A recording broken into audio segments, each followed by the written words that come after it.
Hello and welcome to Bulldog TV, where we have a full slate of wrestling action for you today. The Bulldogs will wrestle that's right, 5 duels, and we hope to bring them all to you live here on Bulldog TV.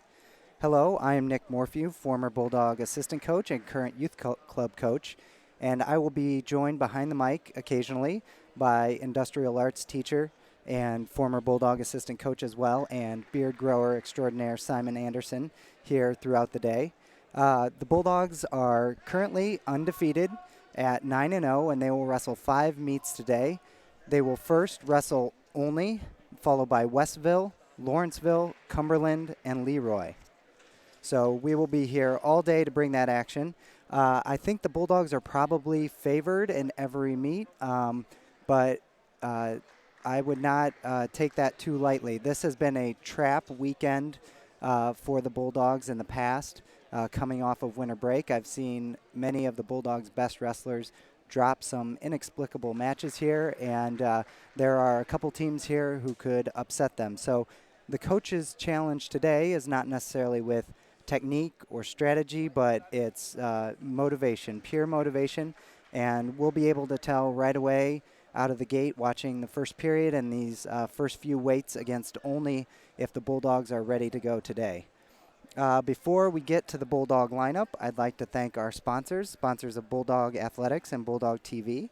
They are Subway of Mahomet, Busey Bank, Jackson Construction and Restoration, Express Employment Professionals, D1 Networks, Christie Clinic, McDonald's of Mahomet, First State Bank of Forest, Classic Plumbing Systems, and Bill Smith Auto. So once again, thank you to all our sponsors of Bulldog TV and Bulldog Athletics. So Coach Ledden will line up his Bulldogs like this. We are starting at 138, and starting off the meet today will be sophomore Logan Petro. He'll be followed at 145 by senior and captain Chance Decker.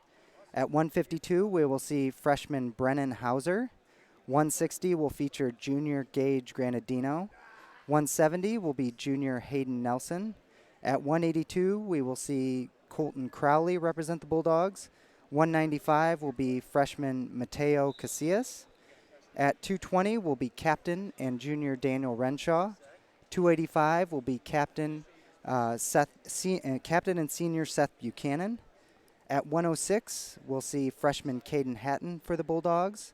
113, Peyton Ragona will take the mat, junior Peyton Ragona. At 120 will be junior Adam Pilashevsky.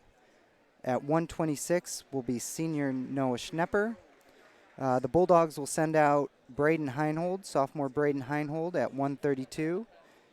And that will conclude our meet against Olney. So Braden Heinhold will be the anchor match today. Olney in the past has had some very strong teams and some very good wrestlers, although today it looks like they are giving up probably 4 forfeits, definitely at least 3 forfeits. So the Bulldogs are starting off with a heavy advantage already in this meet. And really for the Bulldogs, it's just about stepping on the mat and wrestling that first period with a lot of aggression and a lot of energy. And we'll see if Logan Petro at 138 can get the Bulldogs started. Logan Petro coming into this match, looking at his stats here, is 10-4 with 6 falls. And as I mentioned, Olney is forfeiting a few matches, so let's see if Logan can add to that deficit that Olney is bringing into this match already. The Bulldogs are coming off maybe one of the toughest tournaments in the state of Illinois, one of the 2 toughest tournaments in the state. They wrestled down at the Red Schmidt Invite at Granite City, where they had a very good showing. They had lots of top 10 finishes. Those brackets in the Granite City Invite are typically 24 to 32-man brackets. They wrestled over 2 days. They start first in a pool round, and then based on your record in the pool round on Friday night, you advance to a bracket on Saturday with wrestlers that had similar records from their pool. And so it is a very tough tournament. They had some great top 10 finishes. They were led by senior heavyweight Seth Buchanan at third place. Gage Granadino, junior Gage Granadino got seventh. An outstanding finish by freshman Mateo Casillas got fifth at that Granite City invite, and Daniel Renshaw got fifth at 220. So those were pretty impressive showings by those Bulldogs, and hopefully they've had a good week of practice, got a little rest over this break, and are ready to go right away this morning.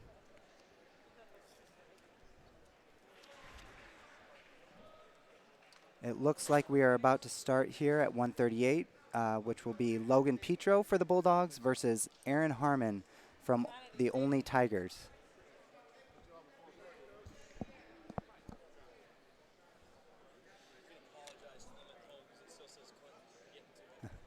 And we'd like to apologize at the start of our broadcast. We're still getting all our graphics in order, so soon the score tile will say Mahomet versus Olney. But also today we might be able to feature instant replay. Once we get underway, we'll test that out and play around with it.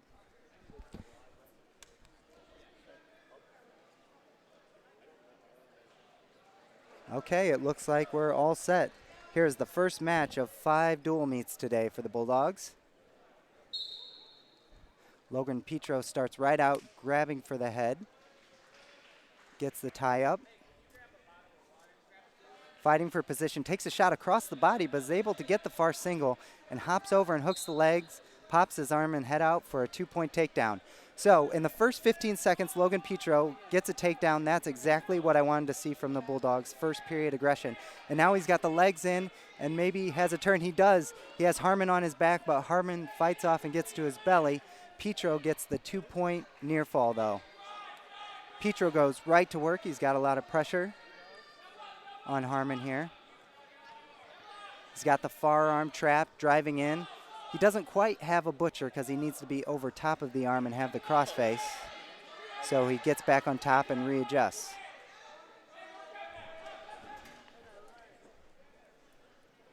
He's got a chicken wing and he just kind of jumps over. Kind of an awkward position. He's getting back points though.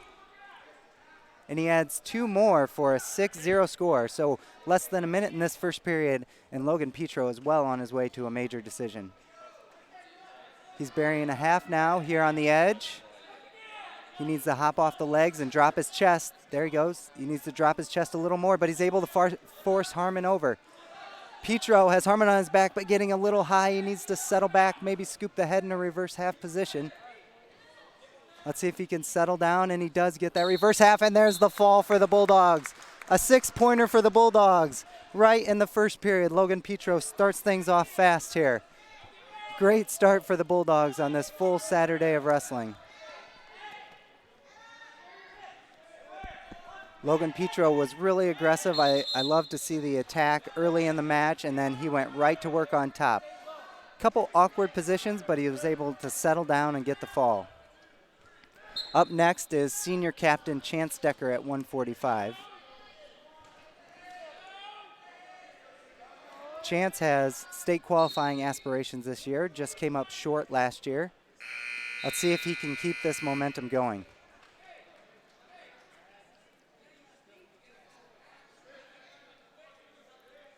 There's Decker with a shot attempt, but it was blocked. Good defense there by the only wrestler. This is Jarrett Fusen. And they go out of bounds for the restart. Chance placed 9th at that tough Granite City tournament, so a pretty solid showing from him. Folson takes a shot, but Chance defends, and he's back in on a crossbody shot himself. He stepped over the leg, so he needs to pop that arm and head out the side if he can. Stepping over the leg is kind of trapping Chance in there. He needs to get off that leg. He's got that far head outside shot here on the edge of the mat. He's not in a great position. Folson can hip in and does, but they circle out of bounds.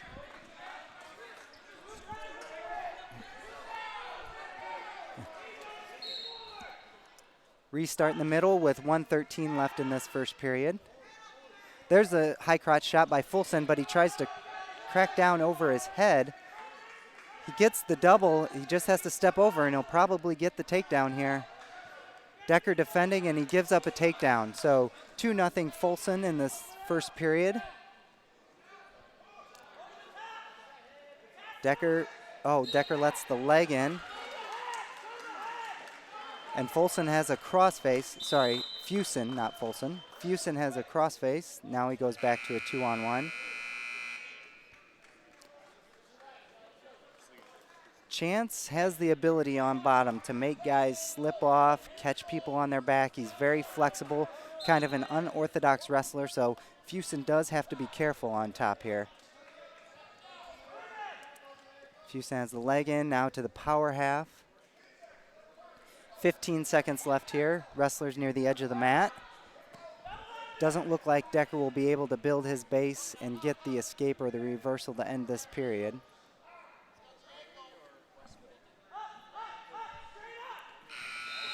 And that's how the period will end. So Decker down 2-0. I liked Chance's aggressiveness on his feet. He just took his shots from a little bit too far away and across the body, and he stepped over the leg, which kind of trapped him underneath Fusen in those shot attempts. Fusen's going to take down. Both wrestlers look long and lanky for this weight. Probably very similar styles. Fusen hooks an elbow and rolls, but Decker's not out of it yet. He sinks in a half from almost on his back, and he is getting back points now. Decker gets off the legs and circles out to the side. It looks like he's got a chicken wing and a half, and now that arm slips out. Decker needs to get off that leg and get fully out to the side so he can get his chest on him. Oh, now he's going to try and wrap in both legs. Fusen fighting hard here, doing a good job. Decker's able to leverage him back over. Decker needs to pick up the head and the arm.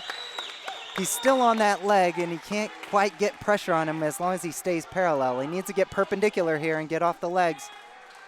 He's got his 3 back points in the bank, and there's the fall. Another 6-pointer for the Bulldogs. They're going to go up 12-0 here against Olney.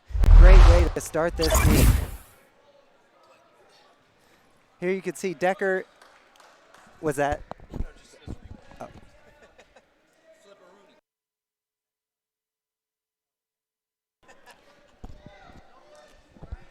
All right. We're still working out the bugs here for instant replay, but 152, I believe, is an only forfeit, and freshman Brennan Hauser will take the forfeit for the Bulldogs.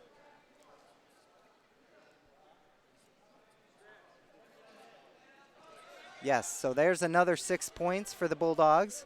They're up 18-0 going into 160, where junior Gage Granadino will square off against Dylan Suture from Olney.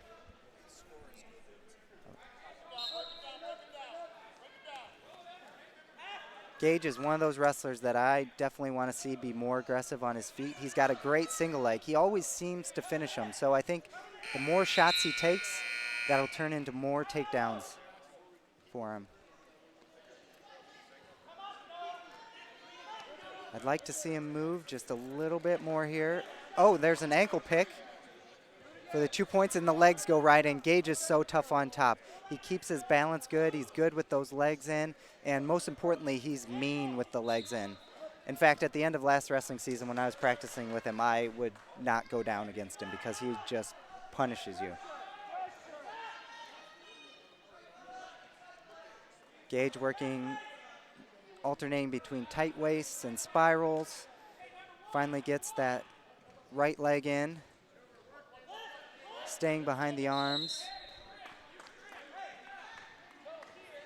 Suture quite a bit shorter than Gage. Gage gets the crossface and is getting back points. He needs to stretch out his arms, flatten out his chest. Suture's able to pop that crossface off and get back to his belly, but Granadino has a 4-0 lead and turns Suture with a half now. Goes to the shoulder, and I think he's got both legs in. He could probably get the pin here if he stretches out both legs. There it is. Gage Granadino adds another 6 points to the Bulldogs score. It's now 24-0. There have been 4 straight 6-point wins for the Bulldogs. 3 pins and a forfeit.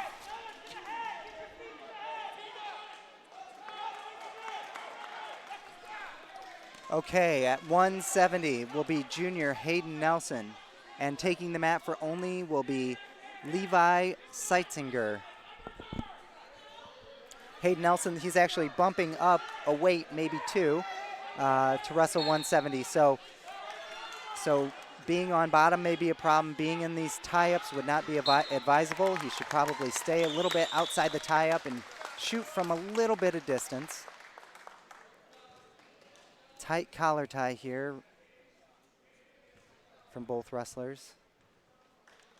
Hayden Nelson trying to pop that elbow that's around his head. There's a shot, back out. I like how he backed out quickly there. He went underneath the bigger wrestler, but got right back out when he knew that shot wasn't going to be as deep as he wanted.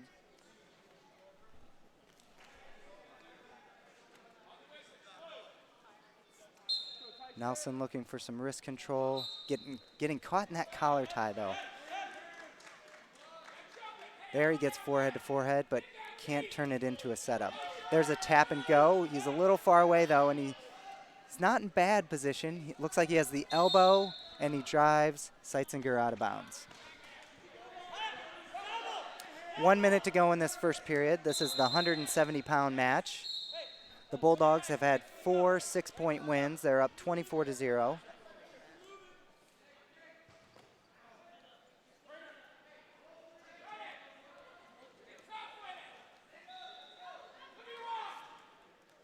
Nelson really wants to pop that collar tie elbow off, but is just getting stuck in this tie-up. I like that tap, but he went to the far back leg. And Seitzinger picks up an ankle, puts his weight into him, gets his hips into him, and is circling. It'll end up in a takedown for Seitzinger. Seitzinger gets that takedown with about 25 seconds left in the period. And he goes right to a wrist and a half, but Hayden Nelson does a good job getting to his feet. He gets his base underneath him, steps up again. I like this from Hayden Nelson, working the hands. 8 seconds left.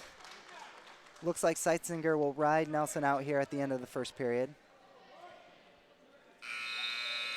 So 2-0 Seitzinger at the end of one.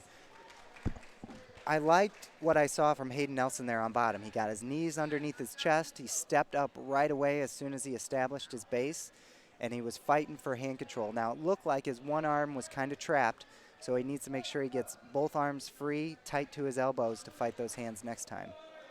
Nelson starts on top. Seitzinger tries to sit out and then tries to catch the elbow and roll, but gives up the half to Nelson. Nelson trying to sink that half deeper. Now he tries to surfboard to stretch Seitzinger out. Good ride here from Nelson. He's got his head behind Seitzinger's, pressuring down. Oh, pushes the head a little deeper and then goes to a full Nelson. So he'll give up a penalty point. Seitzinger will go up 3-0, 1:36 left in this second period. There's that switch attempt. Oh, and it looks like he's got it. Nelson is flat. Seitzinger will come around and get the reversal. 5-0 Seitzinger. 1:27 left in this second period. Seitzinger has good wrist control, but Nelson has his legs underneath him. Fighting for hands. He needs to roll his wrist there. Seitzinger gets a 2-on-1 though. And Nelson puts his knee to his head and Seitzinger pounces on a far side cradle. Seitzinger's got Nelson flat, but Nelson's able to break the hands. That was a high danger situation there for Nelson. He has to watch that stand up. When he brings that outside knee up, he cannot let it linger. If he gets 1 foot on the mat, he has to pop up and get both feet on the mat. Seitzinger really riding tough here. Gets in a power half. Nelson cannot stay with that outside knee up. That cradle's gonna come again. Seitzinger has the far arm. There, he steps right up to his feet. He's fighting for hand control, but Seitzinger drives him off the mat. That was a good job by Nelson. As soon as he stepped up with 1 foot, he got that second foot on the mat and was working for hand control. 34 seconds left in this second period. 5-0 Seitzinger. Nelson with maybe a knee slide or switch attempt there. I really like Nelson's stand-up. I think that he should work that off the whistle. He's definitely got the stand-up working in this position. His head's a little too far forward. He needs to get his knees up and under him and then hops to his feet. 15 seconds left. Oh, he goes for the standing switch, but he's then able to get his escape with 10 seconds left. 5-1 Seitzinger from Olney over Nelson from Mahomet.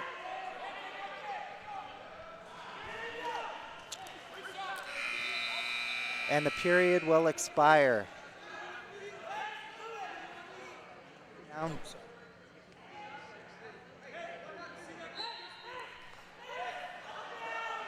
Nelson chooses down. I hope he hits the stand-up as his first move here. Knee slide to a stand-up. That was great. Oh, good hip heist. He's back to his feet, but doesn't have his escape quite yet. He should probably just, his elbow is a little deep and trapped, and he did not get his escape. Oh, man. It looked like Nelson was a little over-eager. He saw the chance at a reversal, and his eyes got big and rushed it. He probably should have just cleared and got the escape there. So he's got to work back up to that stand-up. That was a beautiful knee slide to a stand-up that he had there. 1:29 left. Nelson gets to his feet, working for that hand control, but Seitzinger is able to drag him back down, and now he's got a chicken wing and the far wrist.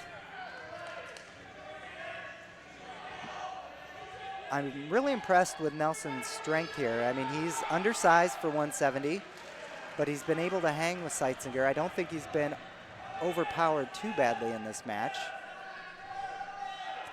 Seitzinger sinks a half now. He's got a Mills half, and Nelson brings that outside knee up. Seitzinger tries for that far side cradle again, but Nelson wisely flattens out. 49 seconds left in this third period. Nelson down 5-1.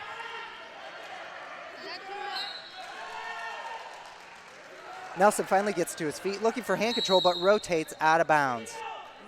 37 seconds left. Let's see if Hayden Nelson can get that escape this time. I love that knee slide to that stand-up. Okay. Looks like Seitzinger covered on the other side this time, and Nelson did not have an answer for that. Seitzinger in a spiral. Nelson, watch that outside knee. He might get cradled. Seitzinger breaks him back down. 5-1, Seitzinger of Olney over Nelson of Mahomet. Bulldogs up 24-0. Looks like, oh, Nelson gets to his feet and spins out. He's trying to get back in for a shot, but he'll need a little more than that to win this match. 4 seconds left. And that's a 5-2 victory for Seitzinger of Olney over Nelson of Mahomet. Olney scores their first points of the meet, and it is now 24-3. Bulldogs still in the lead. 182 will be freshman Colton Crowley. Very impressive freshman season so far. Placed 10th at the Granite City meet, which is outstanding for a freshman. However, it looks, oh, he will have a match here. I do not have a name for this Olney wrestler at the moment, but it looks like it. No, I do not have a name. This might, I think this is a forfeit. The Bulldogs should get another 6 points after this forfeit for Colton Crowley. Yep, and there it is. So 30-3 to the Bulldogs. And now we have freshman Mateo Casillas at 195. Mateo, as I mentioned at the top of the broadcast, took 5th at that extremely tough Granite City invite. An impressive freshman. I think that probably Crowley and Casillas at those upper weights are very soon going to anchor this Bulldog lineup. And Casillas gets a snap down to spin around, snap to spin, and 2-on-1 here. Looks like he's going to cut the Olney wrestler. This is Alex Shoulders for Olney. Casillas with the snap down and does not spin around for the takedown. Tries an elbow pass, gets in on a single, goes to a high post position and comes out the back door. So another takedown for Mateo Casillas. He's up 4-1 with 120 left to go in this first period. A tap by Mateo. definitely bigger than shoulders. Oh, and he takes him down straight to his back. He's in good position here. Almost got the pin there. 1 minute left in this first period. Casillas should get the pin here. Plenty of time, and there he does. Another 6-pointer for the Bulldogs. And they go up 36-3 over the Olney Tigers. Here's that high post finish by Mateo Casillas there. And then to follow his fall here. Bulldogs up 30-3. Oh, sorry, 36-3. All Bulldog wins have been 6-point wins. They've had 4 falls and 2 forfeits. Junior captain Daniel Renshaw will take the mat. Wrestling Aiden Foster from Olney. Foster looks like he likes the upper body stuff. I don't think Renshaw is super comfortable here. So Daniel should probably get out of this tie-up and reset his thinking to how he wants to approach this match. Oh, but the Olney wrestler tries to throw Renshaw, but Renshaw is able to catch him on his back, but isn't able to hold him there and gets a 2-point takedown in the first 30 seconds here. Renshaw is pretty solid on top. He's got that leg in, and he tries to lock up a cradle. Gets a 1 count, but no back points. Renshaw's arms trapped underneath. He's slipping off the top. He cannot give up the reversal to the Olney wrestler. Oh, but he's able to readjust and get behind the arms and roll out of bounds. Renshaw got a little out of position, got a little high in the legs there, but is able to salvage the position. And now they will start in referee's position here. Foster starts down from Olney.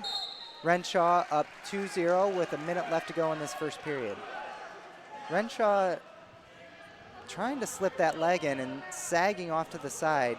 He needs to decide if he wants the cradle or the leg in, but he's able to get the cradle. He's trying to suicide it, and he gets caught on his back. Oh, Foster in a headlock position now. Gets the reversal, but no back points. Renshaw can get his hips up now and probably come around for his own reversal, but Foster's able to spin around. Renshaw really needs to decide if he wants the cradle or the legs in. His indecision led to that reversal by Foster. 15 seconds left, and Renshaw gets to his feet, working his hands. He's in good position here still. 10 seconds left. They're at the edge of the mat. Foster tries his own cradle attempt, and they go out of bounds with 6 seconds left. So let's see how fast Renshaw could be. 6 seconds left, 2-2 in the first period. False start by Renshaw. Looks like he was going to attempt a knee slide there.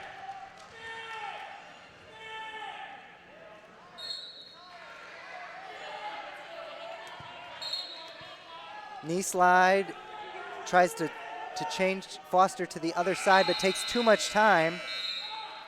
So Renshaw tried a knee slide to a changeover to get Foster on his opposite side, and that just took way too much time. So Renshaw needs a little bit faster move in those situations. He takes down. This match is all tied up at 2-2 here in the second period. Bulldogs up 36-3 over Olney. Renshaw, not much of a first move there. Tries to lift his inside leg. He stands up. Looks like he's almost got hand control. Foster throws him back down, but Renshaw hits a switch. Faces Foster. Oh, he just can't continue the motion. Renshaw kind of got stuck on his knees there. If he would have kept just moving his feet, he might have got that escape or maybe even a reversal. And now Foster tries to throw the legs in, and he is off balance. Renshaw should be able to get his hips high. If he gets it on his toes, he should be able to get the reversal, but instead he grabs the arm. Now he's reaching for the head. This is not good for Foster. Renshaw comes out on top. He has the legs split here. He could probably go to a crossface, but he wraps the head and he stacks Foster. This should be a pin. If Renshaw gets his head up, there's 1:05 left. Renshaw loses the leg but gets the pin. Another 6-point victory for the Bulldogs.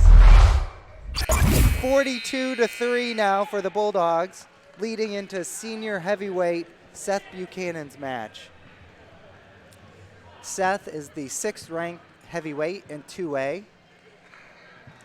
Looks like he's facing Skylar Sutton from Olney. Seth, a very impressive 3rd place finish at that Granite City tournament. And he is sporting some pretty fancy shoes. Flashy move by Seth Buchanan there. Was not expecting that. There's a shuck. He almost gets the takedown. And he finally does with the 2-point takedown. Sutton there tried to switch, and Seth was able to trap. Oh, Sutton traps the elbow and rolls. Classic heavyweight move and goes right to the chicken wing. Buchanan gives up the 2-point reversal. Now, one of the great things about Seth is that for a heavyweight, he is great at fighting off his back. I know that sounded like a backhanded compliment, but it's really key in heavyweight because a lot of times when heavyweights get stuck on their back, the match is over. But Seth can stay alive, go to the next period, and he ends up coming back and winning a lot of those matches. So I'm not too worried about Seth on the bottom here. He gets his base underneath him. 1 minute, 8 seconds left here.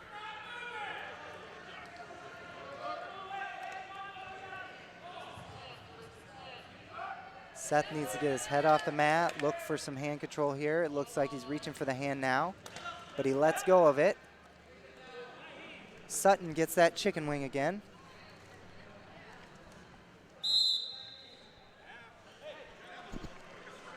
Match knotted up at 2. 40 seconds left in the first period. The Bulldogs have extended their lead to 42-3 with Daniel Renshaw's pin at 220.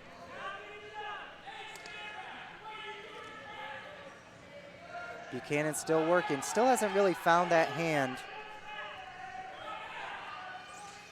to get up. And now Sutton in a meat grinder situation with 10 seconds left, and there's a potentially dangerous.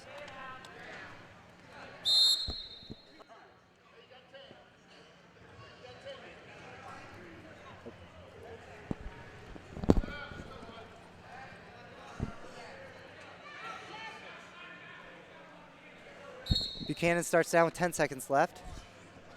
Tries a stand-up attempt that is stopped by Sutton. 4, 3, 2, 1. 2-2 at the end of the first period. Buchanan from Mahomet and Sutton from Olney. And I'd like to welcome in former Bulldog assistant coach Simon Anderson now to the broadcast. How Hello. you doing, Simon? Doing great. Thanks for including me in this in the commentary. Yeah, I've never had a partner. This is my first time, so. Well, I'll try not to interrupt. I know you know your stuff, but I'm also keeping score here, so if I tend to disappear here and there, we'll just roll with it. Like that roll from Seth Buchanan. Yeah, you don't see that much from heavyweight. You know, that is also one of the great things about Seth at heavyweight is he is very active and always trying moves. I saw him do an ankle pick last year at one point, which you don't see at heavyweight.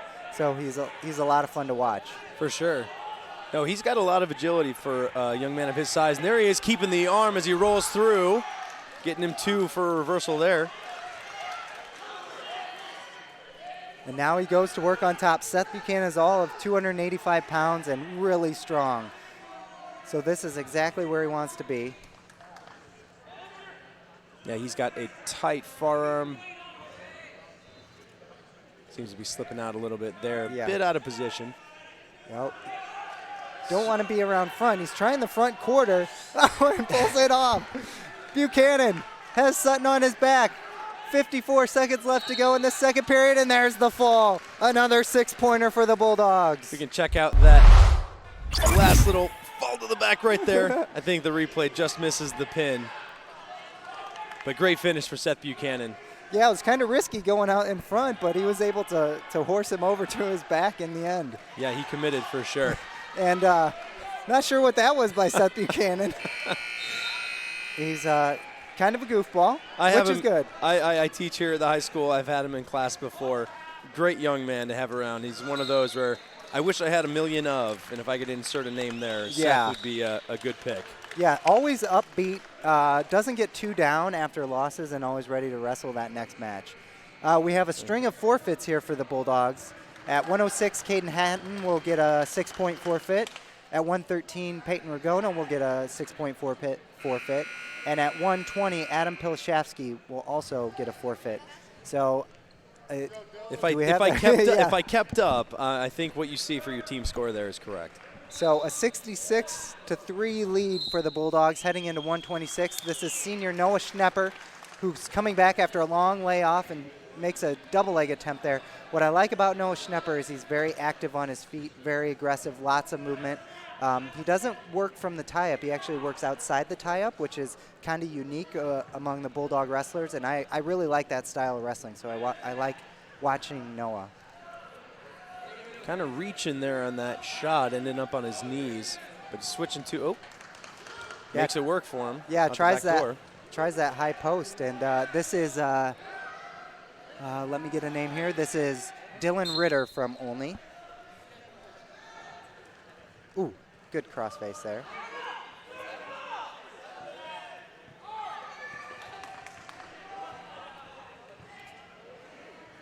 Schnepper in a good tilt position here.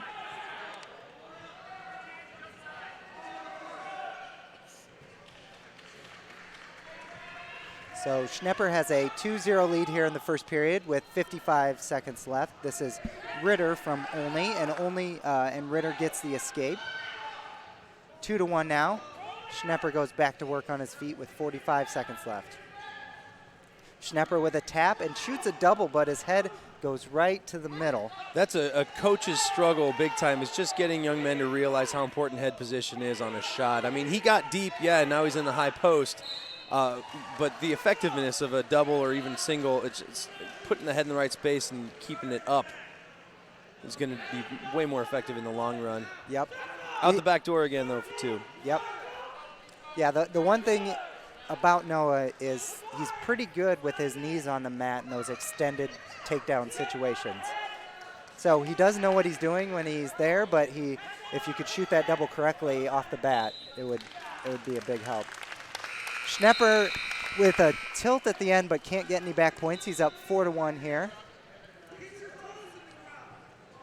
Coach Ledden telling him to get his toes on the ground in the tilt and actually use his feet to help him hold the only wrestler in position. Neutral choice by Schnepper here. He's up 4-1. He's very comfortable on his feet. I don't like him working in the tie-up as much. Ritter tries a shot, but a reshot by Schnepper. He's on his knees in that single, comes up to his feet, dumps, and gets the 2. So that was a nice sequence there by Noah Schnepper on that single leg.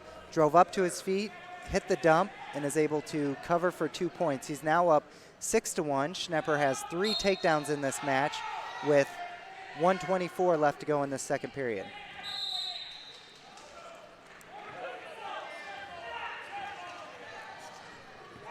Schnepper will cut Ritter from Olney. It is now 6-2. Schnepper looks like he's slowed down on his feet there. He gets out of that tie-up. He comes into that double leg with his head more to the outside this time. Yeah, strong trip at the end.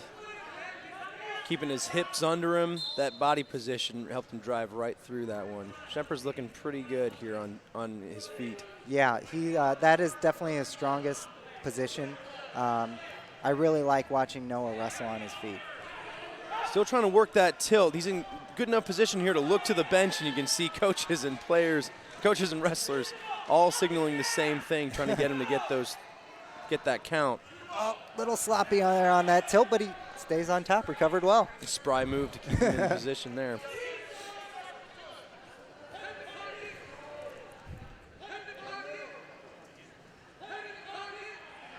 He's got a near side cradle locked up, looking to get his head in the hip. He's a little too far in front now. He can maybe circle around behind and readjust, get it tighter.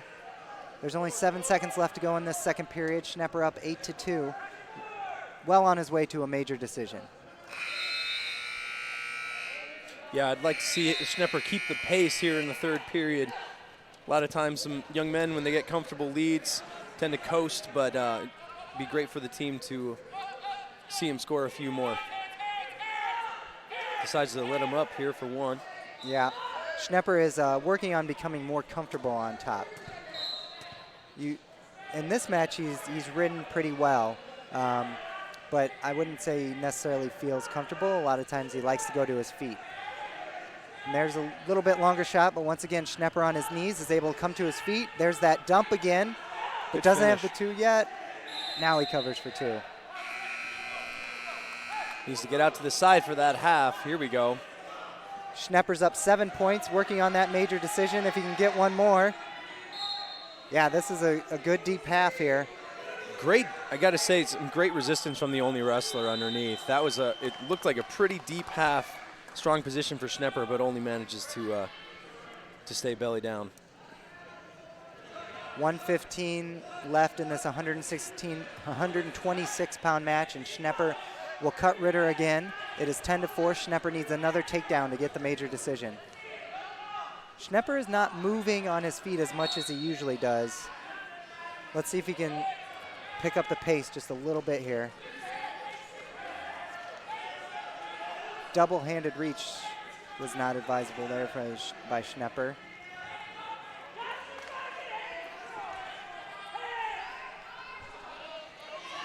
Both wrestlers have their wrists tied up here. Schnepper needs to just break free from, but he's able to get in on a single, convert it to a double, and gets that final takedown. Pretty good mat awareness there to make sure you stay in bounds, use your power, and not necessarily just drive him straight off. Yeah, that was great job by Noah Schnepper. 22 seconds left here, 12-4. And he's got a half here, Simon. Same thing here. If he wrestles smart and keeps the right body parts in, he should be able to serve. Here we go. Yes. If we could drive him straight. 8 seconds left here in this match. Schnepper has a major decision, but they go out of bounds. Again, you really got to admire, even when you're down 8 points, and just understanding, not giving up the pin, the Olney wrestler really giving it all he's got to avoid getting turned. So Schnepper here wisely goes to the ankle, and he could just hold on to that, and he will close out this match with a major decision, a 12-4 win. Bulldogs get 4 more team points to put them at 70-3 over Olney. The last match of this dual meet will feature sophomore Braden Heinold at 132. The Bulldogs, that was actually, the Bulldogs have had 1 4-point victory, and the rest have been all 6-point victories, either via forfeit or pin. Braden Heinold is a wrestler a lot like Schnepper on his feet. He's very active, lots of movement, although that's not obvious from off the whistle here. I'd like to see him work out of the tie-up and see that motion. This Olney wrestler is, I actually do not have a name for that. Let me refresh the page here. This is Caden Ackerman from Olney. Looks like he was going to wear the face mask, but that wasn't working. Yeah, I can tell from here that replacement looked a little big. Yeah. Let's hope his teammates have a similar head size. I wonder if you wanted to be a stickler, if that would be some kind of violation or stalling or anything like that, that change of equipment. You could see the official was definitely hurrying the line to make it happen, and I'm sure that in some situations that could be seen as potential stalling. Wrestling over the years is always evolving, and one thing is being mat ready when you approach the table or the mat. So some folks at home may not understand some penalties.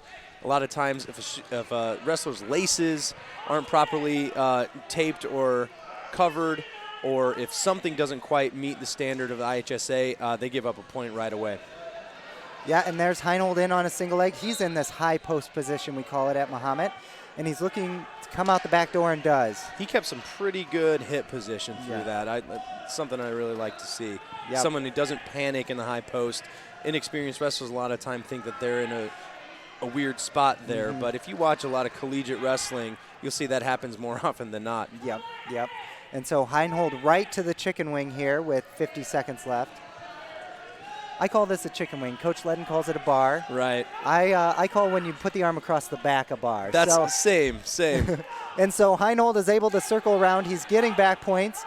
35 seconds left now. Oh, he settles those hips down. It looks like a fall is imminent here, and he does. Another 6-pointer for the Bulldogs. That will finish off this dual meet. 76-3, the Bulldogs will take home this win over Olney. And there's that pin again from Heinold. Heinold, when he got that takedown, went right to the chicken wing, right to work, and left no doubt there, and closes that match out in the first period. Yeah, some good chain. My coach always called it chain wrestling. I'm sure that's a common term, but something really like to see among young wrestlers and have them continue drive. Don't give the opposition a single inch to recover it all and reset. Yeah. A lot of times I think in wrestling matches, wrestlers almost take truces. Like after points are scored, they take a few second break. But if you can break that cycle and keep going, you'll definitely be more effective. So the varsity meet is over. 76-3. The unofficial score is 76-3. Yeah, we'll double check that. But yeah, we're pretty sure that that's accurate. But yeah, as Coach Morphy was about to tell you, the official varsity match is over. From here on out, we'll show a few exhibition JV matchups. And there might only be one. This is Caleb Dowers for the Bulldogs at 132. Let me look at Olney's roster to see who their potential backup 132-pounder is.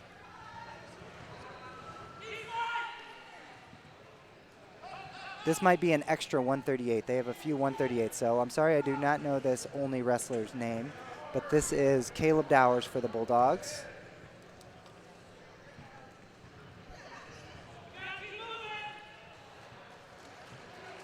The Bulldogs very impressive in that first meet against Olney. They will wrestle 4 more today.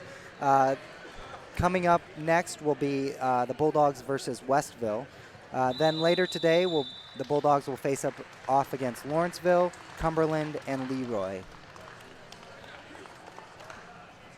As we're about to start this JV match, there was some blood cleanup from the previous match. Caleb Dowers, pretty aggressive wrestler on his feet, so we should see some shots here early in the match. Starts with an over collar tie, trying to work some wrist control.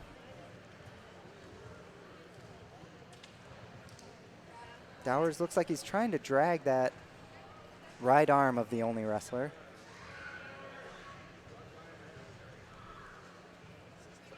Taps a leg. Can't quite establish. Oh, and he goes right to a fireman. That's why he wanted that far elbow. And he's holding the Olney wrestler on his back with 1:24 left in the first period. Yeah, he was really after that. Typically, I wouldn't necessarily go for it when the opponent's trying to really dig deep on that collar tie, but he made it work. Yeah, and he sinks a half right away here. He's a little high. He could try to settle back and circle toward the head a little more. But there's the fall. So it only takes 55 seconds for Caleb Dowers to pin his only opponent.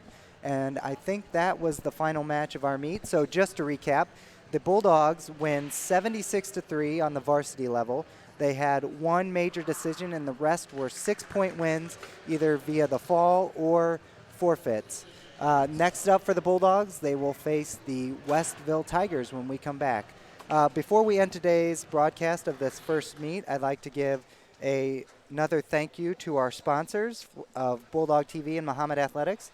Those include Subway of Mahomet, Busey Bank, Jackson Construction and Restoration, Express Employment Professionals, D1 Networks, Christie Clinic, McDonald's of Mahomet, First State Bank of Forest, Classic Plumbing Systems, and Bill Smith Auto.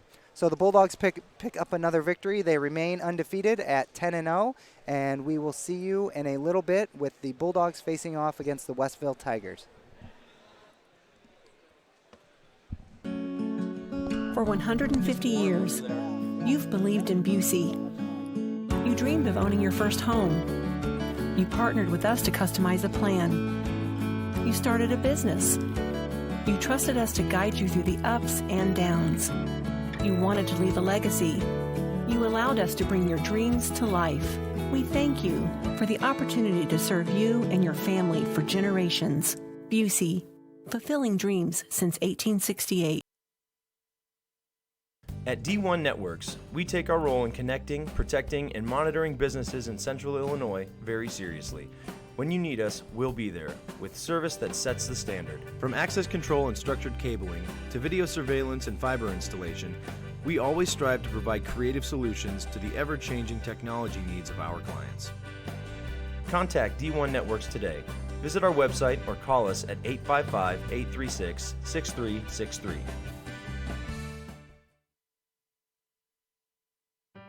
One company is on a mission to put 1 million people to work each year. Sounds like a big number, doesn't it? Not to Express employment professionals. Are you looking for the right opportunity? Choose Express for a new job or the next step in your employment. We take pride in connecting the right people with the right company. Let us help. We'll open doors for you.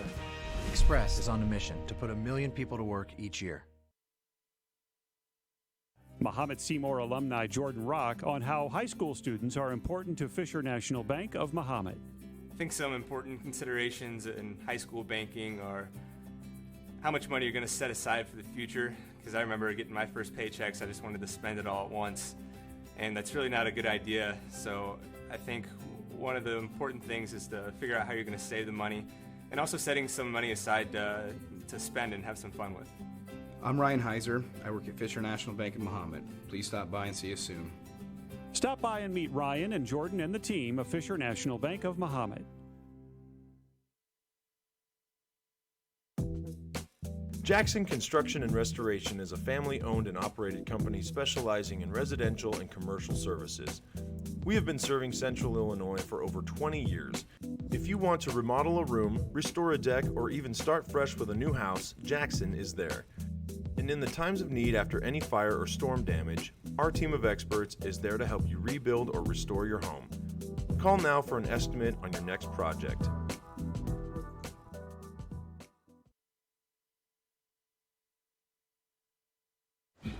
I am never getting married.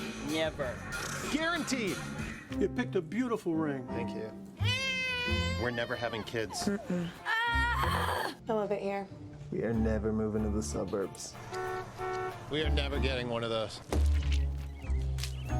We're never having another kid. I'm pregnant. I'm never letting go. Hi, come see me, State Farm Agent Darwin Boston, and my team in downtown Mahomet.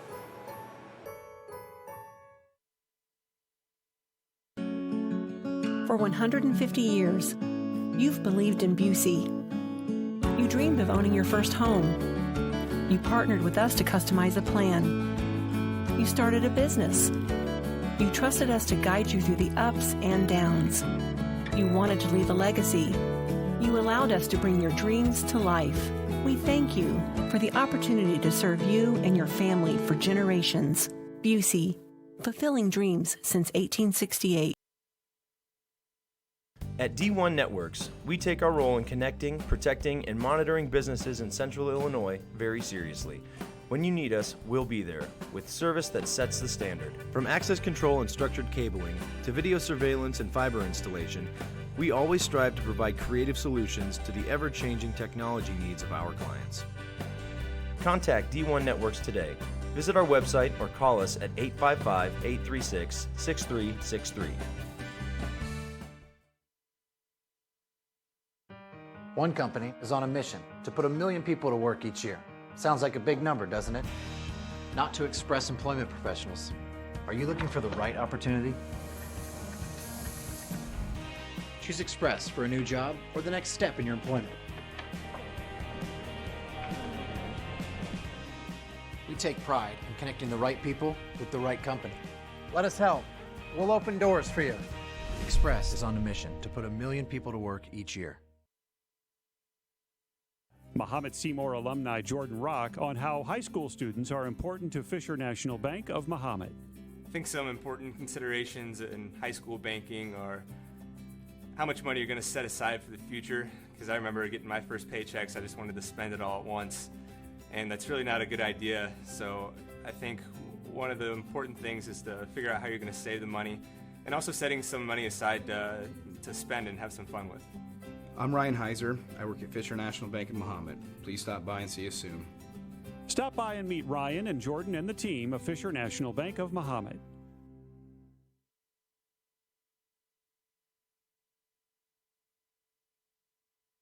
Owned and operated company.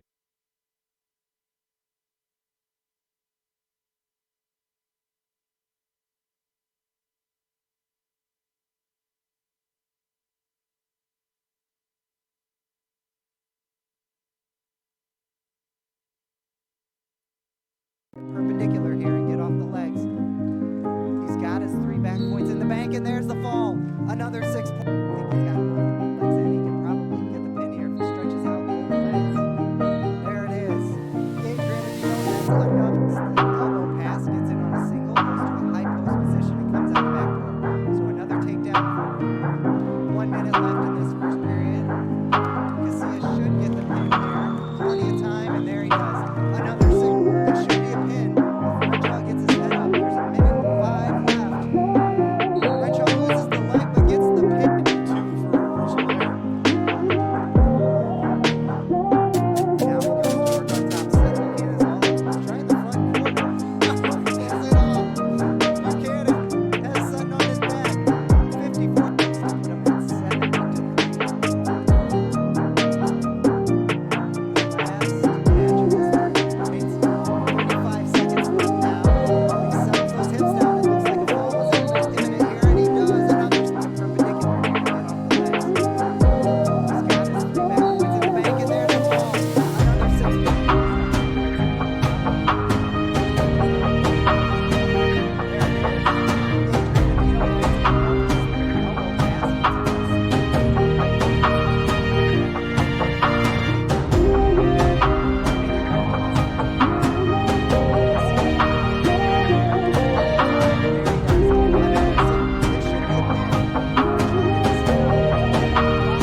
Now he goes to work on top. Second Buchanan is all up. Trying the front quarter.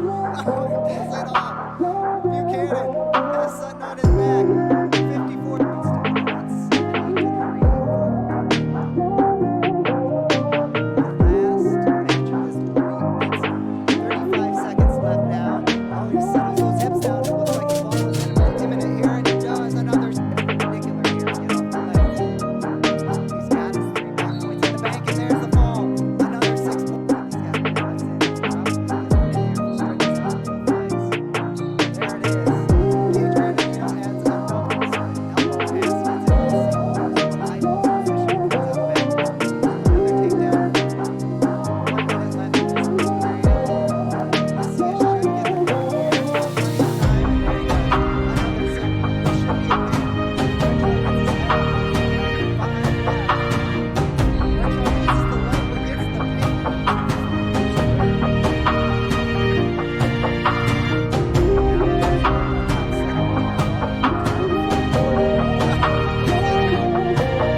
Of this dual meet. 35 seconds left now. Oh, he settles those hips down. It looks like a fall is imminent here, and he does. Another perpendicular here and get off the legs. He's got his 3 back points in the bank, and there's the fall. Another 6 points. He can probably get the pin here if he stretches out both legs. There it is. Gage Granadino adds another elbow pass, gets in on a single, goes to a high post position, and comes out the back door. So another takedown. 1 minute left in this first period. Casillas should get the pin here. Plenty of time, and there he does. Another 6. This should be a pin.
Welcome back to Bulldog TV, everyone, where we will bring you the second of 5 dual meets today for the Wrestling Bulldogs. The Bulldogs won the first dual meet against Olney 76-3, so they improved to 10-0 on the season, and in this next match they will face off against the Westville Tigers. The Bulldogs looked really impressive against Olney. They were aggressive in every match. In fact, every match but one was a 6-point victory, so either pin or forfeit, and they had one major decision. Westville is a familiar opponent. They were in the Bulldogs regional last year, but this year the IHSA redid how they classify schools, so Westville is back down to 1A. So this is a 1A appointment. 1A opponent for the Bulldogs.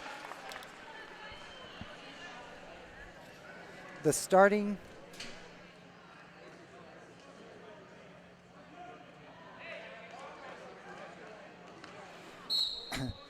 starting weight for today's meet, or for the meet against Westville, is 145. So we'll see senior Chance Decker right off the bat for the Bulldogs.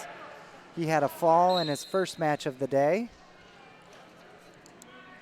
where he improved to 12-6 on the year, and that was actually his 9th fall of the season.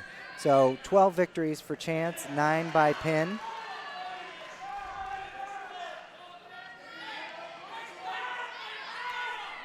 He will wrestle Logan Kuntz from Westville in this first match. Now Westville actually has a heavyweight who's nationally ranked, Hayden Kopass, but he's actually out with injury now, so we will not see him today. Kopass is actually a Wisconsin commit, and so I was excited to see him wrestle today, but he is out of action for right now. Hopefully he has a speedy recovery, and we'll see him for the postseason. Looks like the referee and the scores table are getting their final preparations made. Bulldogs come out in their orange singlets for this one. Chance Decker, a senior that has state qualifier aspirations. A long and lanky 145-pounder, but deceptively strong. He is very comfortable in unorthodox positions here. And we're underway in this match against the Westville Tigers. A shot in by the Westville wrestler Kuntz, and Decker goes right to a far side cradle. It looked like he got back points there.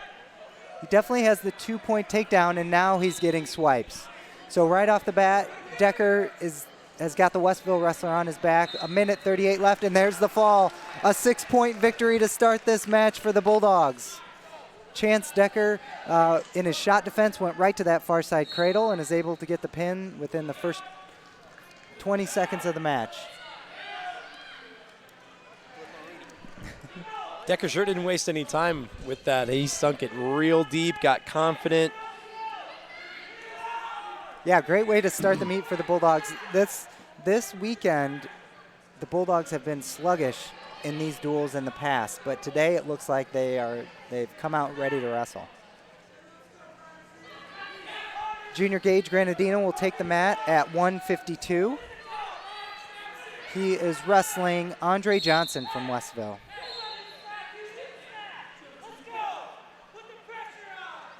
Gage posting with that left arm.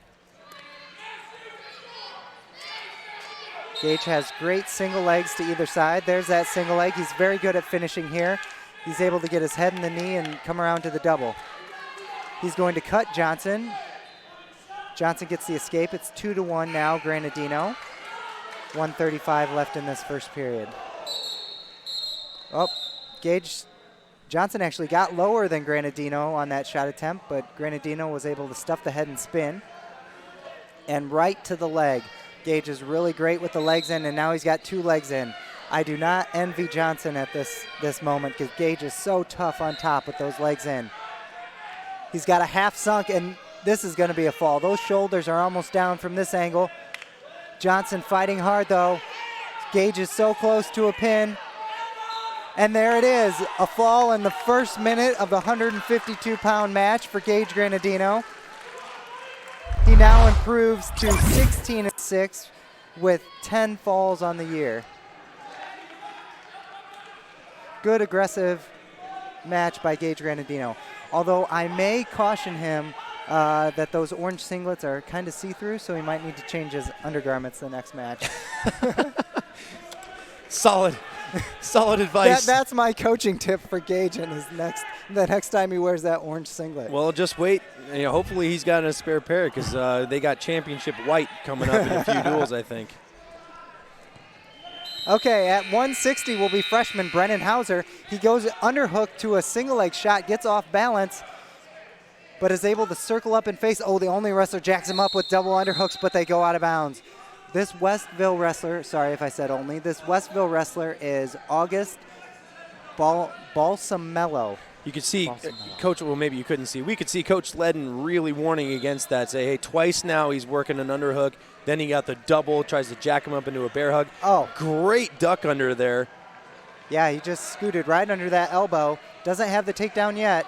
They're near the edge of the mat. He tries to pick up a single, drives Balsalemo off the mat. All of a sudden looking real technical on the Mahomet side. That looked like a pretty good sequence. I'd like to see more of that. I'm pretty sure, I don't have the stats in front of me, but Brennan has placed in the IHSA state tournament. So he seems to be a polished wrestler coming into high school. And there's the underhook to the single again. Now he cracks Balsamello down to his hip. He hooks a leg. He's got to hook that near leg. Yep, there he goes. He pushes the knee to get his head to the outside. He's in great position here to get a 2-point takedown. And what a great credit. I know this is not where you're going, but I'll go ahead and say it. A great credit to our coaches at the junior high and youth club wrestling to give such a solid base for wrestlers coming into this program. Yep. And there, Hauser gets a 2-point near fall as he puts Balsamello in danger right off that takedown. He had the leg hooked and turked, and it looks like he was able to leverage that to get Balsamello to his back. So Hauser gets a little bit out in front. Balsamello catches that leg. A neck wrench attempt by Hauser.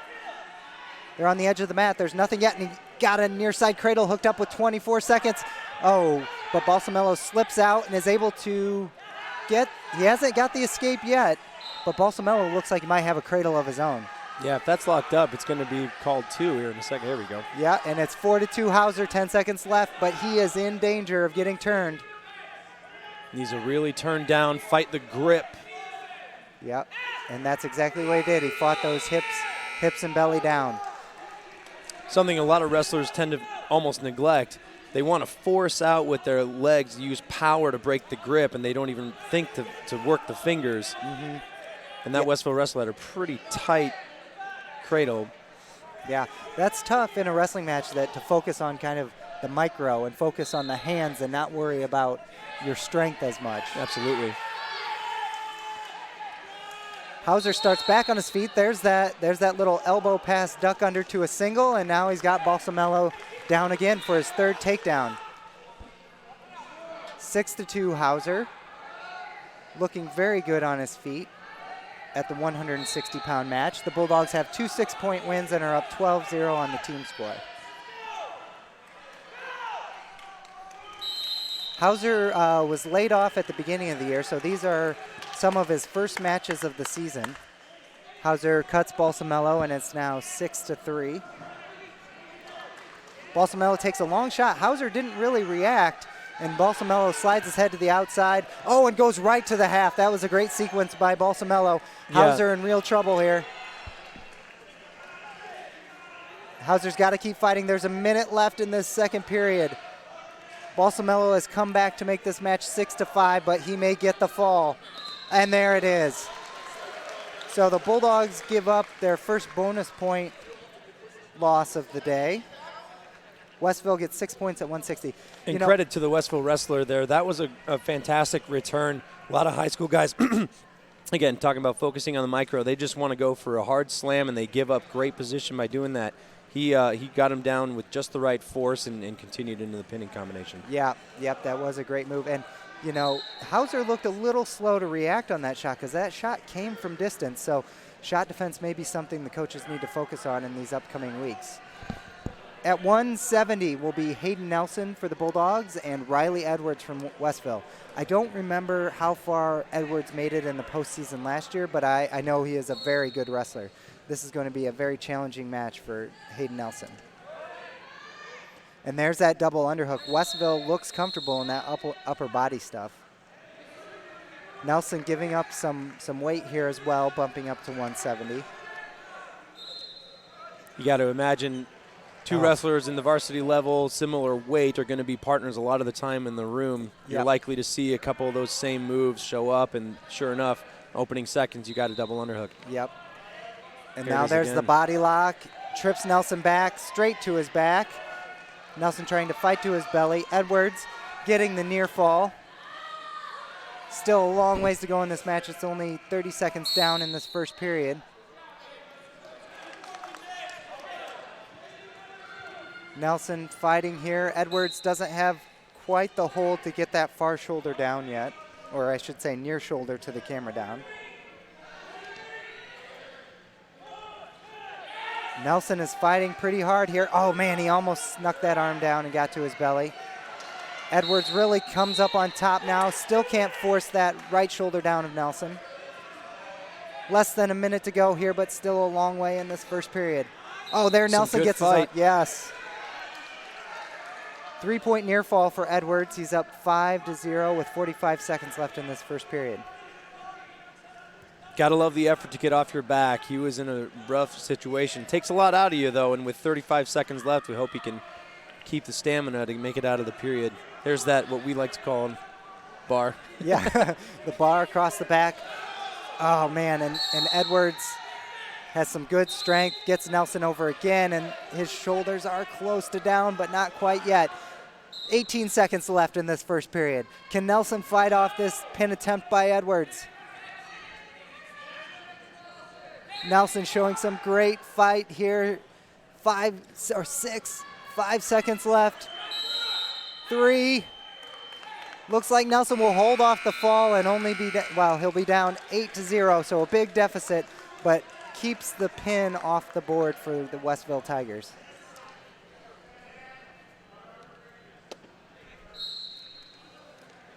Edwards from Westville is going to choose neutral. Hayden Nelson down 8-0. Ties up again with the strong, heavier wrestler. Oh, there's that body lock again.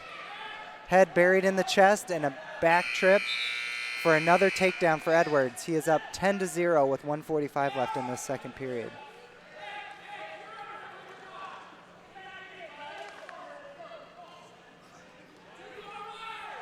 Westville doing a really good job digging out that arm for that hammer position. Here he's got what we used to call a key lock when I was in high school. But yeah, crossface gets Nelson over, and he's got to fight off his back once again. 1:20 left in this period, and there is the fall by Edwards from Westville.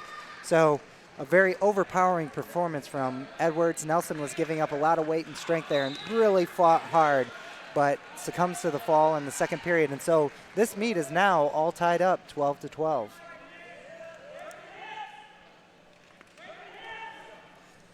The Bulldogs have some very strong upper weights coming up. 2 impressive freshmen we will see now, starting with 182 and Colton Crowley.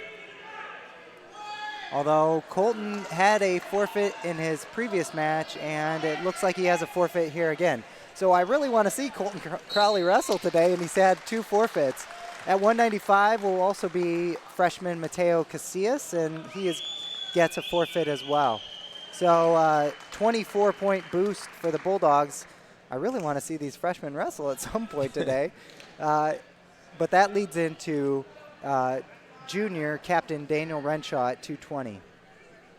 And this is Dawson Pruitt from Westville. This should be a good match.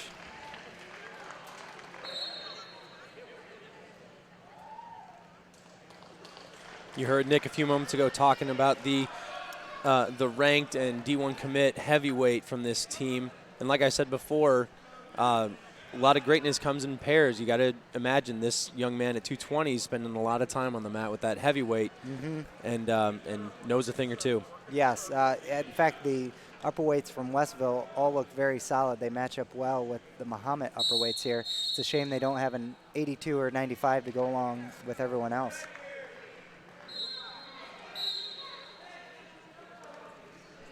So both wrestlers feeling each other out here, looking for their tie.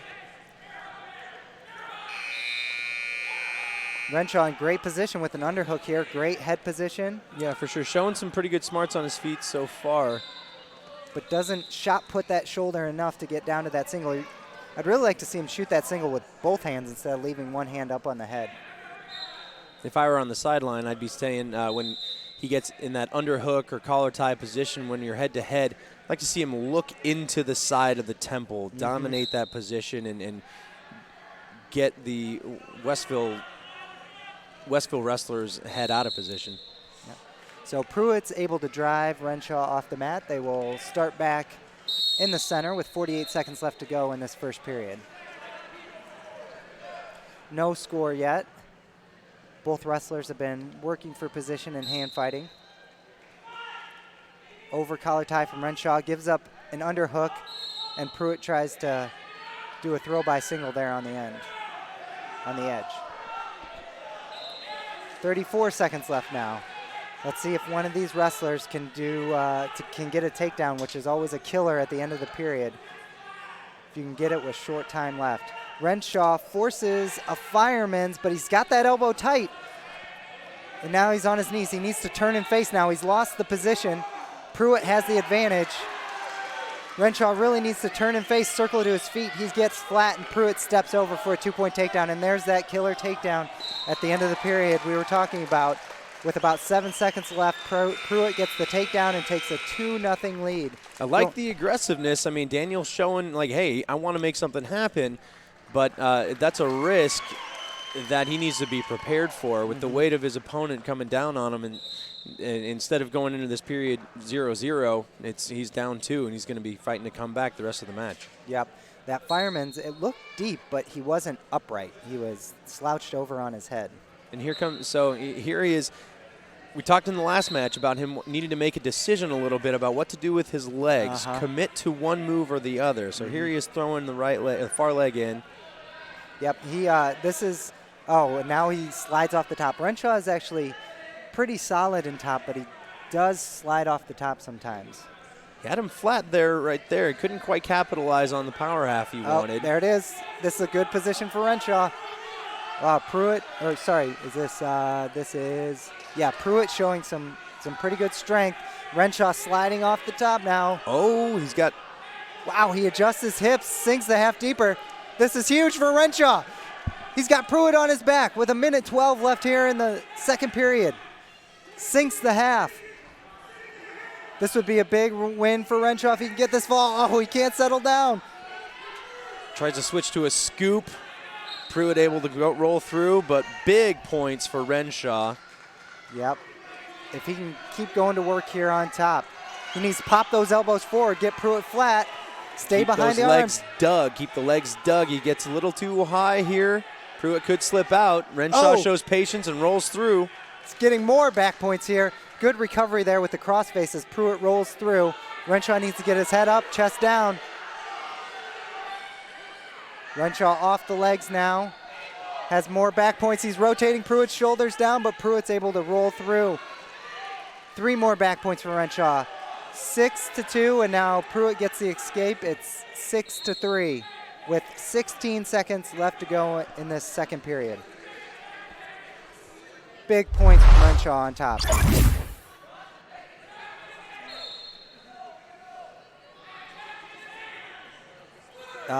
Renshaw's giving up that underhook.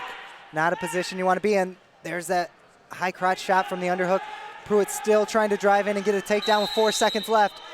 Oh, he trips Renshaw back as time expires, and he gets a 2-point takedown. There's going to be some contention here about what back points were called. Definitely 2 on the takedown. Yeah, I don't think there's any back points. I think he got the takedown as time was expiring.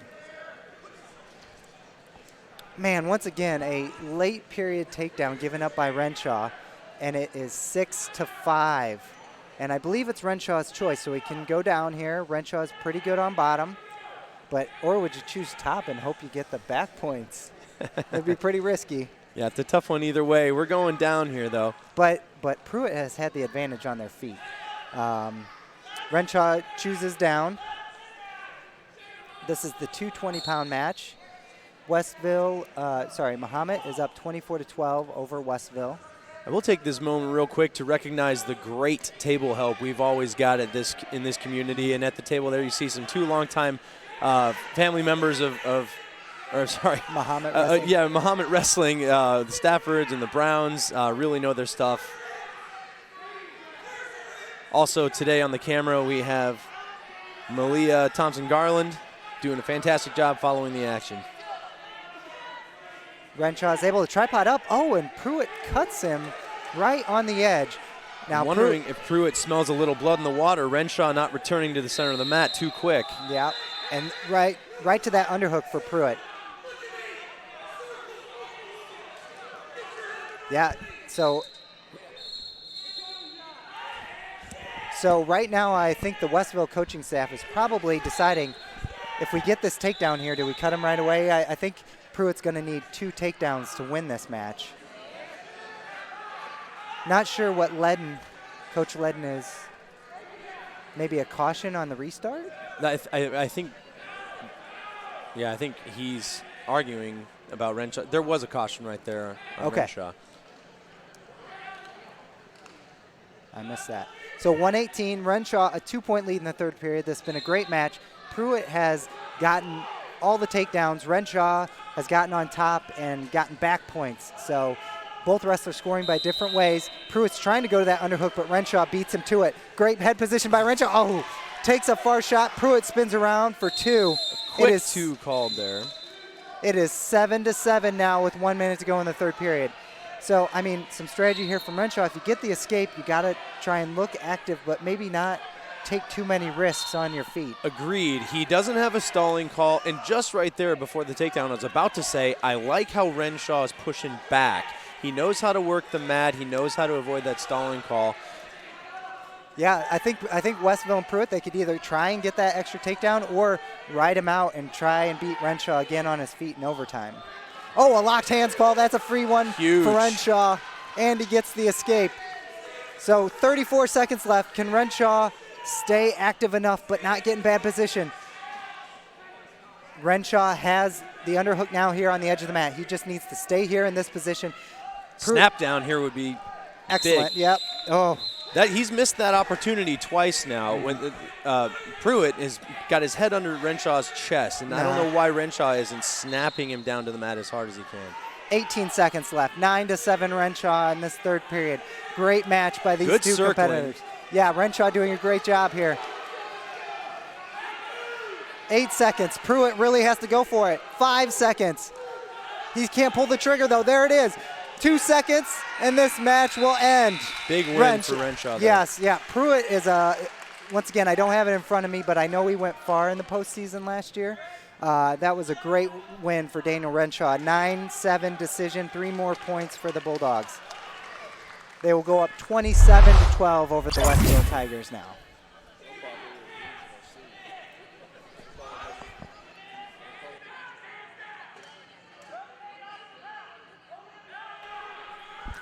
Bulldogs up 27-12 going into the heavyweight match. Now, Westville might forfeit here because junior Hayden Kopass is out.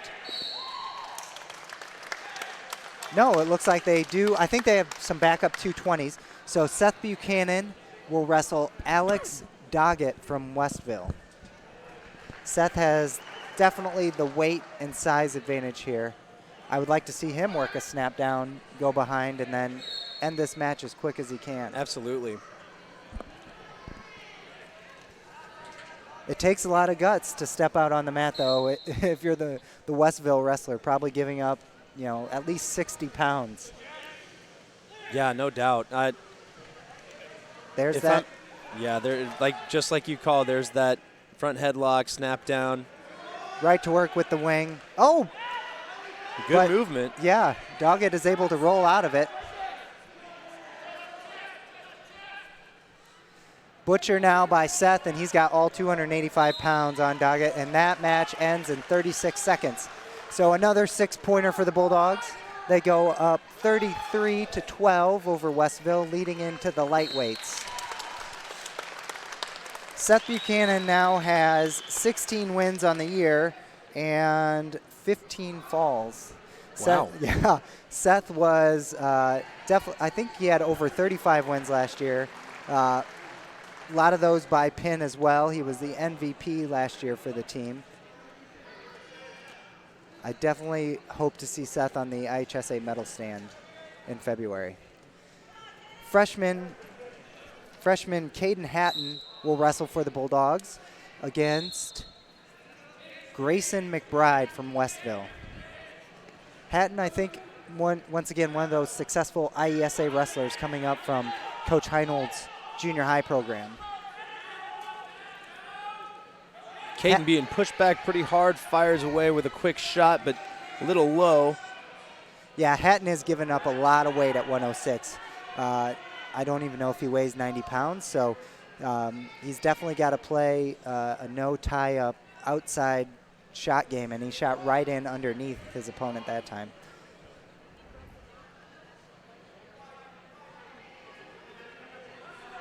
McBride on top here from Westville, going for the 3/4 with the leg hooked. And Hatton is going to have a hard time. It looks like Westville wrestler here really wants to hook the ankle and keep it hooked, and that can be pretty frustrating for a guy on bottom.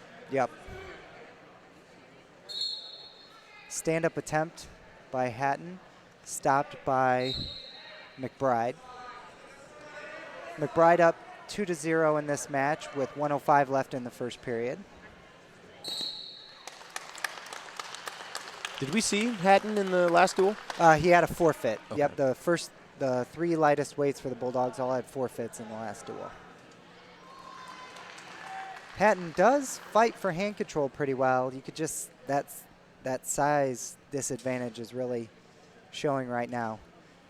McBride pressuring forward, keeping Hatton's head pushed down to the mat. And again, just sitting on that ankle. Yep. I mean, Hatton's really going to have to focus on freeing that up. I mean, I'm sure there he is trying to work some kind of outside stand-up, but again, that inside leg's still hooked. Yep. You know, Coach Ledden, I believe in these situations, tells his wrestlers actually to hook over both ankles and try and push back. Now here's a far side suicide cradle attempt by McBride. He has it tight too. Man, but Hatton staying wide, really fighting that suicide roll. And there's the period. 2-0 at the end of the first period for McBride from Westville. Hatton doing a good job of fighting on that bottom position. McBride will choose neutral. Hatton needs to almost shoot an outside sweep single, so he just doesn't even get under McBride's hips. McBride with a fake shot attempt, then a snap down right to a near side cradle. That was a good combination there, but he can't quite get Hatton over, and he doesn't have his 2 points yet. There's the 2. 4-0 McBride over Hatton, and he's got the leg hooked, and Hatton's, I think, giving up back points. Is it just? I saw one count. Yeah. Doesn't look like. Oh. It Does doesn't look like he's holding anything, or is that a 3? I don't know. I couldn't see the swipe. I would think he got some back points there. Going back to McBride's neutral work there, that's a tough one to get. I mean, he's got a lot of speed, so he stays kind of to the outside, not really engaging, just kind of poking. Yep. And then he goes in. Oh, there's the 3. 7-0 with a minute to go in the second period. Hatton from Mahomet is down. He's got a tripod now, and it looks like he's got a wrist. Maybe you could try that outside stand-up, but watch out for that far side cradle.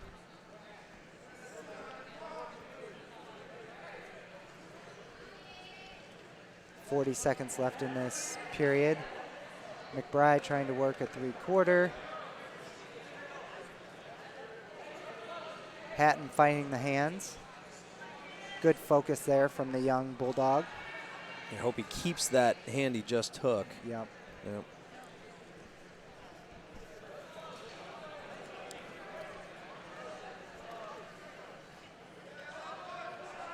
"13 seconds left in this period. Maybe Hatton could at least fight off giving up the major decision here in the third period. He'll have choice. I'm guessing coaches are going to choose neutral or top.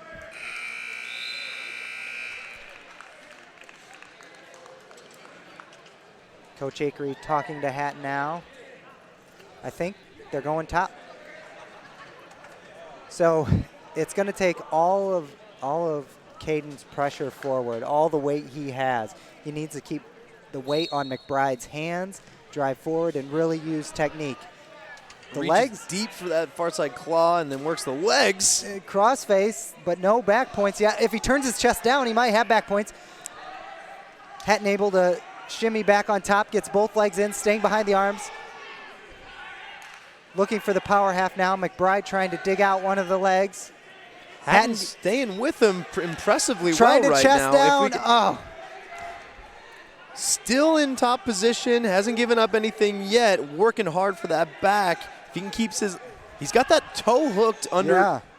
Sometimes I forget just how long and how much length some of these young men have and how slimmer their limbs are, and they can keep those leg positions a lot better than the guys at upper weights. So now the Westville wrestler actually reaches across and held the leg. That kind of helps Caden, but he's a little high. McBride head hunting, but Hatton's not dead in the water yet. Oh, and then he gives up the reversal, and he's on his back. Ooh, McBride is in good pinning position here, and that weight, Hatton's still fighting well. McBride really putting his weight down on that far arm he's got extended, and here he is working it a little bit.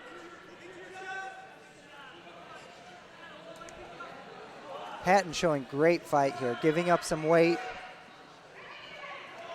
Almost had some back points on top. Yeah, you really got to admire that fight on top. I'm actually kind of impressed. He knows he's down 7 points, cutting him for takedowns. You're not going to work your way back. He knows he needed some pin or some tilts. Gets caught right there at the end, and it's not looking too great, but I like what I saw on top from Caden. Man, McBride is really stretching out that arm. He's got his weight forward on Hatton's shoulders. 2 seconds left. We're going to survive. Wow. Great fight by Caden Hatton there, giving up the major decision to McBride from Westville.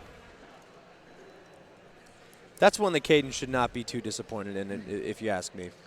McBride obviously showing a little bit more experience, a little more strength and size. There was some good fight there. Yep. And so the regular 106-pounder, Peyton Ragona, junior Peyton Ragona, will bump up and wrestle 113 today. Peyton, always an aggressive wrestler on his feet. Lots of movement, lots of motion. Sometimes maybe a bit too aggressive. He could pull the throttle back. Sometimes he gets himself in compromising positions.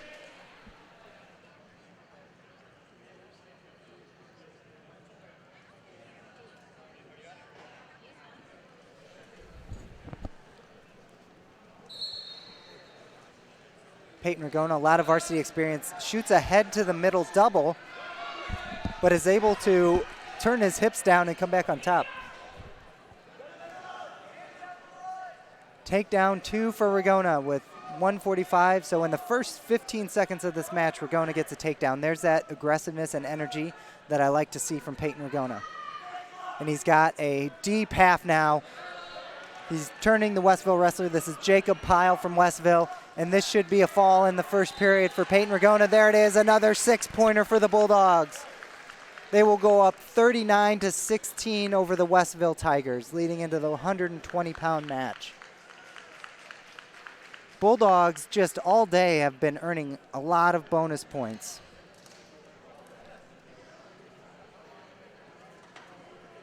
Bonus points are extremely important, not only in dual meets, but come tournament time, regionals. Regionals is going to be a lot tougher this year. The IHSA kind of redid the regional assignments, and now Bloomington and Normal West come back down to the Mahomet regionals. So those bonus point wins are going to be key going into the regional tournament.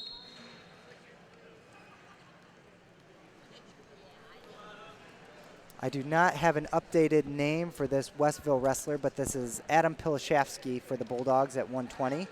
Adam, it took some guts. I admire Adam. He came out, and it was his first year wrestling as a sophomore. So this is only his second year of wrestling as a junior. He's getting some varsity experience here. He's able to catch the leg of the Westville wrestler, and if he can swim out, he can get 2 points. If he pops his head out, he's got to keep his hips high because here comes Westville over the other side. Westville wrestler trying to banana splits, and Adam catches him on his back. No one in control just yet. There's been no sign, and here's 2 for Mahomet. So Adam Pilashevsky from Mahomet, gets on top, but gets rolled over and gives up a 2-point reversal. So Adam is giving up a little weight here as well. He's bumping up from 113 to 120 for this dual meet. But this match is all tied up at 2-2 with less than a minute to go.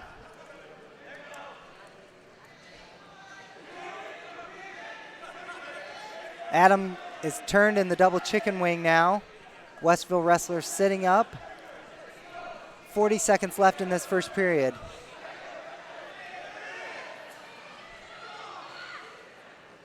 Adam fighting, and there is the fall. So Westville gets a 6-point victory via fall. The team score will now be 39-22, so this match is not over yet. 126, we'll see senior Noah Schnepper.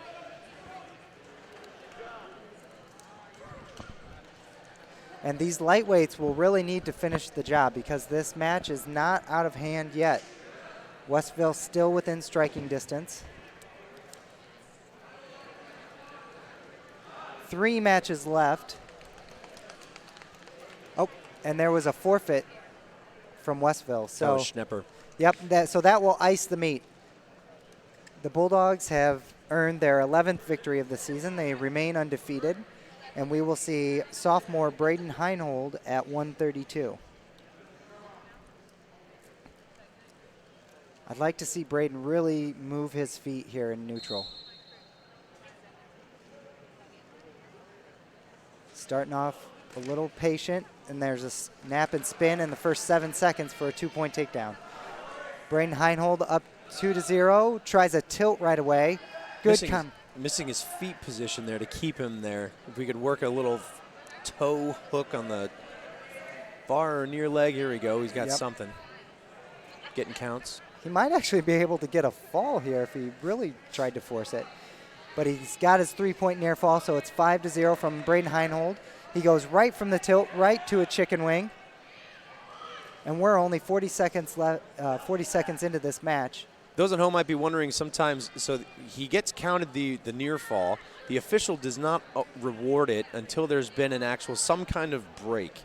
So there wasn't a break there then, correct. Apparently. Okay. According to the official anyway. Yep. So it takes 54 seconds for Braden Heinhold to get the fall. That's another 6-pointer for the Bulldogs.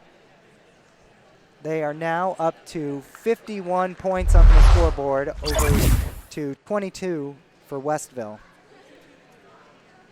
With 1 match remaining, it'll be sophomore Logan Petro for the Bulldogs. All of the Bulldogs' wins have been 6-point wins here in this match. Is that right? No. There's one decision. Yeah, Daniel Renshaw at 220 earned a 3-point decision. Our final match at 138.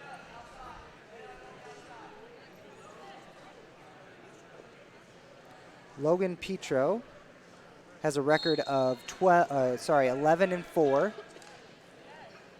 And the Westville wrestler shoots in right away, and Petro is able to spin around for a quick 2-point takedown.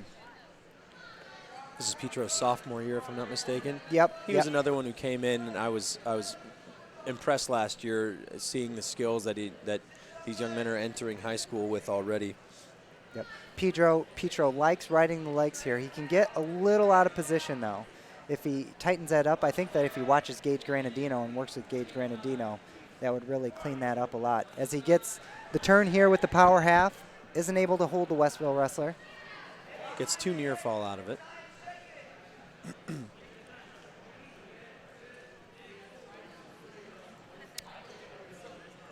Now, if he could just settle here. Oh, and we're looking pretty good. Yep, and that ends the meet. Logan Petro with a fall. The Bulldogs will win this meet 57-22 over the Westville Tigers. Another great showing by the Bulldogs. They have definitely come out these first two of 5 meets ready to pin. I don't think there will be any JV matches here as the teams shake hands. So the Bulldogs improve to 11-0. Next, they will face Lawrenceville, which will happen shortly. Before we head off the air, I'd like to thank our sponsors of Bulldog TV and Bulldog Athletics. They are Subway of Mahomet, Busey Bank, Jackson Construction and Restoration, Express Employment Professionals, D1 Networks, Christie Clinic, McDonald's of Mahomet, First State Bank of Forest, Classic Plumbing Systems, and Bill Smith Auto. So thanks for joining us. We will be back in a little bit when the Bulldogs take on the Lawrenceville Indians.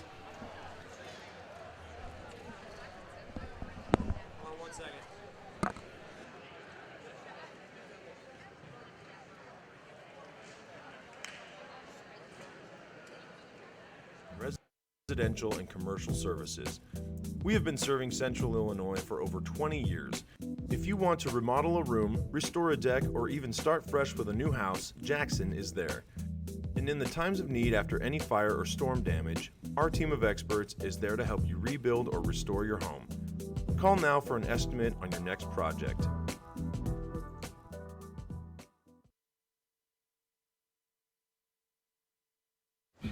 I am never getting married. Never. Guaranteed. You picked a beautiful ring. Thank you. We're never having kids.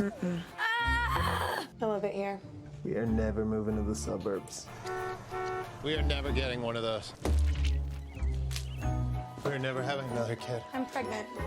I'm never letting go. Hi, come see me, State Farm Agent Darwin Boston, and my team in downtown Mahomet.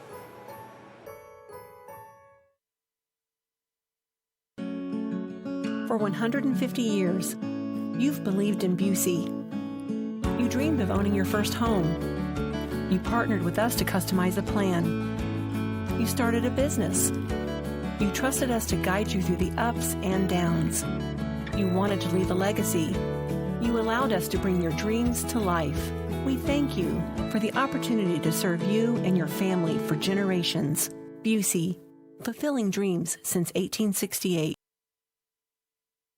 At D1 Networks, we take our role in connecting, protecting, and monitoring businesses in Central Illinois very seriously. When you need us, we'll be there, with service that sets the standard. From access control and structured cabling, to video surveillance and fiber installation, we always strive to provide creative solutions to the ever-changing technology needs of our clients. Contact D1 Networks today. Visit our website or call us at 855-836-6363. One company is on a mission to put 1 million people to work each year. Sounds like a big number, doesn't it? Not to Express Employment Professionals. Are you looking for the right opportunity? Choose Express for a new job or the next step in your employment. We take pride in connecting the right people with the right company. Let us help. We'll open doors for you. Express is on a mission to put 1 million people to work each year. Mahomet-Seymour alumni Jordan Rock on how high school students are important to Fisher National Bank of Mahomet. I think some important considerations in high school banking are how much money you're going to set aside for the future, because I remember getting my first paychecks, I just wanted to spend it all at once, and that's really not a good idea. So I think one of the important things is to figure out how you're going to save the money, and also setting some money aside to spend and have some fun with. I'm Ryan Heiser. I work at Fisher National Bank in Mahomet. Please stop by and see us soon. Stop by and meet Ryan and Jordan and the team of Fisher National Bank of Mahomet. Jackson Construction and Restoration is a family-owned and operated company specializing in residential and commercial services. We have been serving Central Illinois for over 20 years. If you want to remodel a room, restore a deck, or even start fresh with a new house, Jackson is there. And in the times of need after any fire or storm damage, our team of experts is there to help you rebuild or restore your home. Call now for an estimate on your next project.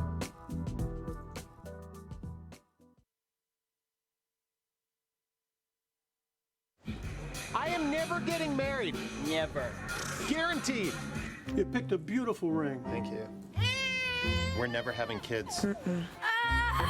Come over here. We are never moving to the suburbs. We are never getting one of those. We're never having another kid. I'm pregnant. I'm never letting go. Hi, come see me, State Farm Agent Darwin Boston, and my team in downtown Mahomet.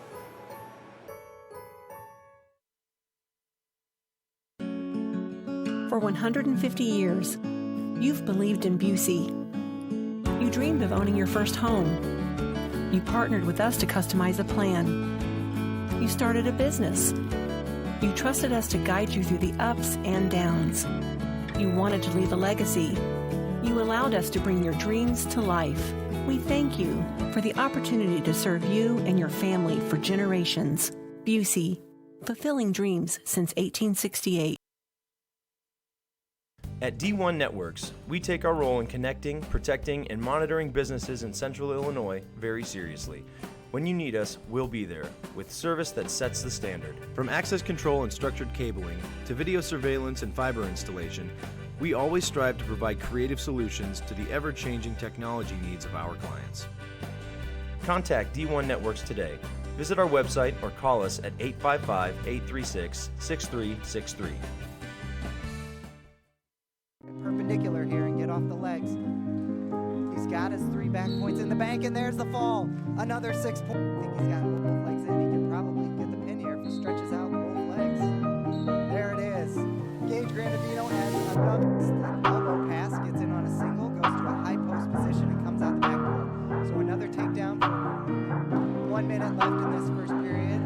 Casillas should get the pin here. Plenty of time, and there he does. This should be a pin.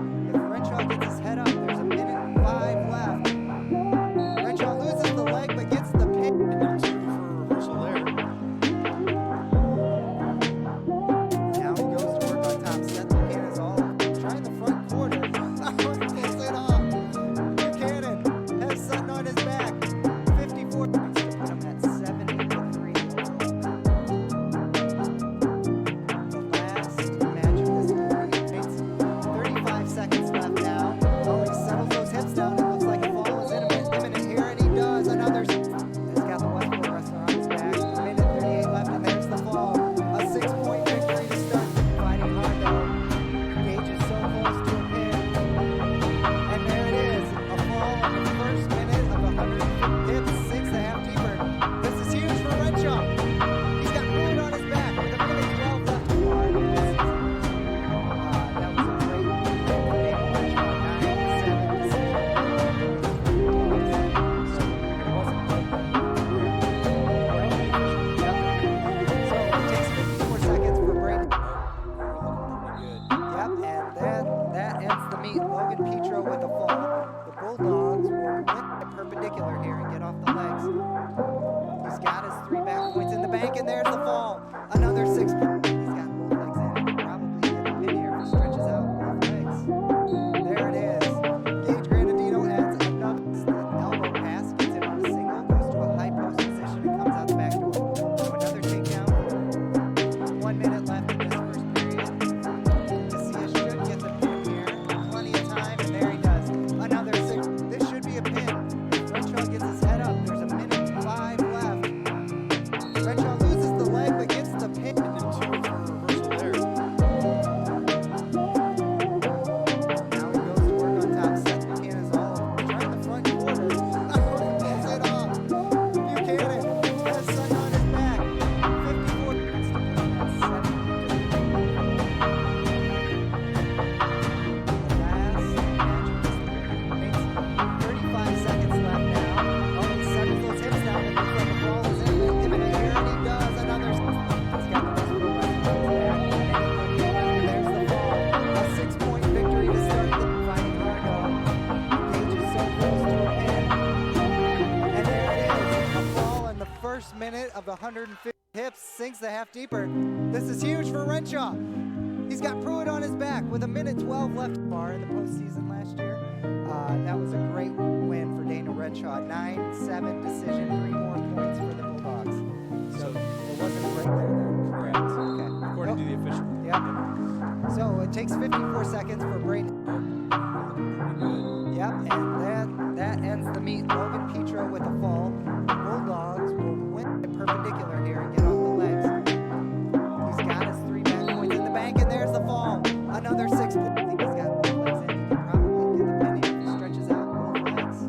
There it is. Gage Granadino adds another elbow.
Welcome back, everyone, to Bulldog TV as we bring you the third of 5 dual meets today. In this dual meet, the Bulldogs will face off against the Lawrenceville Indians. Hello, I am Nick Morphew, former Bulldog assistant coach and current youth club coach. And joining me today is also a former Bulldog coach, industrial arts teacher, and professional beard grower, Simon Anderson. Thank you, Nick. Glad to be here. So the Bulldogs have looked impressive today with 2 big victories. It was 76-3 over Olney, and then you're going to have to remind me what the score was. Oh, boy. It was in the 60s again to, I think, 22 or something like that against Westville. So the Bulldogs, bottom line, are looking impressive today. Right. A lot of pins for the Bulldogs and a lot of bonus points. I was really worried about this weekend because it's the second weekend of break. They wrestled in a huge competitive tournament last weekend. I just didn't know what their energy level would be at, but they've come out firing today, which is good to see. And that's a fair point too. These young men have a lot going on in their lives. They're obviously encouraged to try to keep up with their physicality over breaks, but let's face it, a lot of them are doing break-type things, and anyone can tend to look sluggish after a week and a half of not actual competition. Yep. And the Bulldogs lineup has been pretty steady over the past 2 dual meets, and they will line up like this. This meet will start at 152 against Lawrenceville, and we will see freshman Brennan Hauser, to start off the meet at 152. At 160 will be junior Gage Granadino. At 170 will be junior Hayden Nelson. At 182 will be freshman Colton Crowley. Representing the Bulldogs at 195 will be Mateo Casillas.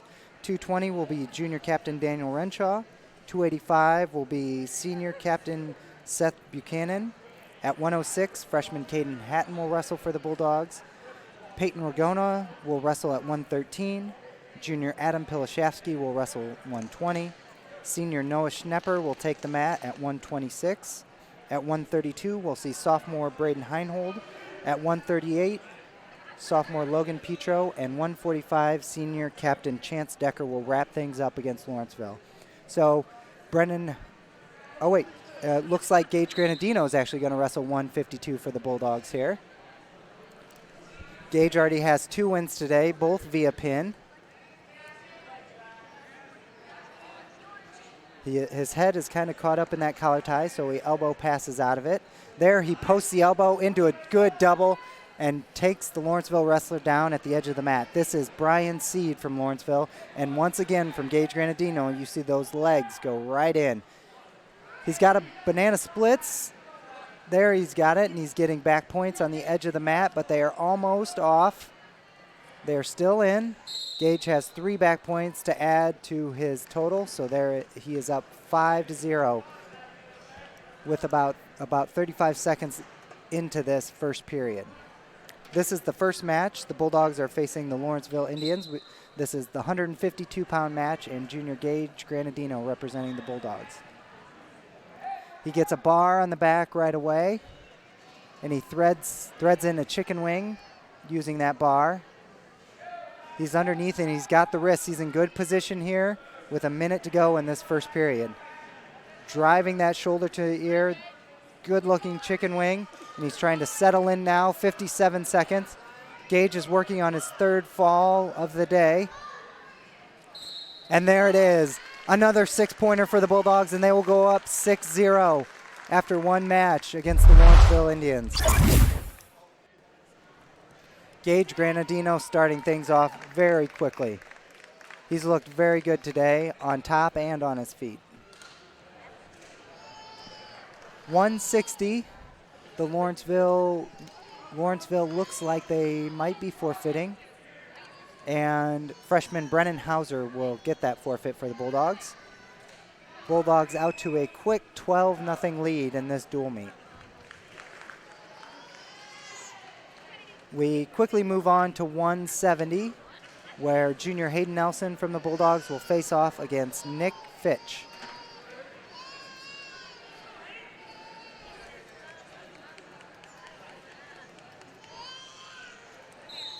We're underway in this 3rd weight of the dual meet.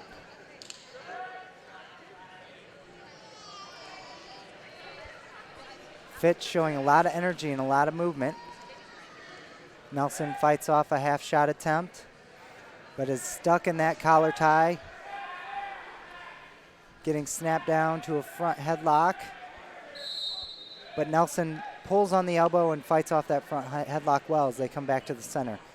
Fitch looks like a pretty quick, powerful wrestler here.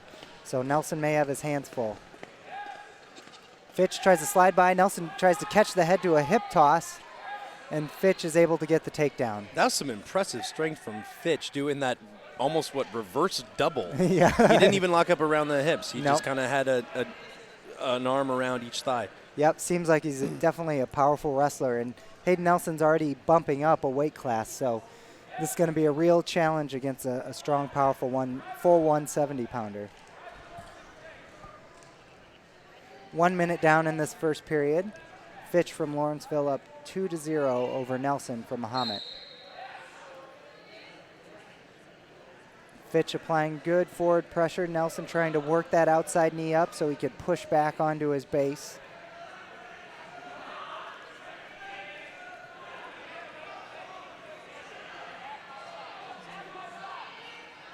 Fitch looking for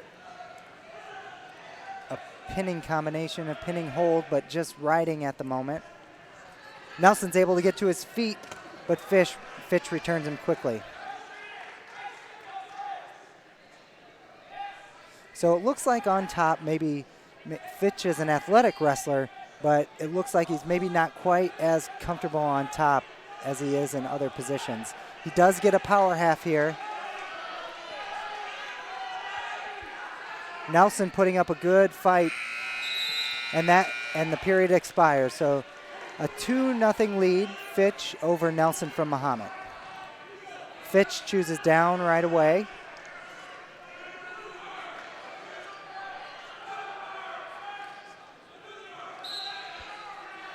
And a quick switch off the whistle yields a quick 2-point reversal. 4-0 Fitch over Nelson. Fitch looks like he wants a chicken wing on that left side. Yeah, if I were Nelson there, I mean, if an opponent's just dragging that or hanging that arm over, I'd be working that 2-on-1 for sure, trying to make something happen. I'm not sure if he was quite aware of his opportunity there. Yep.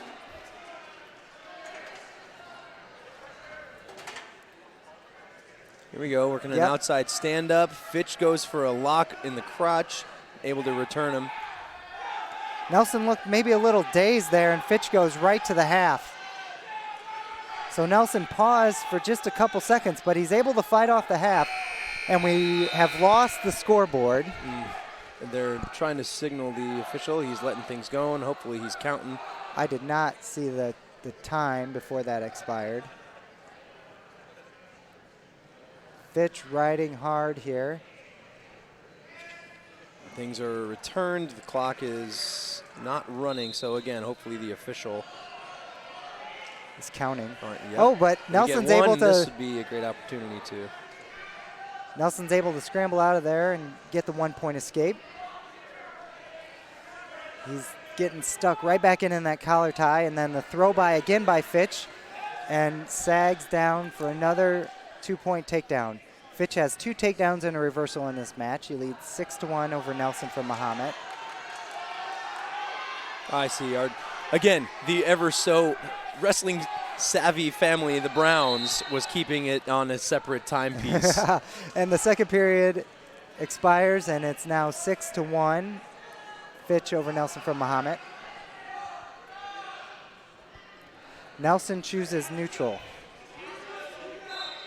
Nelson looking visibly affected here. He needs to catch his breath a little bit, and I know that's easier said than done when you're gassed, but maybe not show so much that he's gassed.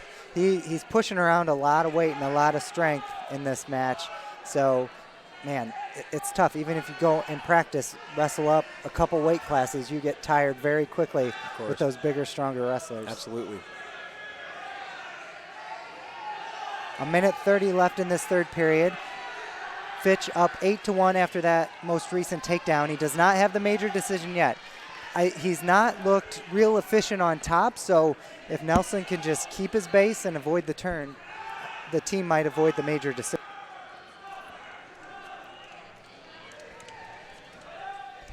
Yeah, Fitch really likes that knee outside, toe inside. He's really digging and using his weight well and kind of exerting that dominance on top. Nelson's, struggling to get to a base as it is.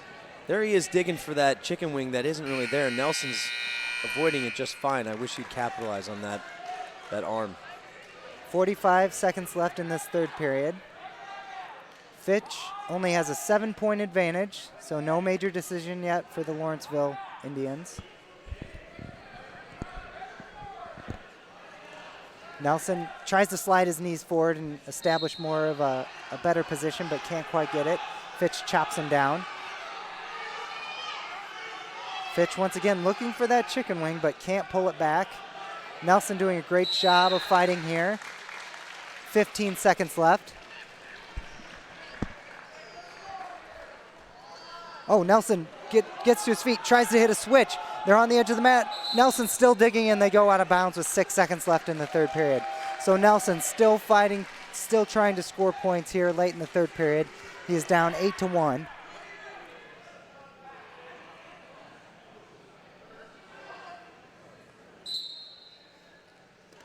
It looks like he tried a knee slide maybe to a Granby there, but couldn't quite execute it. So Nelson goes down 8-1 to Fitch from Lawrenceville. It's Lawrenceville's first victory, and it's 12-4. Oh, did I miss Bulldogs. one there? Excuse me. Yes. Yep. Looks like I missed one. So the score you see now is correct. And we still do not get to see Colton Crowley wrestle today. He has had 3 forfeits. Mateo Casillas also gets a forfeit. And Daniel Renshaw will get a 3rd forfeit. Mateo yet to wrestle today. Well, Mateo wrestled one match. That's Yep, right. Okay. Yep. Colton has yet to wrestle a match today. Now senior captain, heavyweight Seth Buchanan, the 6th ranked heavyweight in 2A. Will be wrestling. I do not have a name yet for this Lawrenceville wrestler. There are 3 forfeits there? Yes, there were.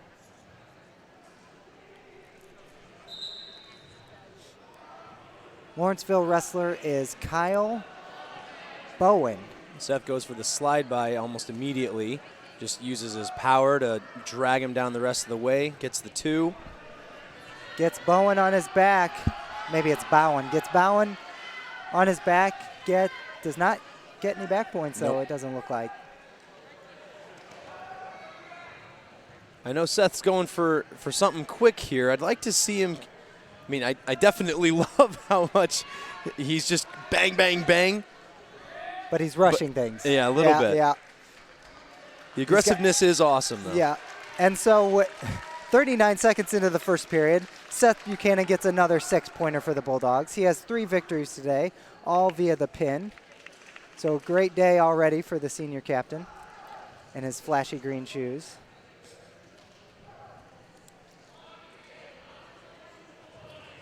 The Bulldogs' victories have all been 6-point victories here.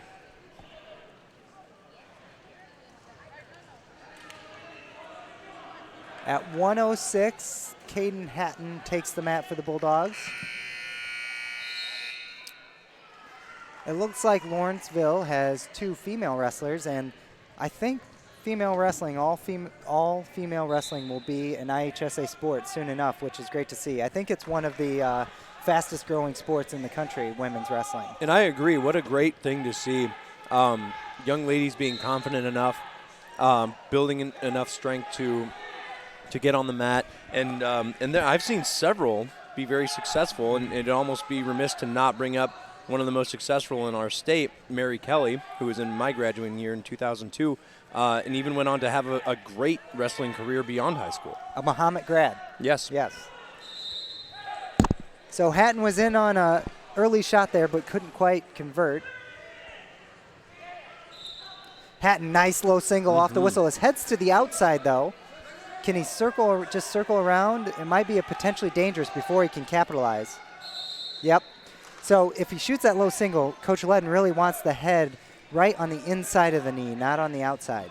Gotta love that. Just right off the whistle, go for it. Yep. I'm wondering almost if he had it in mind no matter what, or if he was sort of scoping out her stance and seeing that it was there. But there he is going low again.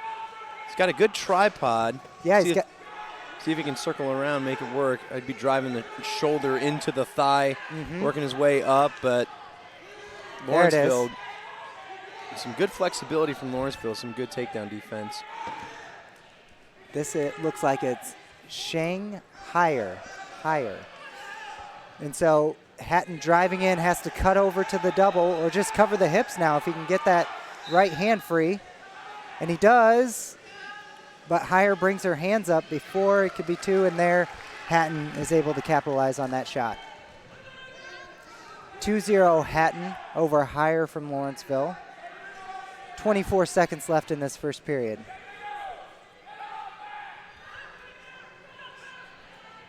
We've seen Hatton with the legs in before. He looked pretty good in the previous match versus a much bigger opponent. Hatton has the power half. It'd be nice to get the second leg in, though, to really get some leverage on that power half. And that's the end of the first period. Hatton from Mahomet up 2-0 over Heyer from Lawrenceville.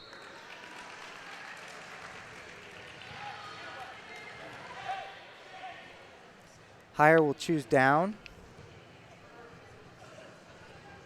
And looks like she wants to hit an inside stand-up right off the whistle. Tried to beat the whistle there, which is not a bad strategy. And look at Hatton. Looks like he's switching sides. You got to love that. Yep, a little back-and-forth gamesmanship there. Heyer's able to get up and face Hatton. Hatton drops in with a head outside single. He needs to cut across to the double. A lift by Heyer there gets Hatton off balance. Hatton really needs to work his hands to the mat, push his hands in the mat, and then, like Simon was saying earlier, drive his shoulder in and circle around behind. No escape yet for Heyer. Hatton holding on tightly to that single.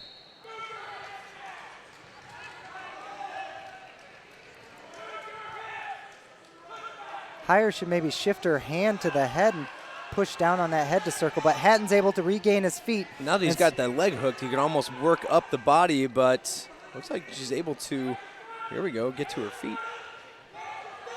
Hatton has to be careful of a stalling here, just holding the leg. Whoa, was the ref counting back points there? That was interesting. So Hatton's still hanging on to this single leg for dear life, and then a stalemate is called. Heyer will start down. Hatton has a 2-0 lead with 54 seconds left in this period. And I was just about to bring that up, Nick. At what point, so in that situation, Hatton's on top. What's her name? Last name? Heyer. Heyer was working to get out, had her body on top, but Hatton still had the leg locked. Yeah. It's not in a stalling position. Nope. How long do you let that go, even though there's some movement, until you call a stalemate? Because it's almost a huge disadvantage for the one on bottom there. Yeah. To just be stuck and not able to score and nothing's happening. Yeah, I think it's a judgment call that you have to just judge if, in that case, Heyer was still trying to work around to go behind. Mm-hmm. It looks like Hatton gave up a. Oh no! It was awarded to Hatton. I didn't see the penalty there. It must have been grasping uniform or something like that. Hatton sneaks the inside leg in, or sneaks his leg in the inside leg, and he's got a half, trying to stretch out Heyer, maybe try and surfboard her to her back. Hatton with a half and a spiral. Oh, he does get her over the top. Yeah, drove her over the top, but his weight is not shifted quite right. Hopefully he can shift back and scoop the head, but time expires in the second period. He does get the 3-point near fall. Hatton goes up 6-0 over Heyer from Lawrenceville, and now it's Hatton's choice. I don't think they're going to be choosing bottom here. Oh, they do. Giving him work on the bottom. He has a 6-0 lead. He's still giving up size at 106. And he tries a stand-up, but he doesn't bring that inside leg up. He just did the motion with the arms. Yeah, nor did that motion break anything with the original cover. Something, I mean, if you're going to have, it's great to see him move off the whistle, but we need more commitment. You've got to turn your, it's not enough to just lift the arm. You've got to almost link it to your torso and body, bring it all the way across, make it really difficult for the one on top to follow. Yep, Coach Ledden always tells them, to turn to the corner of the mat. So they're facing straight ahead to turn that body to the corner. But Hatton looks like he has hand control now. Just can't slide his knees under his chest and get upright. There he gets a foot on the mat. He goes to a sit-out position. Rolls back over. It looks like he's looking for the Granby. He does have the wrist. I'm glad he's oh, sorry, go ahead. Yeah, and he's able to circle and pressure back. He's got the Granby. This should be a reversal. Flips his hips and at least gets the 2-point reversal, but no back points. He is in major decision territory at 8-0 in this match over Hire from Lawrenceville. 55 seconds left in the match. He's able to work a stack again here. Yeah, and then work its hips around. Not bad. Now can he scoop the head? 43 seconds left. He's got his 3 back points. He's losing his grip though. Hire's able to get her belly facing the mat again, and she might get a reversal in this position. There she goes around. Nope, she has not gotten anything yet. She'll at least get an escape. Oh, he did award the reversal even though they came to her feet. That's kind of new to wrestling. If you can circle around behind your opponent on your feet, you can get the reversal. And I imagine it had something to do with almost them going out of bounds in the whole procedure? Or? Yeah, I didn't quite think she was around all the way behind, but she was awarded the 2-point reversal. Hatton starts down with 17 seconds left. He still has that major decision at 11-2.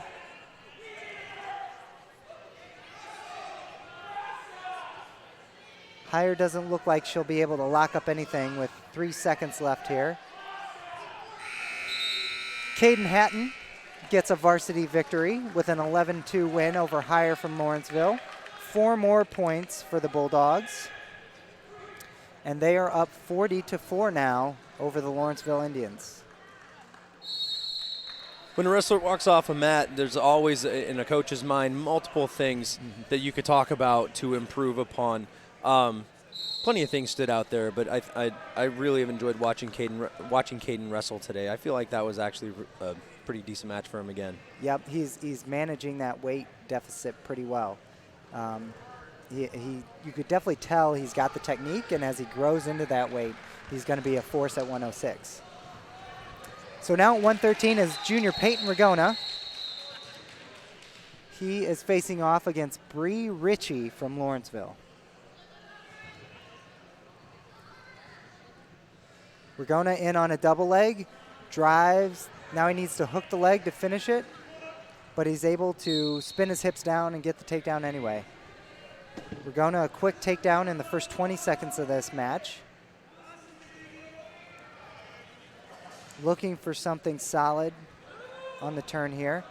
Looks like he has the half in the far wrist. He's driving good. Coaching staff to tell him to keep driving forward. Oh, he almost pulled her back on top of him. There's a whole series here of what to do when your opponent does what. I've been out of the wrestling room for at least 2 years now, and some of the titles some of the words are escaping me, but.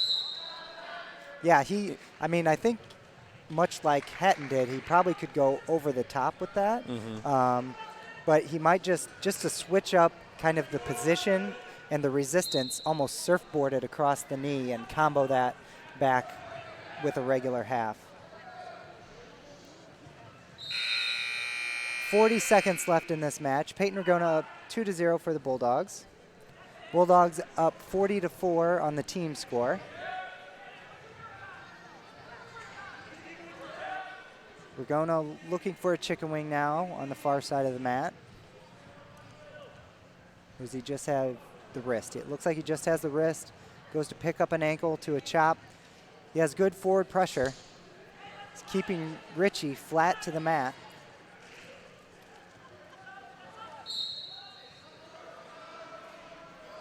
I don't think he has a, does he have a power half? It looks like he's just grabbing the, lifting. Yeah, he's just grabbing the arm and lifting. But time expires before anything can come of it. In fact, I think I saw on Facebook in reference to women's wrestling, the IHSA had an all-girls open, or maybe it was just the IWCOA and had the largest turnout ever. Yeah. I think it was the IWCOA, something, same group that puts on the Fresh Soft tournament.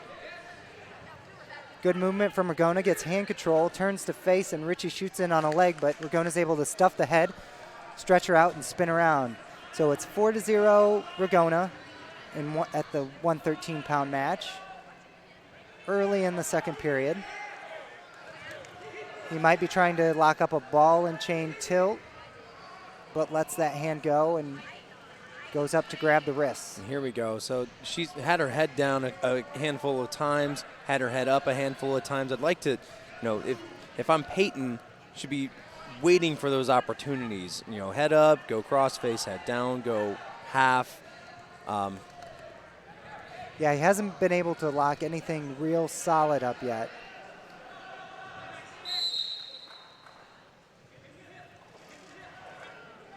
Looks like the coaches are telling him to set up a tilt. Ragona looking for wrists and chicken wings.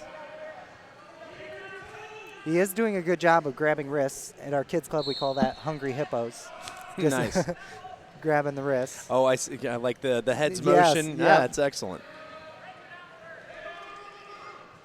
Richie's able to get to her feet and almost hits a standing switch, but Ragona's able to follow. He's in a suck back position now, but he can't quite pull Richie off her base there. If he can keep that arm, he's got that arm in a great position. Here he has the bar, or chicken wing. Yep, combo right away. Potentially dangerous though. 16 seconds left in the second period. Ragona up 4-0, but he has definitely been in control of this match. Been riding very well in this second period. A good chop there and goes right back to work.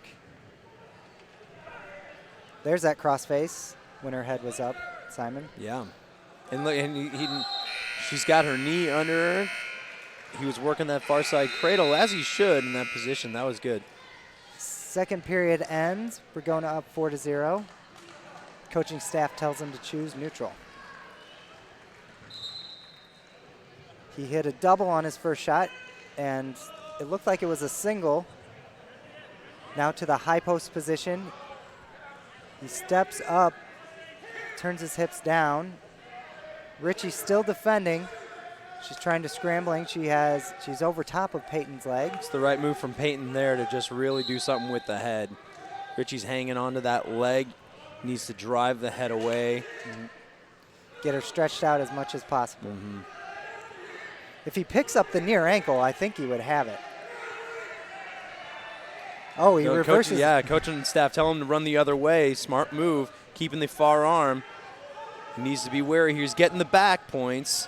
But he wants to keep Richie on her back. Here we go. That was a good sink. But he really doesn't have anything, just laying crossways on top. A minute left to go in this first period. Ragona has 3 back points in his back pocket, so he will have a 9-0 lead in the major decision for the Bulldogs.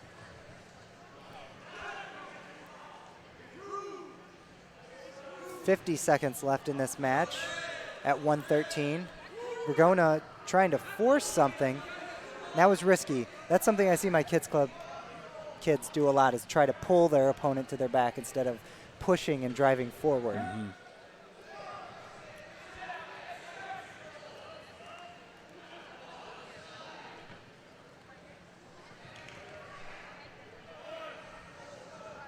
Ragona riding well on top here, has had great wrist control all match. Trying to find something for a turn.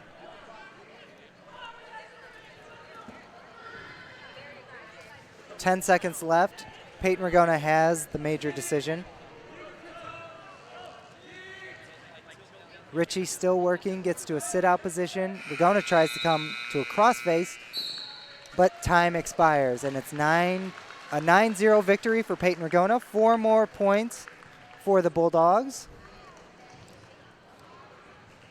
They have rattled off 6 straight victories now and lead the Lawrenceville Indians 44-4. Now at 1:20, we should see junior Adam Pilashevsky for the Bulldogs.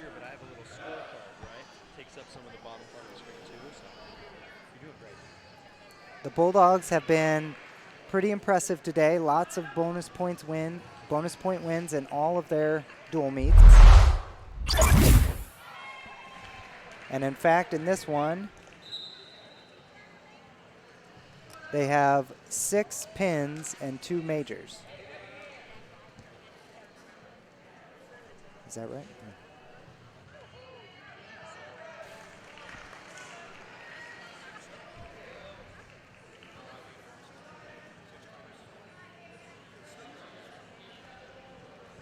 It is 44 to, track wrestling says 44 to 3. I think it's 44 to 4 as Pilashevsky fighting off his back here at 120 for the Bulldogs.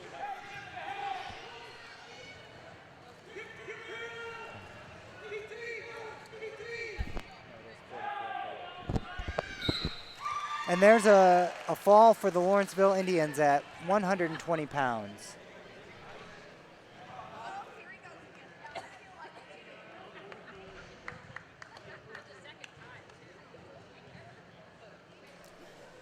It's hard doing math on a live stream.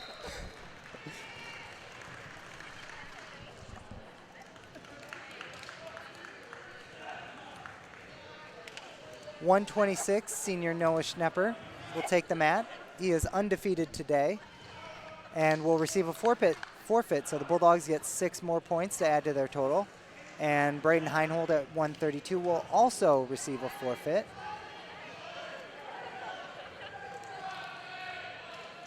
It looks like Caleb Dowers will actually get a shot at a varsity match. Logan Petro sitting this dual meet. This is the 138-pound match.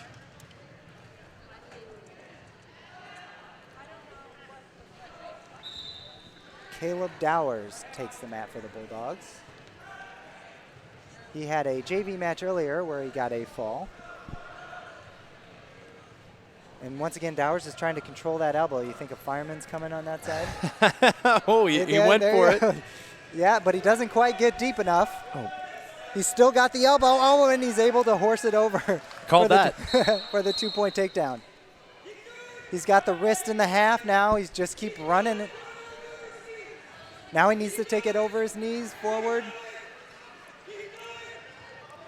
See, look at him. He's definitely trying to run that series, and at a certain point, trying to surf it across. See, like he's got him corkscrewed so much that it was almost working against him. No, he's got it. Yes, he's excellent patience, just running it, running it, running it. Now there's still over a minute to go in this match, so Caleb can settle in. He's a little high, a little too far forward, but gets the fall, and that's another 6-pointer for the Bulldogs. The score, I think, will be 56-9. We've had a flurry of scoring by the Bulldogs, most of that coming via forfeit, but Caleb Dowers gets a varsity pin. Finishing off the night will be senior captain Chance Decker at 145.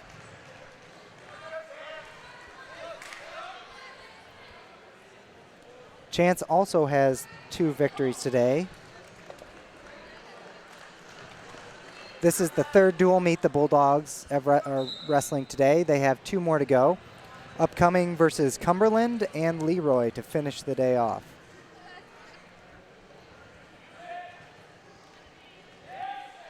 Outside single shot by the Lawrenceville wrestler, and he's able to get Chance down for a quick 2 points in the first 20 seconds of the match.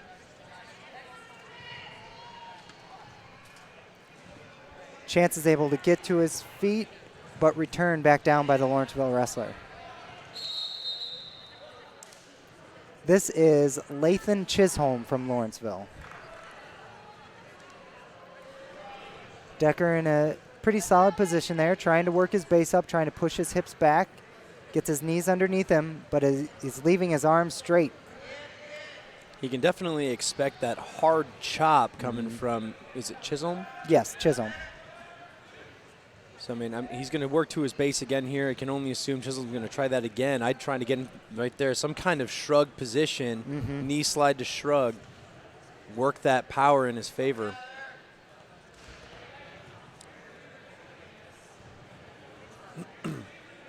Chisholm with a good ride here. We really haven't seen him try to lock anything up as far as a pinning combination goes. Decker back to his base, but Chisholm has the wrist. We see a spiral attempt from Chisholm, but Chance keeps his base pretty well, and then there's that big chop down again.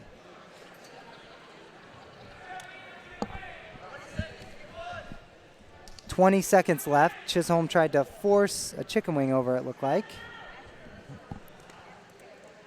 Decker isn't really able to establish any hand control yet. Yeah, I think Chance needs to try and get his knees further up under his chest, and then he can fight for that hand control. Right. 8 seconds left. How quick can Chance be here?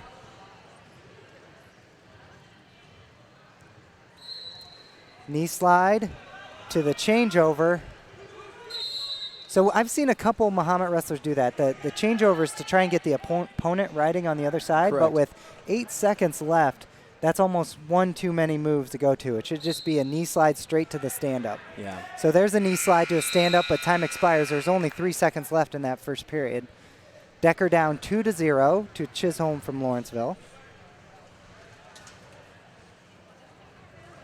Decker's showing enough strength on bottom and only down 2. I mean, the match is far from over here.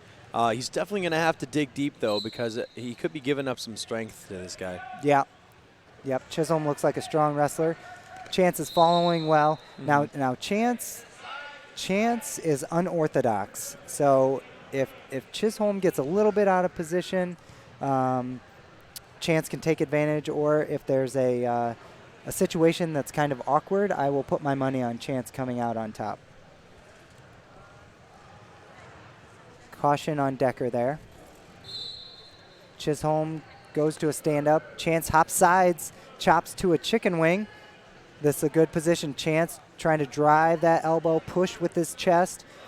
And he's got Chisholm over. He's got the hip flips. Chisholm arching, and Chance catches the far arm for a double chicken wing here. I was just going to say, I've seen him be very successful with this pinning combination already this year.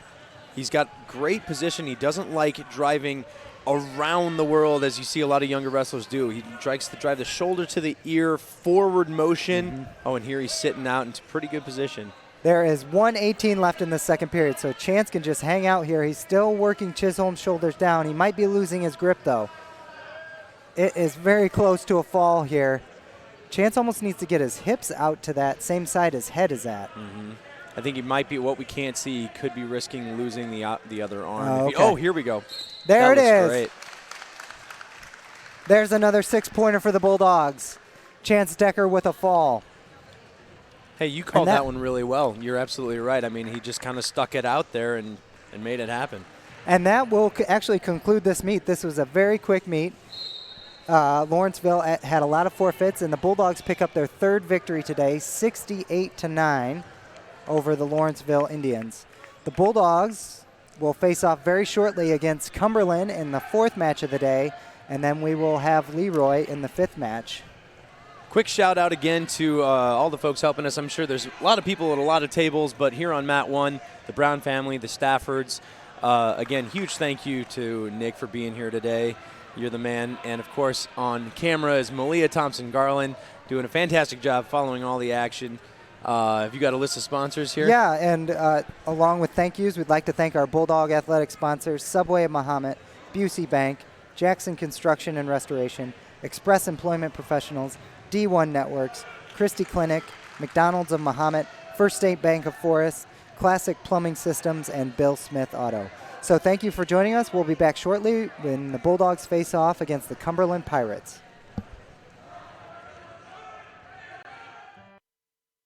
One company is on a mission to put 1 million people to work each year. Sounds like a big number, doesn't it? Not to Express Employment Professionals. Are you looking for the right opportunity? Choose Express for a new job or the next step in your employment. We take pride in connecting the right people with the right company. Let us help. We'll open doors for you. Express is on a mission to put 1 million people to work each year. Mahomet-Seymour alumni Jordan Rock on how high school students are important to Fisher National Bank of Mahomet. I think some important considerations in high school banking are how much money you're going to set aside for the future, because I remember getting my first paychecks, I just wanted to spend it all at once, and that's really not a good idea. So I think one of the important things is to figure out how you're going to save the money, and also setting some money aside to spend and have some fun with. I'm Ryan Heiser. I work at Fisher National Bank in Mahomet. Please stop by and see us soon. Stop by and meet Ryan and Jordan and the team of Fisher National Bank of Mahomet.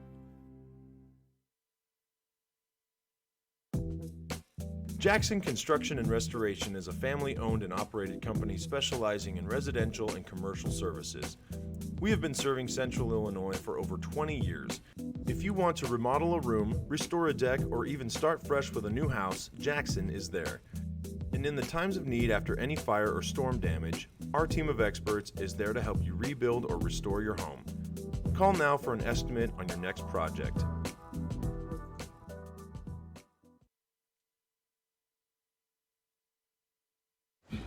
I am never getting married.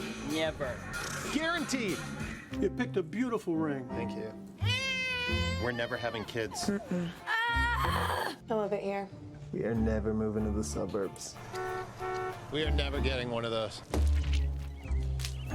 We're never having another kid. I'm pregnant. I'm never letting go. Hi, come see me, State Farm Agent Darwin Boston, and my team in downtown Mahomet.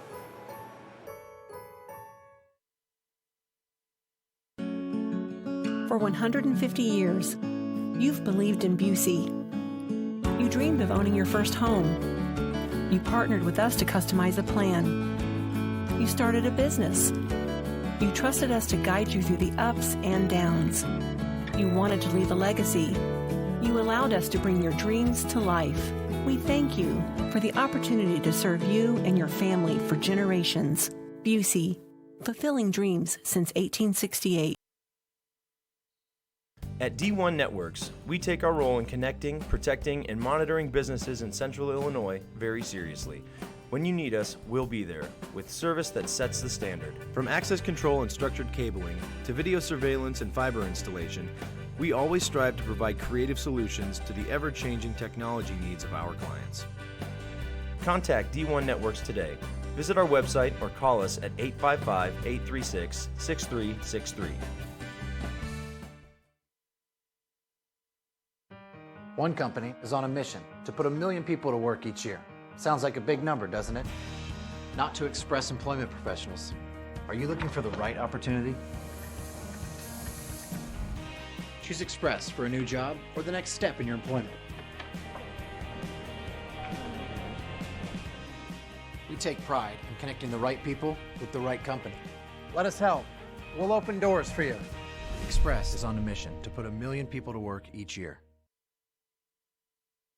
Mahomet-Seymour alumni Jordan Rock on how high school students are important to Fisher National Bank of Mahomet.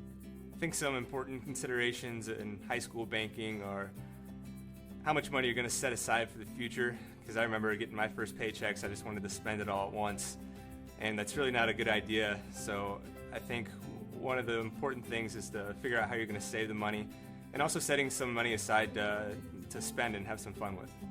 I'm Ryan Heiser. I work at Fisher National Bank in Mahomet. Please stop by and see us soon. Stop by and meet Ryan and Jordan and the team of Fisher National Bank of Mahomet. Perpendicular here and get off the legs. He's got his 3 back points in the bank, and there's the fall. Another 6 points. I think he's got both legs in. He can probably get the pin here if he stretches out both legs. There it is. Gage Granadino has another elbow pass, gets in on a single, goes to a high post position, and comes out the back door. So another takedown for 1 minute left in this first period. Casillas should get the pin here. Plenty of time, and there he does. Another single. This should be a pin. If Renshaw gets his head up, there's 1 minute and 5 left. Renshaw loses the leg, but gets the pin. Number 2 for a reversal there. Now he goes to work on top. Seth Buchanan is all trying the front quarter. Pulls it off. Buchanan has something on his back.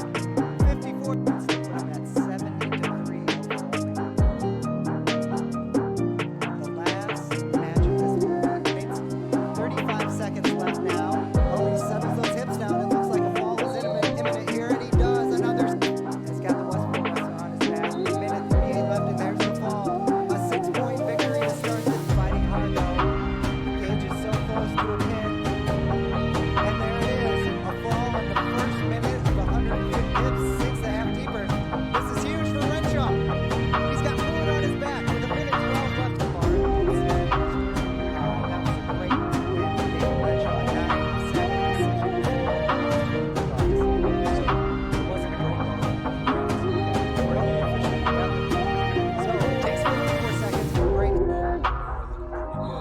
Yep, and that ends the meet. Logan Petro with a fall. The Bulldogs will win on the edge of the mat, but they are almost off. They're still in. Gage has 3 back points to add to his pay. And there it is. Another 6-pointer for the Bulldogs, and they will go up 6-0. Oh, Nelson gets to his feet, tries to hit a switch. They're on the edge of the mat. Nelson's reversal, flips his hips, and at least gets a 2-point reversal. But no back points. He's in major. Gonna in on a double leg. Drives. Now he needs to move the leg. Caleb can settle in. He's a little high, a little too far forward, but gets the ball, and that's another 6-point perpendicular here and get off the legs. He's got his 3 back points in the bank, and there's the fall. Another 6 points.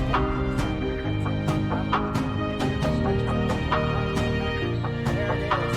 Gage Granadino adds another elbow pass. Gets in on a single, goes to a high post position. Another takedown. 1 minute left in this first period. Plenty of time, and there he does. Another 6. This should be a pin. Renshaw gets his head up. There's 5 left. Renshaw loses the leg, but gets the pin. Hitting him 2 for a reversal there. Now he goes to work on top. Seth Buchanan is all trying the front quarter. Pulls it off. Buchanan has Sutton on his back. 54 points to put him at 7-3 over. The last match of this dual meet. 35 seconds left now. Oh, he settles those hips down. It looks like a fall is imminent here, and he does. Another. He's got the Westville wrestler on his back. 1:38 left, and there's the fall. A 6-point victory to start the fighting hard, though. Gage is so close to a pin. And there it is. A fall in the first minute of 150 hips, 6.5 deeper. This is huge for Renshaw. He's got Pruitt on his back with 1:12 left. Bar in the postseason last year. That was a great win for Daniel Renshaw. 9-7 decision, 3 more points for the Bulldogs. So there wasn't a break there. According to the official. Yep. So it takes 54 seconds for break. Yep, and then that ends the meet. Logan Petro with a fall. Bulldogs will win the edge of the mat. They're almost off. They're still in. Gage has 3 back points to add to his pay. And there it is. Another 6-pointer for the Bulldogs, and they will go up 6-0. Oh, Nelson gets to his feet, tries to hit a switch. They're on the edge of the mat. Nelson's reversal flips his hips, and at least gets the 2-point reversal. No back points. It's in major. Gonna in on a double leg. Drives. Now he needs to hook the leg. Caleb can settle in. He's a little high, a little too far forward, but gets the fall, and that's another 6-point perpendicular here and get off the legs. He's got his 3 back points in the bank, and there's the fall. Another 6 points. I think he's got both legs in. He can probably get the pin if he stretches out both legs. There it is. Gage Granadino adds another elbow pass, gets in on a single, goes to a high post position, and comes out the back door. So another takedown for 1 minute left in this first period. Casillas should get the pin here. Plenty of time, and there he does. Another 6. This should be a pin. Renshaw gets his head up. There's 1:05 left. Renshaw loses the leg, but gets the pin. 2 for a reversal there. Now he goes to work on top. Seth Buchanan is all trying the front quarter. Pulls it off. Buchanan has Sutton on his back. 54 points.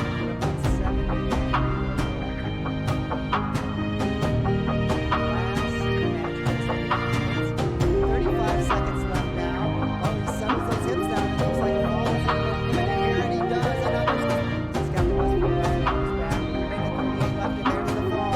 A 6-point victory to start the fighting hard. Gage is so close to a pin. And there it is, a fall in the first minute of the 150 hips, 6.5 deeper. This is huge for Renshaw.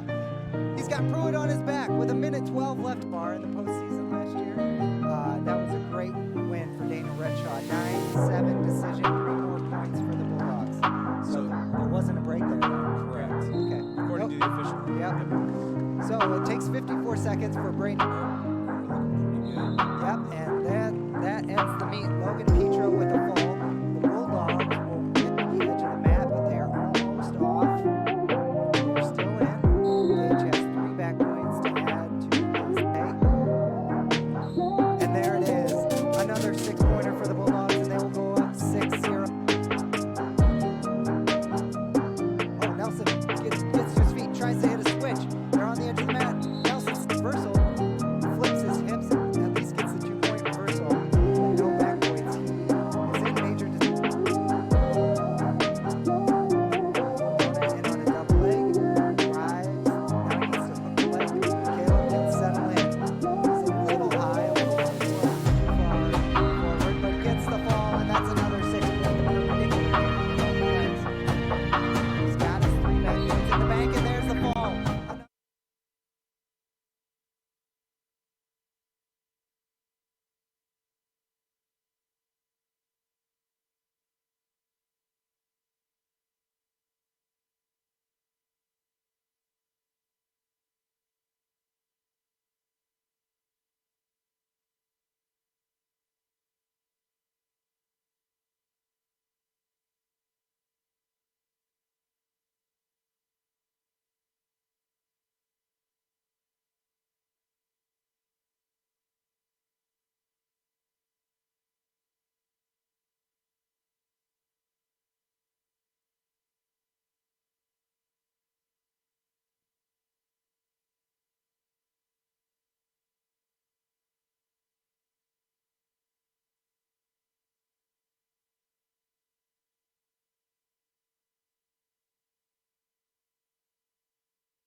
Hello, everyone. Welcome back to Bulldog TV, where we will bring you dual meet 4 of 5.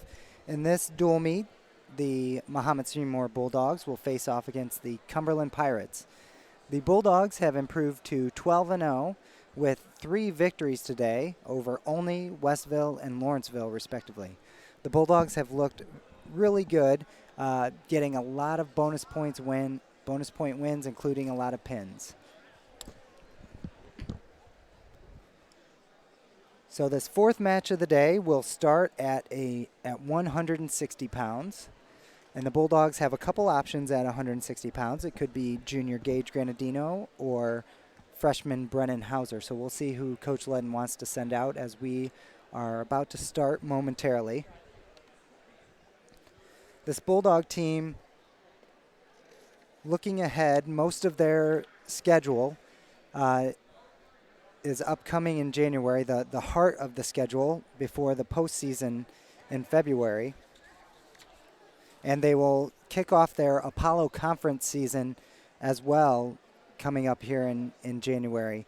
They will travel to Sterling on January 10th to face off in a dual meet against Sterling High School, and then they will travel to the Sycamore tournament on the 11th, a very tough 2A tournament that they will participate in. And then they will kick off their Apollo Conference schedule on the 16th against Effingham at Effingham, and they will also wrestle Mattoon that week. So the Bulldogs are at 12-0, as I stated before. They've had 3 wins today, 3 convincing, dominant wins. It was 76-3 over Olney, 57-22 over Westville, and 68-9 over Lawrenceville.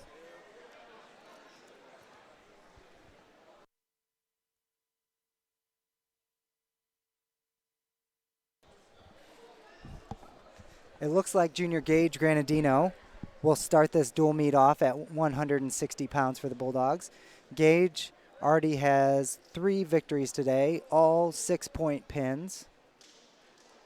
The junior is definitely one of the people on the team that I am looking for to step up and be more consistent from match to match. He's had a lot of varsity experience, had a lot of good varsity wins. He is just right on the edge of beating those really good wrestlers. I think that he has a great shot of going to the state tournament this year, and hopefully he can get an IHSA medal. He's tough being at 152, though. That's always kind of a tough weight class. There's always a lot of strong, talented upperclassmen at 152. So Gage definitely has his work cut out for him, but he's a pretty good athlete, and he's very solid in all 3 positions, and that's why I like his chances in the postseason. So here the match starts off at 160 pounds against the Cumberland Pirates. You see Gage Granadino there for the Bulldogs, and this is last name of Easton for Cumberland. Granadino in on a single on the edge of the mat. Easton tries to throw him over and gets free, and then he's back in on a shot. He's pulling on the elbow now. Granadino needs to get his elbow back and reestablish that front headlock position. They're on the edge of the mat, so Gage isn't in too much danger, but his elbow is still too deep. Easton pulling on that elbow, looking for maybe a short carry. But Granadino's able to spin around behind, hook the leg, and gets a quick 2-point takedown. Easton is still on that leg. I'm wondering if the Cumberland coaches will question that, depending on what happens here. Doesn't look like. Oh, but Granadino crossed his feet in that upside down, that inverted position, which gave Easton a point. So that's an illegal move. You cannot cross your legs around the opponent's head. Granadino into a quick crab ride, now settles back on top with the legs in.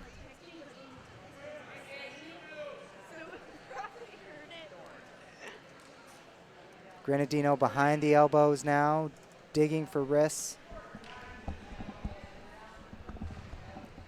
This is really a strong position for Gage. He's great with those legs in. Working a power half now with 20 seconds left in this first period. Gage trying to get some cheap back points here at the edge. He needs to push that head away, maybe turn his chest down a little bit. There he does. He has 1 swipe, but can't get a second. 3 seconds left. Granadino up 2-1 over Easton from Toledo, Cumberland. Gage is going to choose neutral. We haven't really seen Gage in on a nice shot yet. I'd like to see him be a little more aggressive here. Easton keeps pretty good head position in the tie-up. Gage tries to shuck him by. Gage tries to shuck again, can't quite lock it up tight enough. Gage has a really nice single to that right side, Let's see if he can drag that arm and hit that single. Eiston maintaining head position. He's keeping his head in between. He's not letting Gage get his head near the arm that he has a hold of. And then Gage takes a long double leg, but is able to keep a hold of the single. Gage is pretty good here. Eiston has a quarter Nelson. Gage driving in, circling around behind, has his hands planted on the mat. Now he wants to pick that leg up and drape it across his right thigh. Eiston scrambling well. Gage a pretty good scrambler himself. It's just important that the Gage keeps his head and hips high here to come out on top of this scramble situation. There's the 2 points with the legs in, and he might have Eiston on his back, but Eiston rolls through. Gage is in trouble, sliding off to the side. Eiston gets the reversal, and it is 4-3 now. Gage in neutral there, obviously a little bit out of his comfort zone with Eiston showing that dominant head position. Did a great job just dropping out of it for the takedown, and he, again, showing great constraint through that whole scramble. Yeah, Gage can scramble. He's just a solid all-around wrestler, but Eiston looks like he can scramble and be a little funky as well. For sure. Eiston looks like he has a good feel for just kind of like grabbing a handle and holding on and getting some leverage. There's Granadino, gets his hips out, flips his hips over, but he doesn't have the escape yet. Eiston, wow, doing a great job at the end of the second period to prevent Granadino from getting that escape. That was huge for him. Granadino, again, that's pretty good scramble, and any other time he probably could have made it happen, but time was not on his side. Eiston chooses down. Granadino rode him in the first period pretty well. Into a crab ride position. Gage using his shoelaces, tops of his shoes there to take out the posts of Eiston and get him back to his belly button to the mat. Got the legs in, and he hooks up a far side cradle now. Kind of where we've seen Renshaw. He needs to adjust, and he's able to roll through and get a 1 count, not a 2 count. Granadino still has the legs in. Trying to work for a power half. Eiston doing a good job of fighting it off. Gage looking fairly comfortable up here. He's doing a pretty good job keeping his position despite the efforts of Eiston. It seems to me like they're very similar stylistically. Yeah, I agree. And Eiston also, I mean, again, showing some good things defensively here to counter the legs. It hasn't quite worked out for him, but shaping up to be a really good match as we're about exactly halfway through. Yep, 1 minute. Oh, excuse me, we're in the third period. Yes, 1 minute left in this third period. Granadino clinging to a 4-3 lead. It looked like Granadino jumped the gun there. Not a bad idea when you're trying to ride someone out. Goes for the ankle. Eiston sits back, but Granadino's able to, it looks like Granadino's leg is over top of Eiston's arm. This is not a good position for Gage. He needs to bail out. He cannot give up the reversal here. He just needs to hop off, keep his head up. Gage clinging to life with 39 seconds here. He's up 1, and he gives up the reversal. 30 seconds remain. He's got to really work here. Eiston with a 5-4 lead. Granadino in a great position here. He comes to his feet, peeling the hands. Fighting for that hand control. Eiston trying to return and pulls Granadino off the mat. There's a lot of things that could go wrong here for Eiston. A potential stalling call if he doesn't return in time, or if he falls off the mat. A lot of officials who are quick to those kind of calls could say if some kind of fleeing situation, which is a point. Gage tries an maybe inside stand-up or switch, and that was not very effective. Eiston chops him down, and he now has to build his base, establish hand control, and get to his feet. 7 seconds left. 5. A locked hands called by Eiston. Gage is to his feet, trying to get the escape to end it in regulation. He does not, but Gage gets the point for the 1 point locked hands call. You cannot lock your hand around an opponent's waist. And now we go to sudden victory overtime on their feet. 2 minutes, first takedown wins. It's almost as much fun to watch the sidelines and the enthusiasm from the teams and coaches during this when it goes to sudden victory. Everybody's going crazy. Gage just kind of draped in the tie-up. He's not really being aggressive. Really working that sort of Russian arm position here. His head's not quite. Eiston's doing a great job of blocking Gage with his head. Stretched out shot. Eiston in short offense, but they are on the edge of the mat. Gage just can't. Some kind of dump here.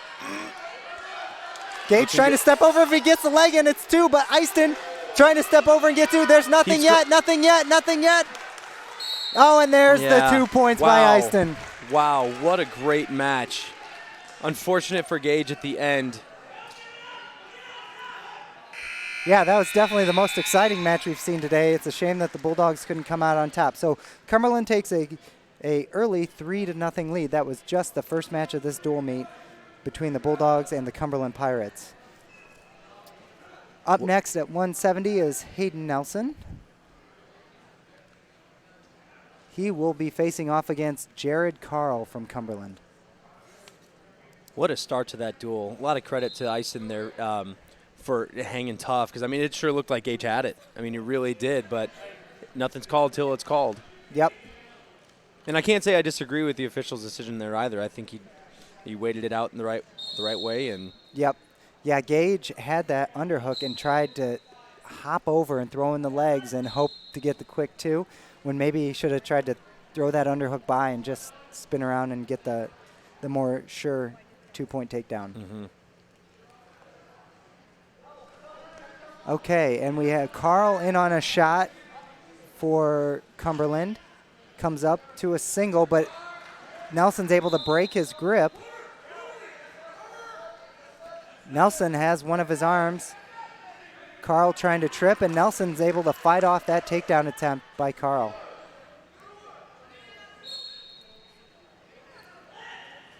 Nelson with kind of a reverse grip there. He tries a fireman's or a carry. He needs to slide his arm around the waist, and he's got the 2. He needs to keep that far elbow. Ooh, watch out for a spladle here.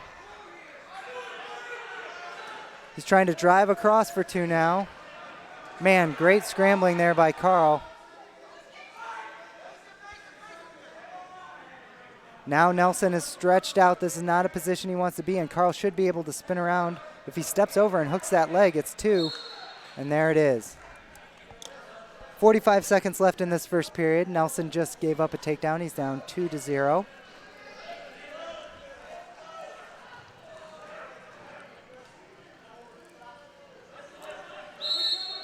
Nelson trying to hit the switch, but he's given up that left arm. Uh-oh, and Carl has a wing and a suck back available to him. Nelson gets to his feet. Can he pull on the elbow and circle out? He does. So 2-1. Nice job by Nelson to get a point at the end of the period.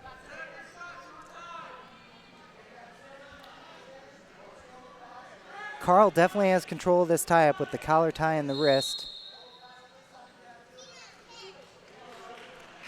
As time expires, it's nice to see him give that effort at the end. Again, a 1-point match is a great, much better position to be in than a 2-point match.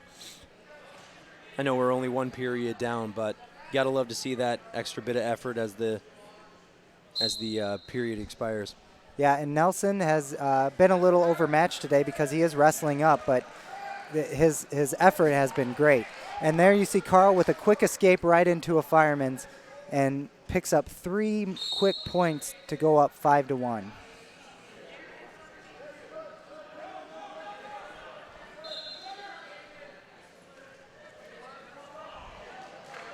Nelson getting to his feet, trying to fight the hands.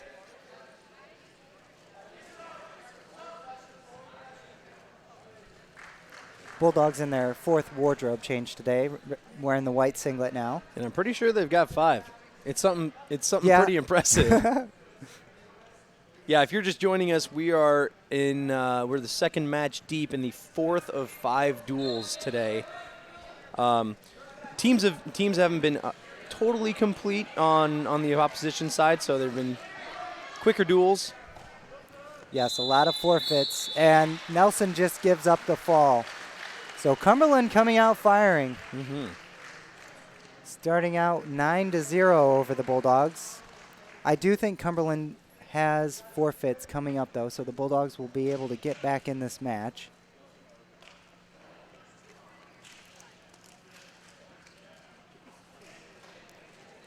There will be a forfeit at 182 and then a double forfeit at 195.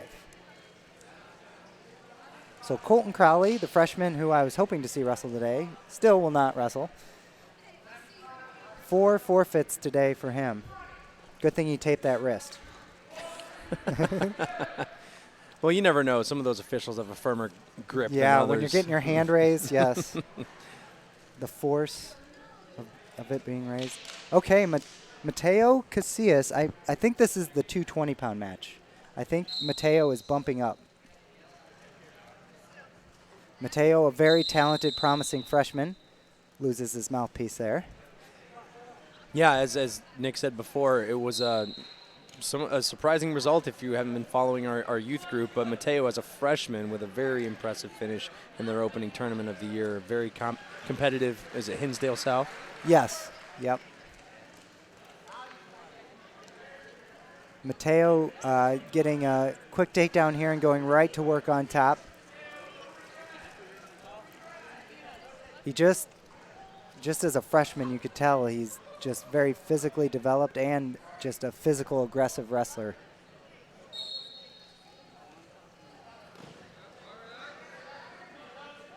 I saw maybe it wasn't the News Gazette, it was the Mahomet Citizen, but Fred Kroner posted like an all-decade team for Mahomet Wrestling. And it has been spreading across social media like wildfire. People are sharing it like crazy. Fred does a good job over there, and it's been a real treat for a lot of graduates and even, I wouldn't say, I can't remember if I saw any current athletes on that. I think on any Seth of the Buchanan lists. was. And the point I was going to make about that list is it seemed to be mostly the upper weight wrestlers that were represented on that all-decade list. And I think with Colton Crowley and Mateo Casillas, you'll probably see that trend continue into the future. I thought I saw Jordan Geese's name on there for heavyweight. Well, there were multiple chosen. It was just, I think, the see. top, 14 or 15 wrestlers from the past decade. Yeah, but what a great thing for the community. A lot of folks really love to follow that kind of stuff, and when you've got somebody to commit the time to looking through past stats and successes and things, an all-decade list is a pretty cool thing. Yep. Happy New Year to everyone joining us at Bulldog TV.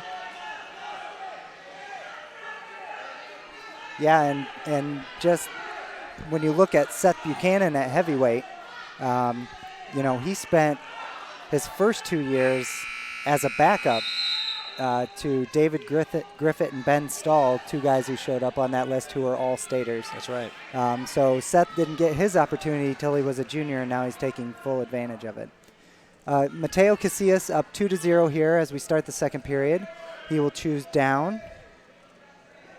What's our Cumberland wrestler's name?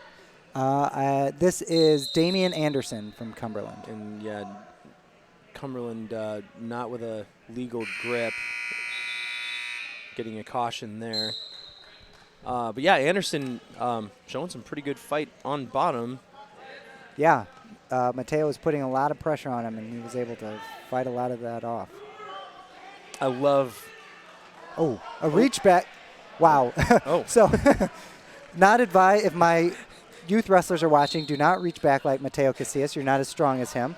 But he is able to flip the Cumberland wrestler on his back and gets another 6-pointer for the Bulldogs. So a fall for Mateo Casillas.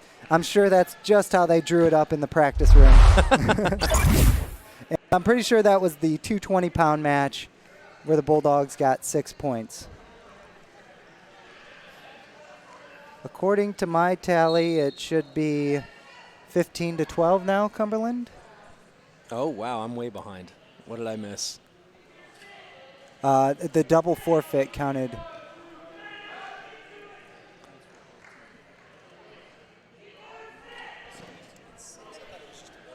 No, I think you add it. Yep.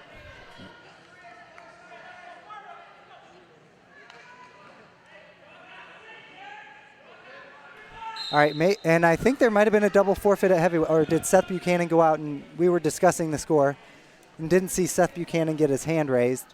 He had his singlet up, so I think there was a forfeit at heavyweight as well. I apologize. And back at 106, we have Caden Hatton, a freshman.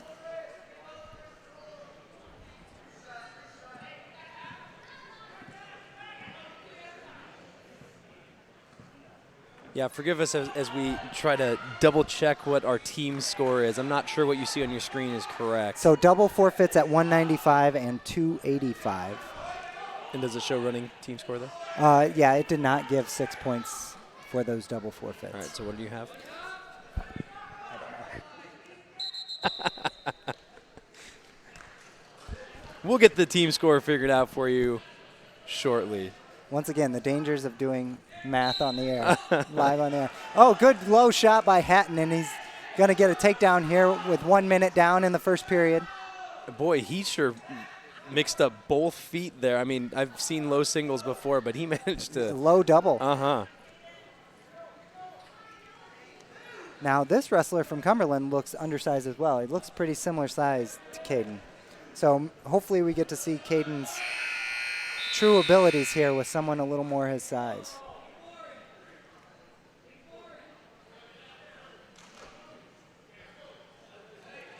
Oh, it looks like he's working on a double chicken wing. Oh, he loses it.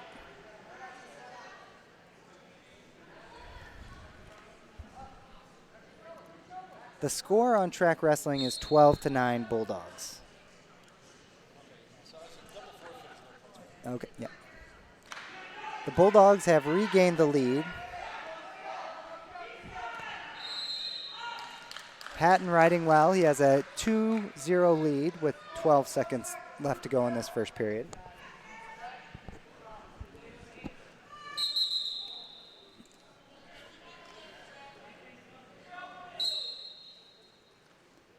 Cumberland wrestler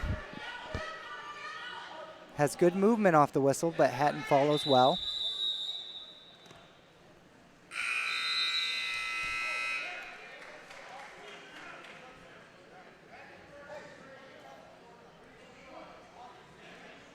Hatton will choose down to start this second period.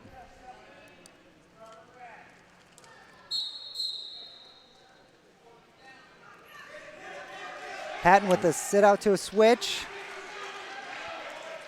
Gets around behind for the 2-point reversal. 4-0 Hatton from Mahomet over Westville from Cumberland.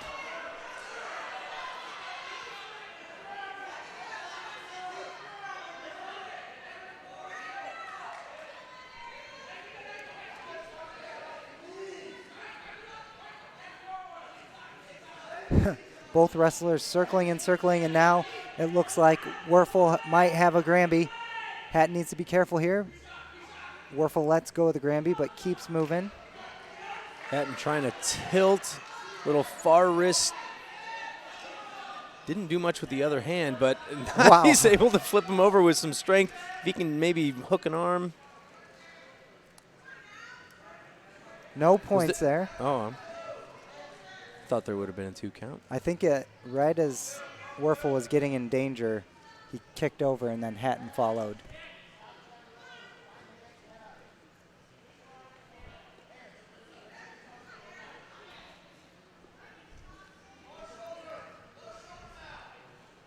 .40 seconds left in this second period. Caden Hatton from Mahomet up 4-0. Showing good riding, good following, staying in control.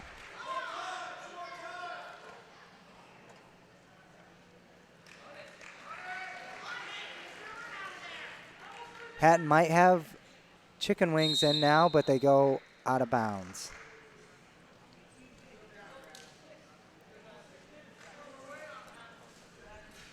Even though Caden Hatton's undersized now, it's got to be good for Coach Ledden to know that he has a 106 in the pipeline. Those extreme weights, like 106 and heavyweight, they're always kind of tough to fill. So knowing that you have someone there who will be there for a couple years is always a good thing. And Hatton, sure, I mean, he's no slouch. He's not just some fill-in either. I mean, yeah, he's given up some size, but there's some very good technical skill there. not to make any comparisons, but when I was coaching at Centennial, when Justin Cardani first came in, he was a very undersized 106-pounder, but you could tell he had just the great technical skill. And then by the time he was a junior and senior, he was winning state championships. For sure, 2 in a row. A lot of fight coming from the Cumberland wrestler here. Hatton trying to swim out, pop his head out, and he'll get the 2-point reversal. I think that caught Hatton off guard just a little bit, and a lot of big flurry coming from his opponent there. Thankfully, regained his composure and able to kind of stack him up again. Hatton a little out of position. If he can get perpendicular and scoop the head up. He's trying to sink the regular half. I would probably go with the reverse half. There he goes. There you go.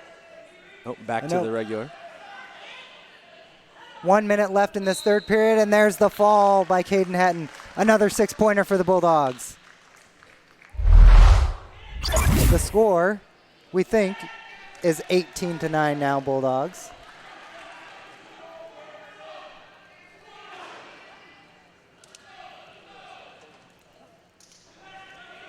And up next for the Bulldogs will be junior Peyton Ragona. Peyton Ragona is the regular 106-pounder, bumping up today. The Bulldogs have shifted some of their lighter weights to fill in a gap. Peyton Ragona will get a forfeit at 113. It looks like Adam Pilshafsky will get a forfeit at 120. Wow. At 126, senior Noah Schnepper will get a forfeit. Braden Heinhold at 132. Wow. Wait, he might have a match. All right, we'll get to see some wrestling here. The Bulldogs took a commanding lead with those string of forfeits. It is now 36-9 Bulldogs.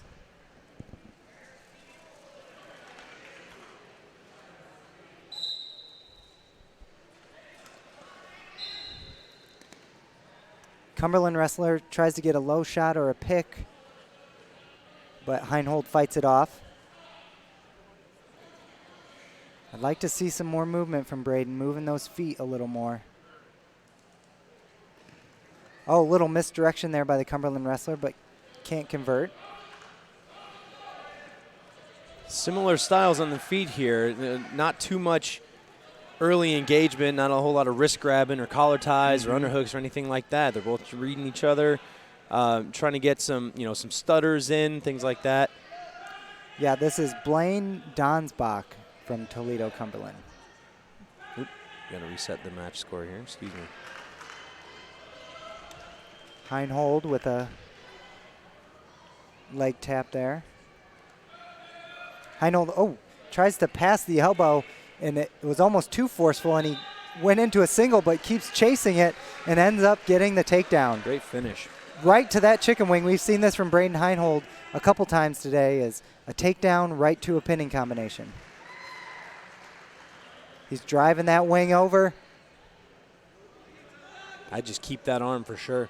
Yep, I would not give up on this position yet. Yeah, he lost that grip, but definitely keep the chicken wing position. Here we go.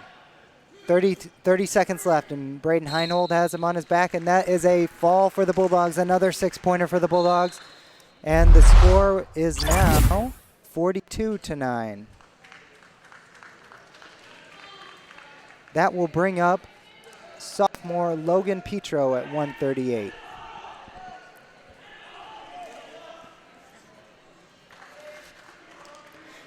One of the things I like about Braden Heinhold is that once the action starts, he's the one who determines when it ends. A lot of times wrestlers will scramble around for a little bit and then take a pause or take a break, but Braden keeps going once that action has started.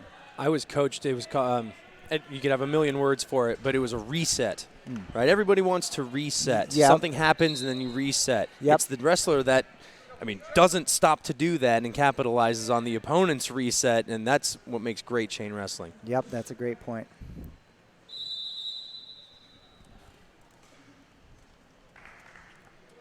Logan Petro for the Bulldogs, working a strong collar tie. tries to get the Cumberland wrestler in a snap down position. Doesn't quite have a front headlock. He has the chin, and he's got a reverse grip on the far wrist, which is interesting.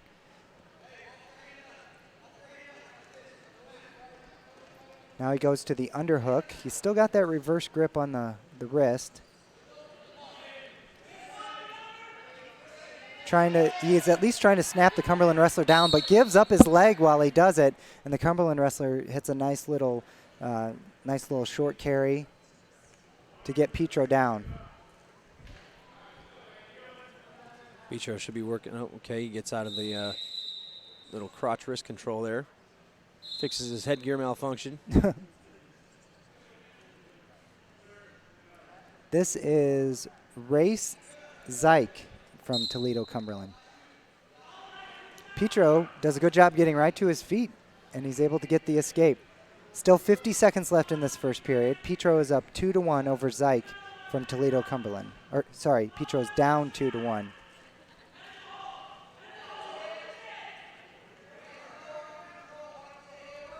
Yeah, both of these wrestlers seem to be getting an awkward tie-up.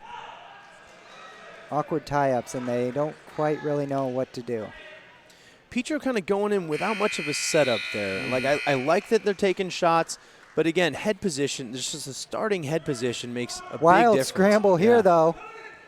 And it looks like Petro could come on top. Oh, he doesn't stuff the head and circle around. He got his hips a little too high, his knees a little bit too close to his chest, and couldn't spin around, but he's still in good position.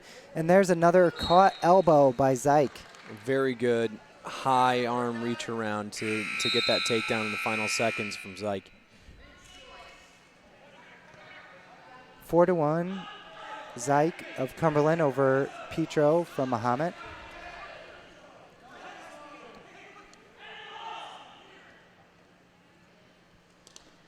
Not sure who chose neutral there.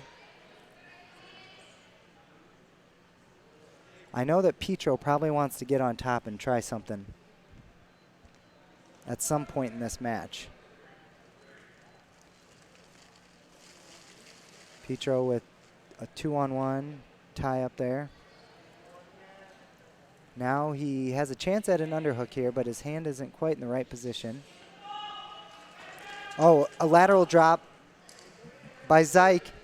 He gets 2 points right on the edge.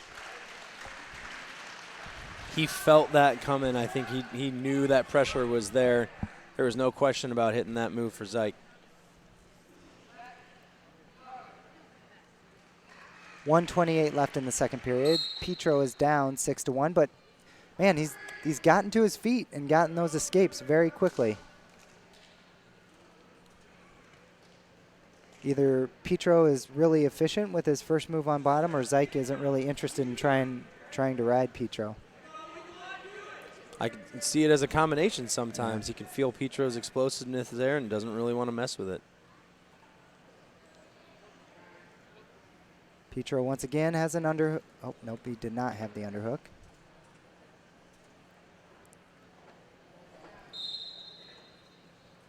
Petro really needs to be a little more active in this tie-up. Maybe bang on the head, circle. There's a tap and a shot by Petro. Tap and a shot by Zyke, but he's able to reel in the single. Petro needs to get his legs back. He does. Zyke's trying to circle around behind. Petro trying to lock up that near headlock, it looks like. Petro is behind both arms, I think. It should be maybe he's not under the near arm, but Zyke is able to get a Granby off that situation and get a takedown, and now he's getting back points. Oh, he reaches up for the head to try and pin Petro. Can't quite get it. Seemed like a quick two. It is 10-2 now at the end of the second period, so Zyke has the major decision for the Cumberland Pirates. And Petro chooses down. Zyke doesn't want any part of being on top, so he cuts Petro. Score will move to 10-3.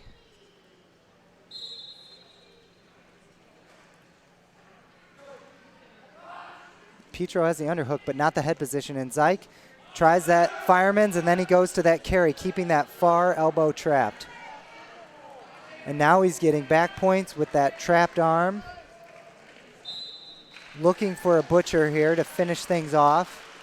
There's 1:30 left in this third period, but Petro's able to fight off his back and give up the 3 back points. Now Zyke has to be thinking about the tech fall. It is 15-3, a 12-point advantage. A 15-point advantage would be a 5-point tech fall for the Cumberland Pirates.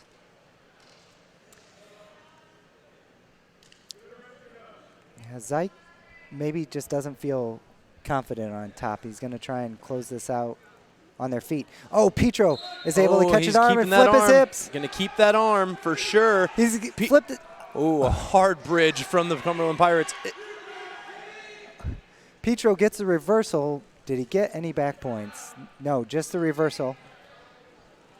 It is 15-5 now. So maybe he can whittle away at that major decision and get some back points. 40 seconds left in this third period. Petro's got some legs deep. Doesn't look like Cumberland wrestlers too interested in doing much about it. He's just got his head down. There he builds to his base. Petro's looking maybe a little bit high. Well, yeah, no, we might get a stall call on the Cumberland wrestler. There it is. There it is.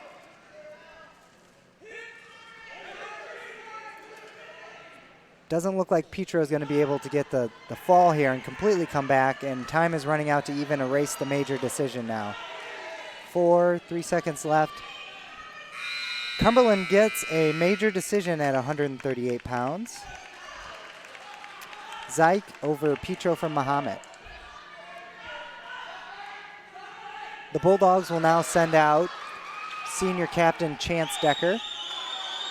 Decker coming off a fall in his previous match.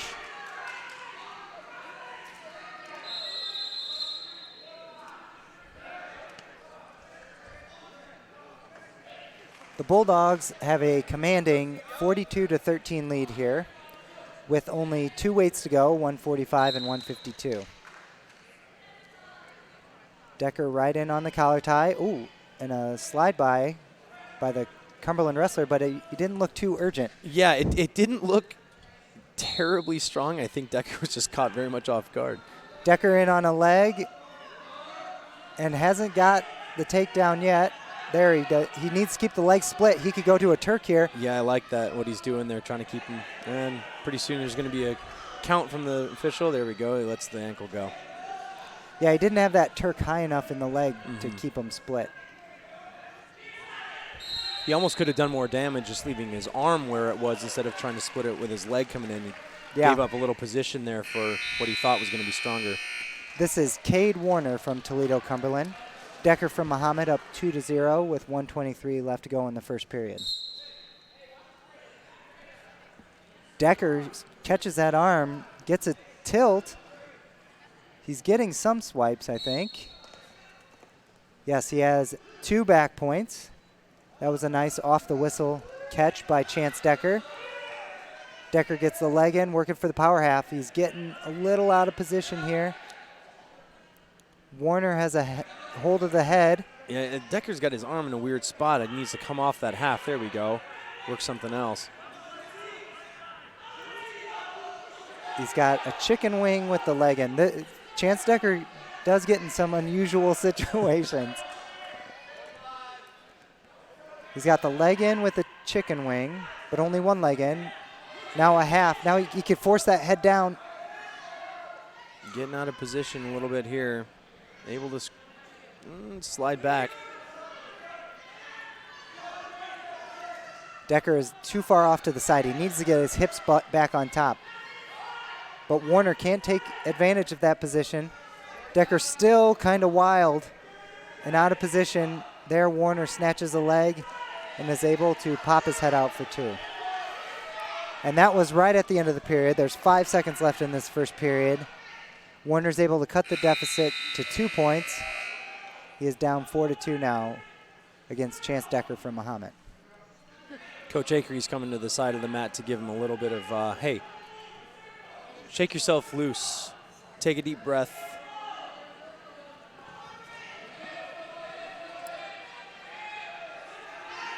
Chance is going to actually choose neutral. That's surprising. Chance is pretty good on bottom. A lot of times he can catch people right to their back.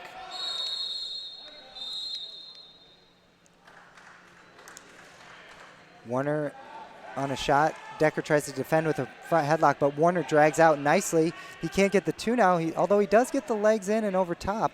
But Decker keeps his hips high and is able to pop his head out and get the 2. 6-2 now. Decker over Warner from Toledo, Cumberland. Right to a half for Decker, and Warner's in trouble. There's still 1 minute and 25 seconds left to go in the second period. Decker did a great job keeping that far arm. Warner coming out the backside, but unable to. And now Chance is really sinking deep. He doesn't have the head, though, just a tight waist. He needs to get back around the head somehow. And Warner's able to roll through to his belly with 1 minute left to go in this second period. Decker now up 9-2. He needs one more point to get a major decision for the Bulldogs. Current score is 42-13. Bulldogs over the Cumberland Pirates.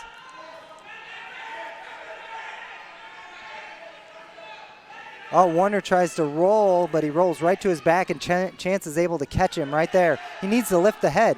There he goes. He lifts the head. He gets his head up. He needs to pull that far elbow to him. Oh, Decker. If Decker had teed up there, a lot of them like to stay a little too parallel with the body. He came out to the side. Could have done more with it. Warner, I think, will get an escape here. There's the escape from Warner. 12-3 Decker with 10 seconds left, and Decker being a little nonchalant there. Oh, once again, the shot by Warner, the loose front headlock by Decker, and then Warner drags out for the 2. That's the second time that's happened to Chance Decker. And so he was on his way to a tech fall, and now it's been whittled down to under a major decision. It's 12-5 Decker at the start of the third period. If I were Warner, I would take a shot just to get in that front headlock and drag out of it again. Oh, a hip toss attempt by Decker. Warner defends it. Decker still has his long arm wrapped around the neck of Warner. And Warner pops out and gets the 2. 12-7 now. This is a good comeback by Warner. If Decker doesn't find some fire, he's in for a long third period. Yes.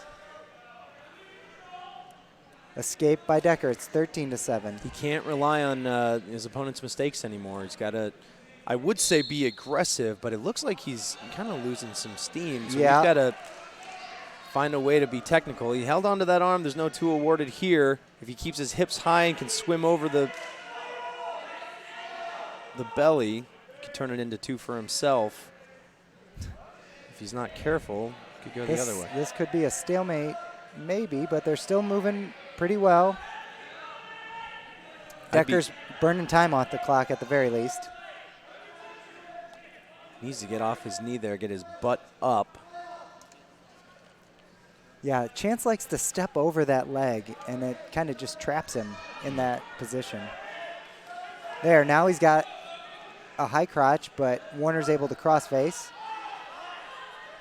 Decker has the elbow, tries to reach across, tries a little dump or a carry. Uh-oh, Warner has a cradle locked up. This is not good, but Decker's up 6 points. Now 4 points with that 2-point takedown with 20 seconds left. Yeah, it looks like Decker just has run out of steam in this match. Going hard on that near side cradle is Cumberland. Decker able to evade. So one stalling call. So what looked to be a tech fall possible is now whittled down to just a decision.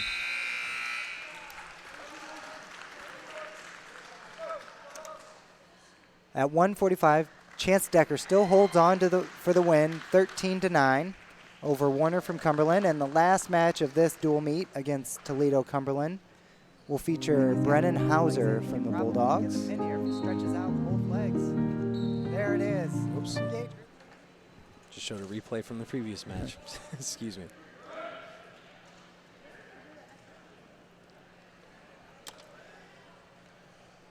Okay, last match of our 4th dual meet of the day. Brennan Hauser from Mahomet, and I don't have a name for the Cumberland wrestler yet. Hauser has very good elbow control here. He can elevate and duck under that elbow pretty efficiently. Tries to drag out of a front headlock, but the Cumberland wrestler gets in on a single, cuts across to the double. If he can hook a leg, oh, Hauser some good scrambling there. The Cumberland wrestler has not been able to hook a leg or come around behind just yet. There's the 2, but Hauser keeps moving, gets hand control, and gets the escape. So Hauser gets 1 point back, and then he's right in on a single leg. He needs to post his hand, push in, circle up. Oh, he got flat. Needs to keep trying to face here. He's switching off to a double, not in the best best timing there. Definitely when you're caught like that, locking your hands around a single and trying to post around is. He's still got that arm. He's trying to control the elbow. This is Michael Carpenter from Cumberland. Carpenter hasn't gotten the second takedown, but there he gets it. 4-1 Carpenter over Hauser from Mahomet. 45 seconds left to go in this first period.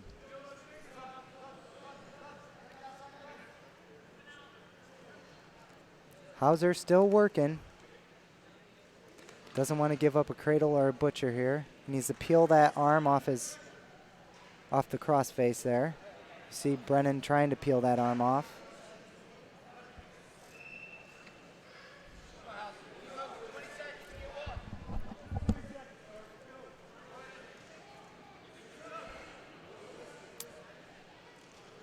The Bulldogs have won this dual meet. This is the last match. They are 4-0 on the day and have improved to 13-0 on the year.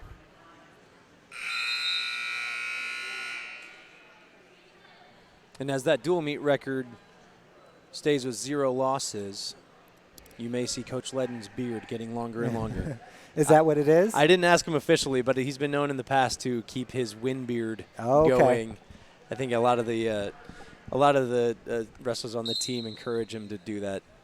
Well, if it's about beards, you're the expert, so I'll trust your opinion there. Carpenter from Cumberland started down and will get the escape after some good motion on the bottom position. Hauser, once again, that great elbow control. Gets to that high crotch. Oh, but can't convert.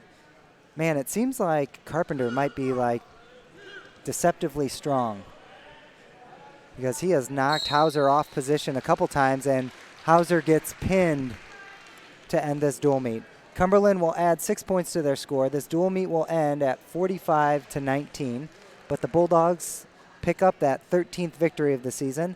They will now go on to face the Leroy Panthers in our 5th and final match of the day, which the coaching staff is talking about. This Leroy team might be the biggest test. They match up pretty well with the Bulldogs. So hopefully the Bulldogs can keep this unblemished record intact. So the Bulldogs win 45-19 over the Cumberland Pirates, and we will rejoin you shortly with the Bulldogs facing off against the Leroy Panthers. Real quick before our break, I'd like to thank you all for joining us as the viewers. This is, if it weren't for you watching, we'd just be broadcasting to no one, but thank you so much to our athletic sponsors, Subway of Mahomet, Busey Bank, Jackson Construction and Restoration, Express Employment Professionals, D1 Networks, Christie Clinic, McDonald's of Mahomet, First State Bank of Forest, Classic Plumbing Systems, and Bill Smith Auto. Again, thank you so much to all our sponsors and boosters. We will be back shortly after a commercial break, some highlights, and with our final duel versus Leroy. Jackson Construction and Restoration is a family-owned and operated company specializing in residential and commercial services. We have been serving Central Illinois for over 20 years. If you want to remodel a room, restore a deck, or even start fresh with a new house, Jackson is there. And in the times of need after any fire or storm damage, our team of experts is there to help you rebuild or restore your home. Call now for an estimate on your next project.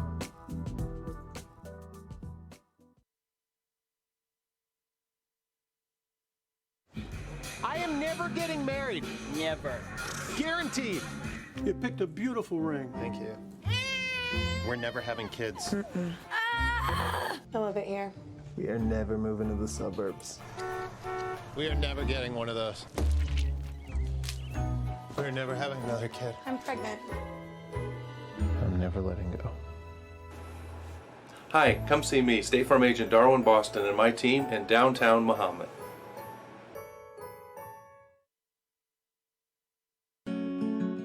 For 150 years, you've believed in Busey. You dreamed of owning your first home.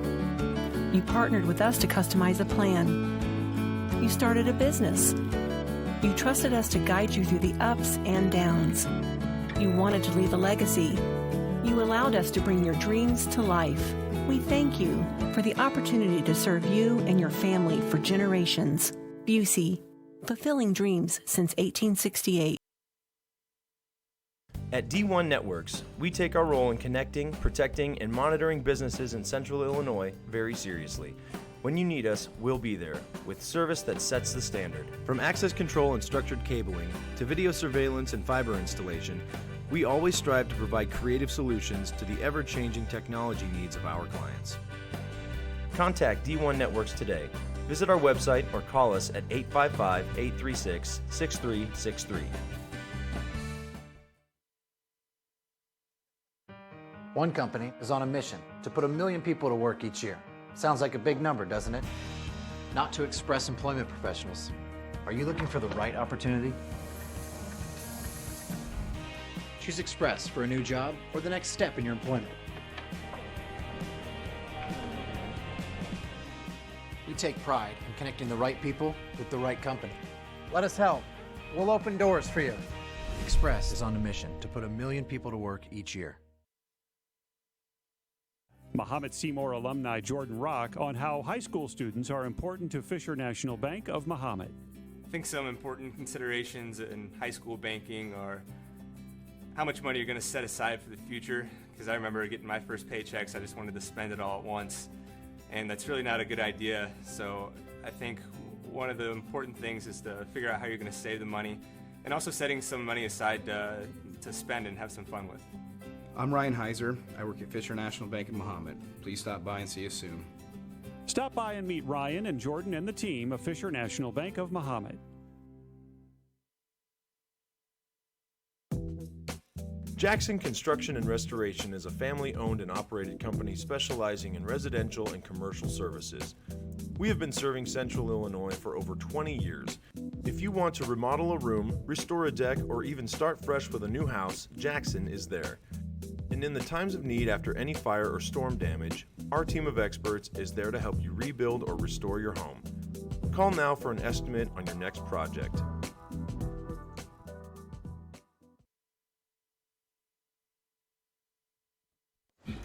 I am never getting married. Never. Guaranteed. You picked a beautiful ring. Thank you. We're never having kids. I love it here. We are never moving to the suburbs. We are never getting one of those. We're never having another kid. I'm pregnant. I'm never letting go. Hi, come see me, State Farm Agent Darwin Boston, and my team in downtown Mahomet.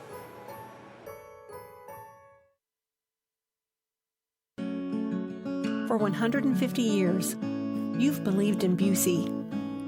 You dreamed of owning your first home. You partnered with us to customize a plan. You started a business. You trusted us to guide you through the ups and downs. You wanted to leave a legacy. You allowed us to bring your dreams to life. We thank you for the opportunity to serve you and your family for generations. Busey, fulfilling dreams since 1868. At D1 Networks, we take our role in connecting, protecting, and monitoring businesses in Central Illinois very seriously. When you need us, we'll be there, with service that sets the standard. From access control and structured cabling, to video surveillance and fiber installation, we always strive to provide creative solutions to the ever-changing technology needs of our clients. Contact D1 Networks today. Visit our website or call us at 855-836-6363. One company is on a mission to put 1 million people to work each year. Sounds like a big number, doesn't it? Not to express employment professionals. Are you looking for the right opportunity?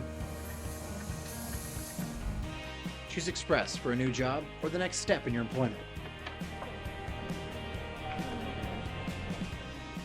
We take pride in connecting the right people with the right company. Let us help. We'll open doors for you. Express is on a mission to put 1 million people to work each year. Mahomet-Seymour alumni Jordan Rock on how high school students are important to Fisher National Bank of Mahomet. I think some important considerations in high school banking are how much money you're going to set aside for the future, because I remember getting my first paychecks, I just wanted to spend it all at once, and that's really not a good idea. So I think one of the important things is to figure out how you're going to save the money, and also setting some money aside to spend and have some fun with. I'm Ryan Heiser. I work at Fisher National Bank in Mahomet. Please stop by and see us soon. Stop by and meet Ryan and Jordan and the team of Fisher National Bank of Mahomet. Jackson Construction and Restoration is a family-owned and operated company specializing in residential and commercial services. We have been serving Central Illinois for over 20 years. If you want to remodel a room, restore a deck, or even start fresh with a new house, Jackson is there. And in the times of need after any fire or storm damage, our team of experts is there to help you rebuild or restore your home. Call now for an estimate on your next project.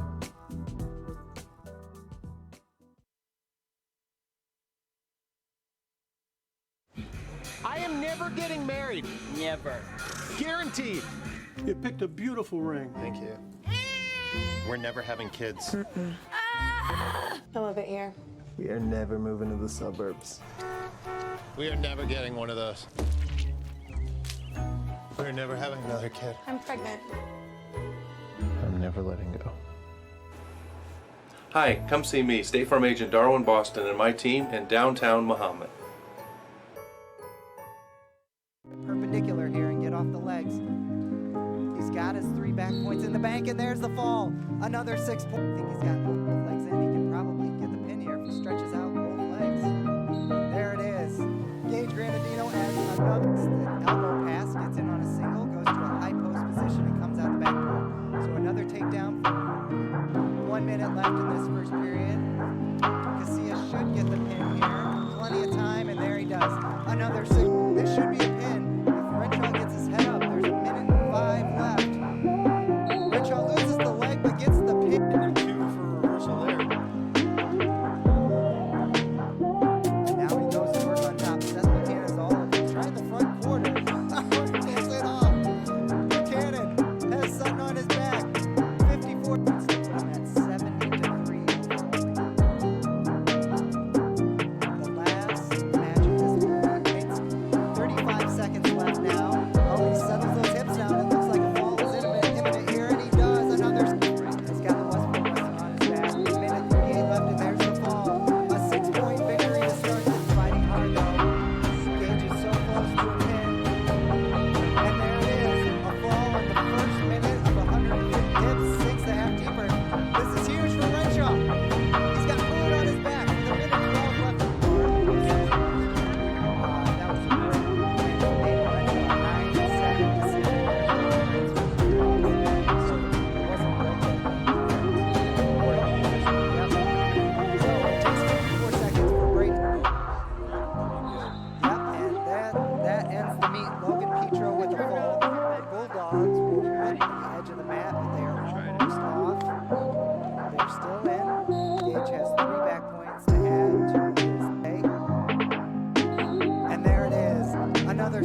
bank, and there's the fall. Another 6 point. I think he's got both legs in. He can probably get the pin here if he stretches out both legs. There it is. Gage Granadino adds another elbow pass, gets in on a single, goes to a high post position, and comes out the back door. So another takedown for 1 minute left in this first period. Casillas should get the pin here. Plenty of time, and there he does. Another 6. This should be a pin. If Renshaw gets his head up, there's 1:05 left. Renshaw loses the leg, but gets the pin. And 2 for the reversal there. Now he goes to work on top. Seth Buchanan is all trying the front quarter. Pulls it off. Buchanan has Sutton on his back. 54. 70-3. Last match of this week. 35 seconds left now. Oh, he settles those hips down. It looks like a fall is imminent here, and he does. Another. He's got the Westville wrestler on his back. 1:38 left, and there's the fall. A 6-point victory to start the fighting hard, though. Gage is so close to a pin. And there it is. A fall in the first minute of the 150 hits. Sinks the half deeper. This is huge for Renshaw. He's got Coolin on his back with 1:12 left.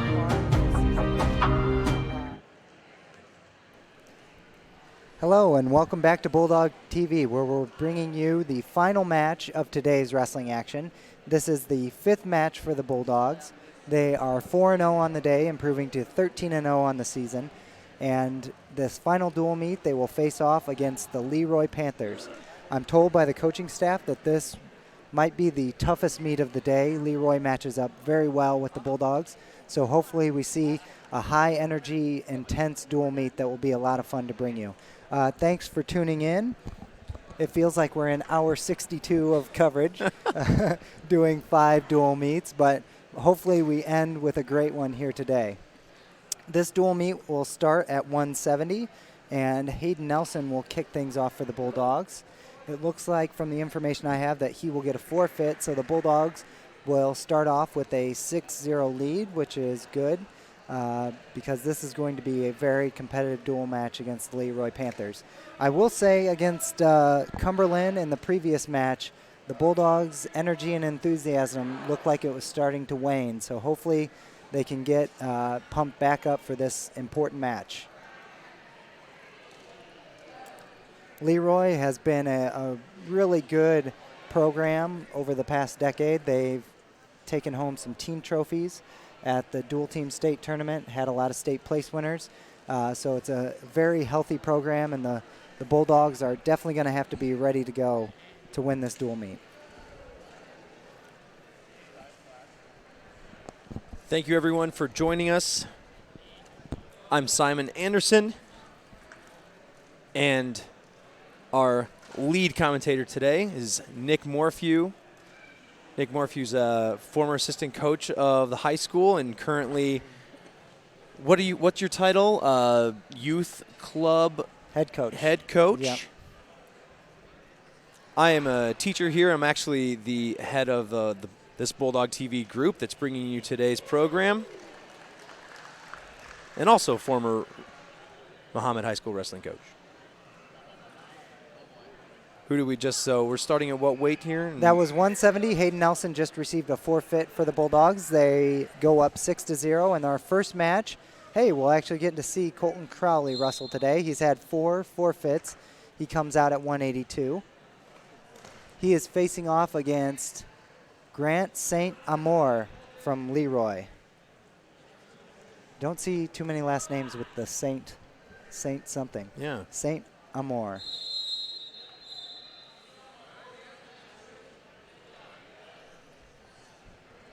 Colton getting pulled underneath early, doesn't panic, manages to, things work out of bounds, and we're back to neutral.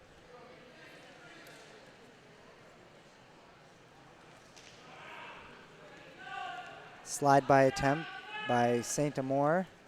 And Crowley gets in on a leg, but he's stuck on his knees, can't quite get up to his feet and convert.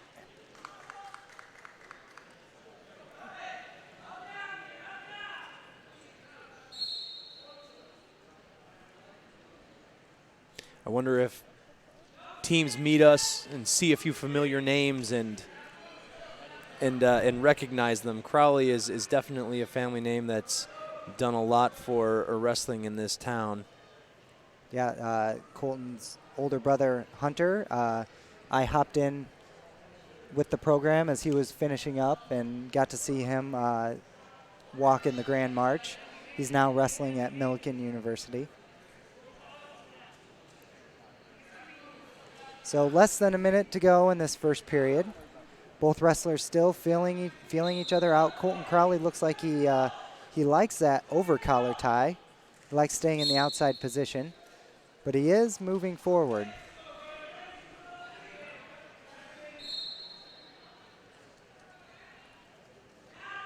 Colton back in that over collar.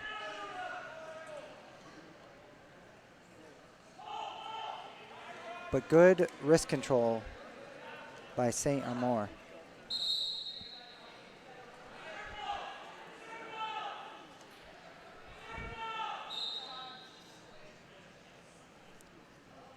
Less than 15 seconds here. So it'd be an opportune time to get a takedown and go in 2-0 into that second period. Both wrestlers fighting for that wrist control, and the first period will expire. So an uneventful first period. Let's see if things pick up. Crowley goes down, hoping to get the first points on the board.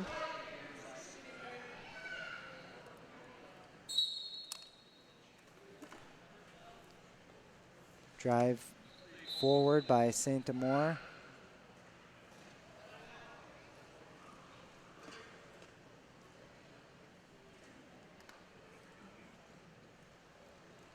Crowley's still able to keep his base. He's got good balance. He just needs to bring his elbows in to block. It looked like he was doing that with his left arm. There, now he's got a hand. He should be able to step up and get out. Oh, he let go of the hand. So Crowley still looking for hand control now, is facing. He doesn't want to circle off the mat, but they do go off the mat in that front headlock position.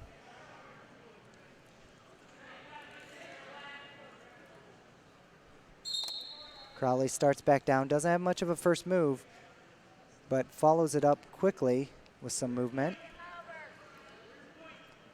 Crowley doing a good job of working for hand control. He does need to get a point, at least 1 point, out of this position, so he can't waste too much time. We're a minute left in the second period.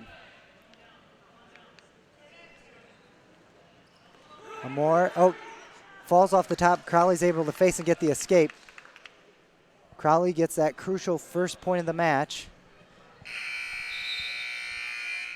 A match like this, where the pace is a little slower, scoring that first point might matter because Crowley will have choice in double overtime, first choice in double overtime, or in sudden victory. An advantage a lot of even wrestlers and coaches sometimes neglect.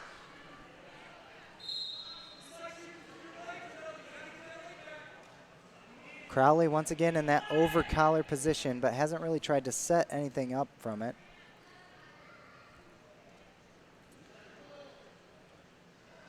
But yeah, that was actually something as a wrestler that I never really paid attention to, and that as a coach you learn so much more about the sport. Mm-hmm. But just those tiny decisions, particularly, I mean, a lot of wrestlers. Crowley in on a shot here at the end of the second period, but time will run off the clock before he can convert. And we were talking about Crowley's older brother, Hunter. I think he won two of his matches went to double overtime in his senior year state fourth place finish. So again, if you're one prone to low scoring matches, things you got to pay attention to.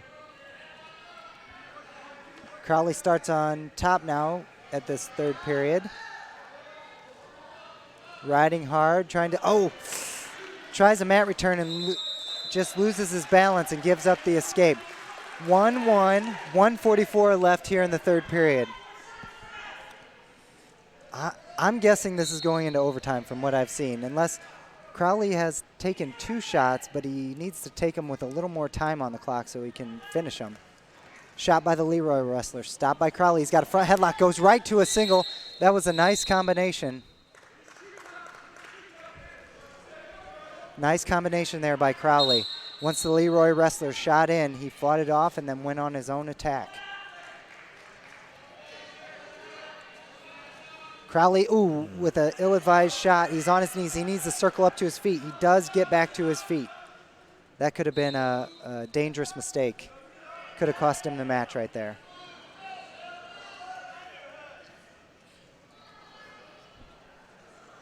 Whoa. I'm not sure what that was. It was a little arm drag, kind of leg hook by the Leroy wrestler. It was pretty slick, and Crowley gets taken down, and the wrestlers go off the mat. Crowley down 3-1 now.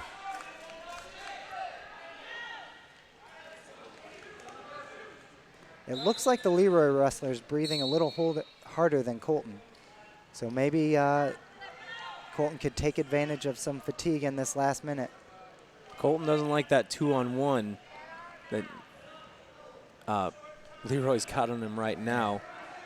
Should be trying to peel some fingers here and get that arm back. Yeah, it looks like he's got decent balance here. He should be able to peel something off. Stalling on Leroy. And that's big. If we can, that's really big.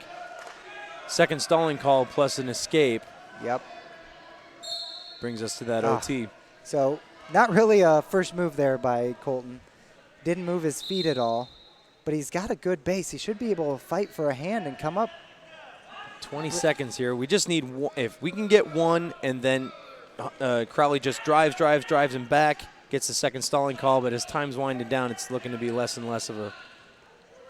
Yep. 10 seconds left. Crowley looking for anything, but the Leroy wrestler has done a good job of staying in position. And Crowley will lose a decision 3-1. So in the first wrestled match, Leroy gets a victory. They are still down 6-3 on the scoreboard. And another freshman will wrestle for the Bulldogs, Mateo Casillas.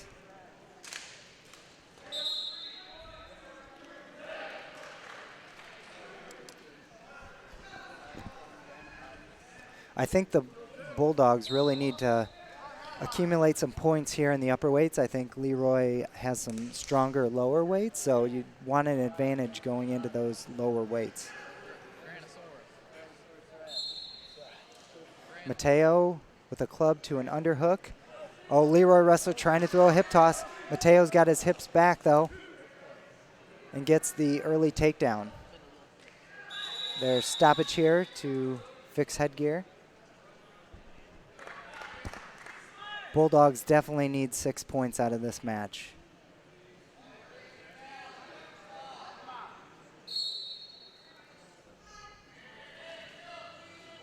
Mateo finds the far side cradle, driving into the Leroy wrestler. Almost needs to get that leg that's between the legs completely to the other side and then push back. Here we go. There it is. Oh, he loses the grip, though. This is Tucker Shepard from Leroy. And Casillas gets right in on that cradle again. Driving back. He's at least going to get back points. It doesn't look like he'll pin him here. There is 1:10 left in this first period. Casillas from Mahomet has Shepard from Leroy on his back. And unless there's some significant shimmying from Mateo, he's not going to quite finish. There's just a little bit too much body in the middle there. Yeah, he almost needs to get Shepard's left shoulder down to the mat. That's not going to happen. Shepard breaks the grip. It's 5-0 Casillas with 45 seconds left to go in this first period. Good job seeking out the cradle opportunity, though. Twice now he's just managed to kind of smash his way into it. This is a tough half right there from Mateo. And he is in great position, still plenty of time, 25 seconds left.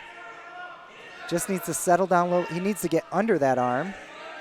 There you go, his right arm under Shepard's left arm. Did he step over the head? I can't see what. No. Okay. I mean, he stepped over it a little, but he didn't scoop it or anything. Okay.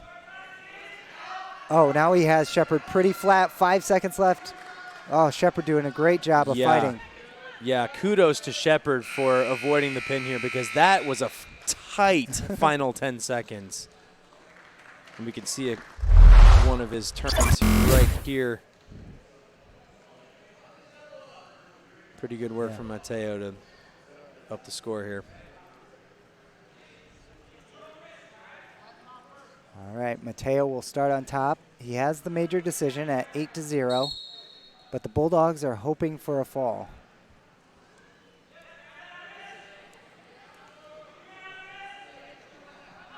Does a good job driving forward. Now he needs to decide on what pinning combination he wants. Tries to get a leg in. Sinks in the power half. Shepard's got his hips turned, and he's going to go to his back. Referee is counting again. 1:30 left in this second period.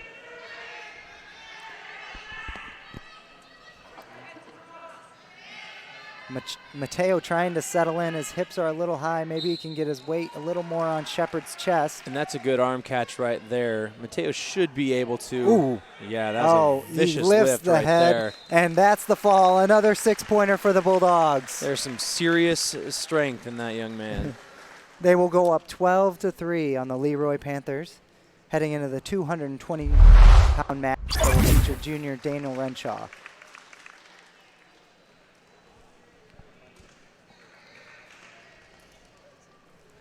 Leroy will send out Derek Wiggins. Renshaw is a junior. He actually placed in the Fresh Soft State Series this past year. I believe it was a 5th place. And usually those guys, after placing, they become the next year's state qualifiers and state place winners. There's no doubt about that. I used to think, well, I'm exaggerating a little bit. I wouldn't say what's the big deal, but it's like, okay, it's freshman and sophomore, but it is a combined class. There is no class system, and those brackets are stacked. Mm-hmm. And they are the state. By the time you get to the state tournament, is it a full 32-man bracket or something like that? It's tough. It's legit. And I was just saying, if you place in the Fresh Soft tournament series, it's legit.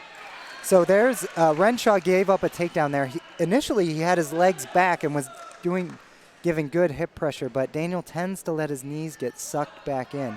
So he just needs to keep those hips down on his shot defense, and that will shore up one of the holes in his game right now.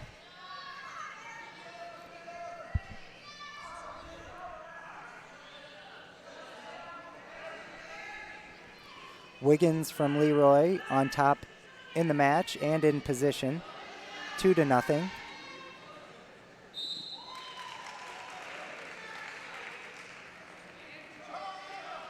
Renshaw trying to get his knees worked up into a more athletic position.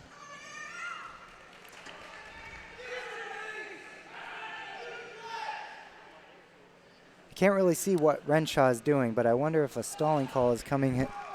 Although the Leroy wrestler is just laying on the hips. True. The Leroy wrestler sure, I wouldn't say he's not doing anything, but I could see a stalling call going almost either way. There, Daniel finally manages to scoot his knees up, and that could be part of his struggle, is that he's trying a little too hard to bring the knees up under rather than pushing back. Yeah. Escape by Renshaw with less than 20 seconds in this match. So he gets a point back. He's got good wrist control.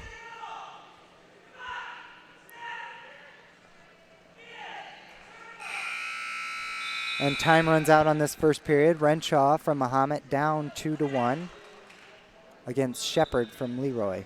Wiggins from Leroy.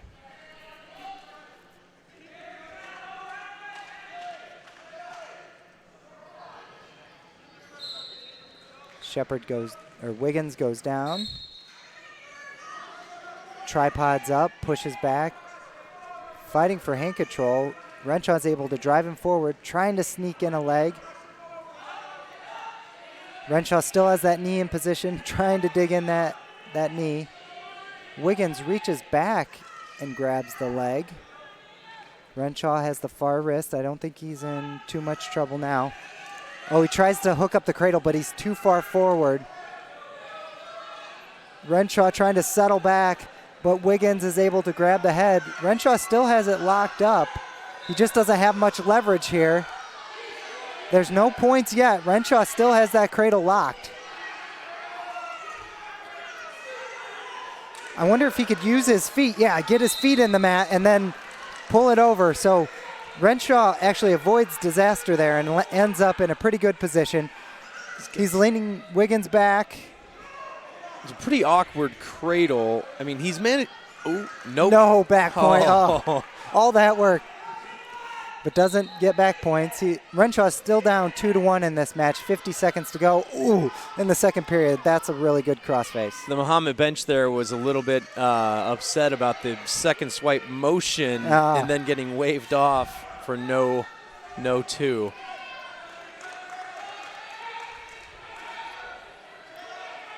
Renshaw riding pretty well here. He doesn't want to give up any more points. About 25 seconds remaining in the second period. Renshaw's shaping up to have two of the most exciting matches we're seeing of the day. Yep. Renshaw just cannot force anything. I think that probably the Leroy coaches have to go neutral. They don't want Wiggins down again. Yeah. Renshaw down by, oh no, it's Mahomet's choice. Did Leroy choose top? They must have. Huh. I missed the choice at the beginning of the second period, but Renshaw has a chance to get back in this match. He's down 2-1. He can tie it up with an escape.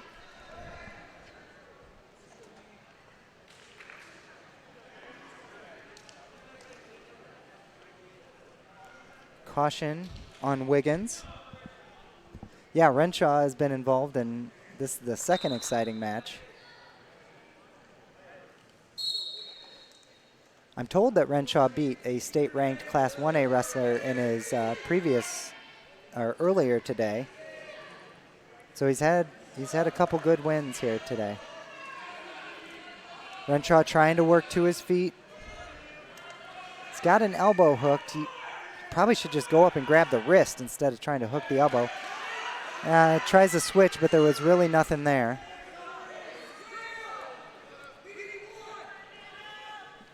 Coach Ledden telling Renshaw, just worry about the escape, and Renshaw's able to tripod up and tie this match up. 1:25 left to go in this third period. Renshaw all knotted up with Wiggins from Leroy. A lot of leaning and pushing here. If one of them figures it out enough to know that they can use that opposing pressure, he could really make something happen. Oh, Wiggins in on a shot. Daniel really needs to get his legs back. Just get your laces on the mat, legs back, push the head. He's trying to post on the knees, slide further back down on that head. Daniel has a tendency to get his knees sucked back under him in this position. He just needs to stay strong. Keep your hips down.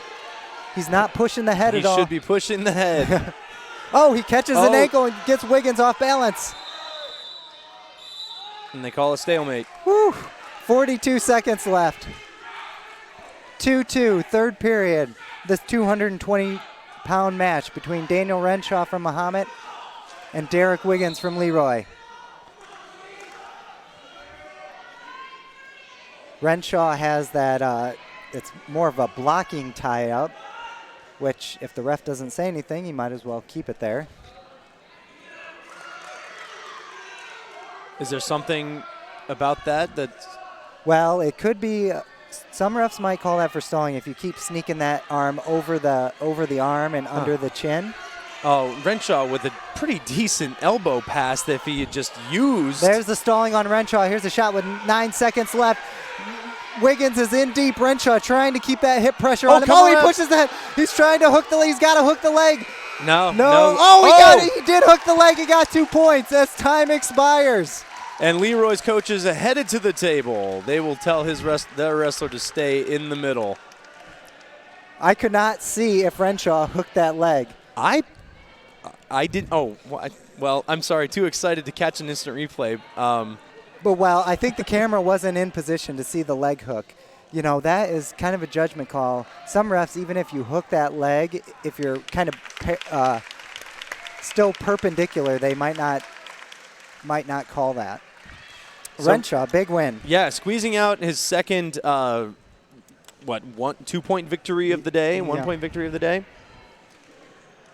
Really showing guts there at the end. I mean, he was sort of the one on retreat, but again, you got to hand it to him. He didn't let the takedown happen offensively for Leroy and managed to come around. Senior heavyweight Seth Buchanan, who is now up to 17-3 with 16 falls. He is facing off again against August Osborne from Leroy, who looks, for the day at least, probably the one most his size. Yeah, yep. So decent matchup size-wise. If you're joining us from Mahomet, thank you so much for watching. Or, excuse me, I'm sorry. If you're joining us from Leroy, thank you so much for watching. There's before each match, I've been trying to let everyone know about what we do. Seth with an underhook and throws. And we can expect Buchanan, as usual, he does not stop. Yep. Wow, he's got the butcher, goes right to the back. Oh, wow. Oh, Seth Buchanan. You can expect Seth, the second something happens in his favor, he's going to follow through. Yep. Yeah, he's great. Great chain wrestling like that. Seth adds 6 more points to the Bulldog score. What I was saying is a number of the Leroy wrestlers were passing around our link. So, again, if you're watching from Leroy, thank you so much for joining us. The current score is 21-3 in favor of the Bulldogs. Caden Hatton will step on the mat at 106. I need to do a better job on this instant replay. Well, we're just working out the kinks. There's been some exciting things happening. Caden takes a shot from distance, doesn't get it.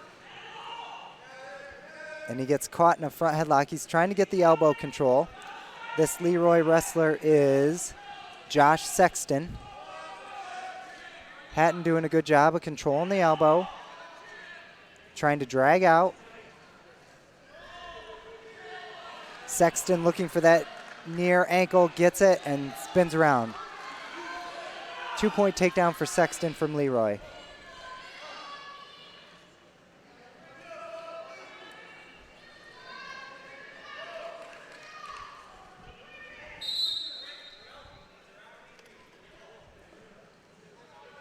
Sexton looking for a far side tilt, a ball and chain tilt.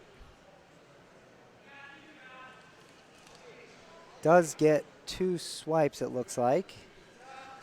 Sexton takes a 4-0 lead with less than a minute to go in the first period. And then he locks up the far side cradle, goes right to the cradle. Hop sides to go hip to hip.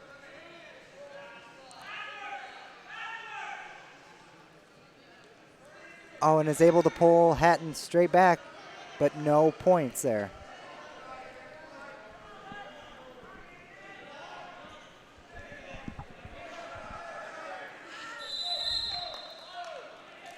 The action is stopped with 29 seconds left to go in this first period. Hatton from Mahomet is down 4-0 to Sexton from Leroy. Caution on Leroy. Stand-up attempt by Hatton, doesn't clear that inside leg and gets chopped back down to the mat.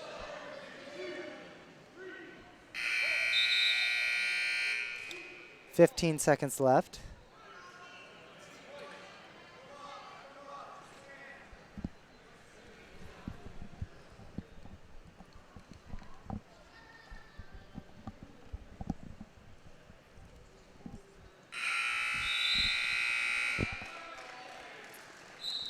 End of the first period at the 106-pound match. The Bulldogs have won 4 straight dual meets today. I got to tell you, so I just looked this up on IHSA. Leroy's enrollment is 236. Mm-hmm. And it's really great to see such strong sports programs coming out of schools that size. I mean, Mahomet isn't huge by any means, but yeah, for the things that we've heard and seen about Leroy's program, it's great to know that. Hatton gives up another takedown. Don't know where I was going with that. Just trying to give kudos to the Panthers here for a strong team. Well, being a former Class 1A wrestler myself, there is definitely a lot of good wrestling in Class 1A. I actually think when they did the 3-class split initially, it took 2A some time to develop some depth. They had the top-end talent in 2A, but now the state tournament in 2A, man, just seeing some of the talent in those brackets is pretty amazing. Actually, in 2A, there have been a lot of Division I wrestlers that have come out of 2A, and more specifically, the Southern Sectional that Mahomet is in. I mean, for the University of Illinois, there's Justin Cardani and Luke Luffman are both starting for the team this year, which is pretty amazing. Yeah. The St. Louis area actually has had a lot of Division I wrestlers. If you think of Zane Richards and Tommy Gant, Bullock from Cahokia is wrestling Division I. Just a lot of talent in 2A. But 1A also has a lot of really good wrestlers. Mm-hmm.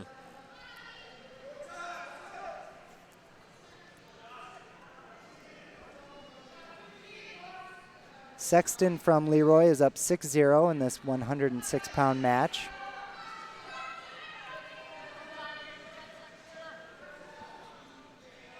Hatton hasn't been, he has been turned. He's given up 1 set of back points and 2 takedowns.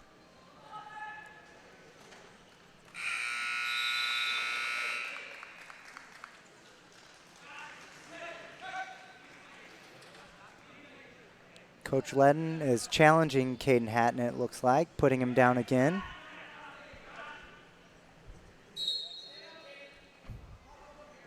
Wrestlers might not realize this in the moment, but coaches just really want them to focus on the period that's ahead of them here and try to improve, try to do something a little different than maybe they've done before to take that next step. And it looks like Coach Ledden wants Caden to go down to get work on bottom, try and figure some things out. Absolutely. That was really well said. I think wrestlers tend to get in their own heads a little bit and think, if I'm not winning, I'm not helping the team. And that's not always true. Mm-hmm. I mean, there's a lot you can do. I mean, if Caden avoids a major here, that's big. If Caden, suddenly turns it around in the third period, and I don't know, if a coach sees strong wrestling, if a coach sees a never die attitude and smart decisions, then you can't ask for much more than that. Oh, Sexton looks like he's trying to lock up that far side cradle. He had success with it in the first period. Hatton fights it off.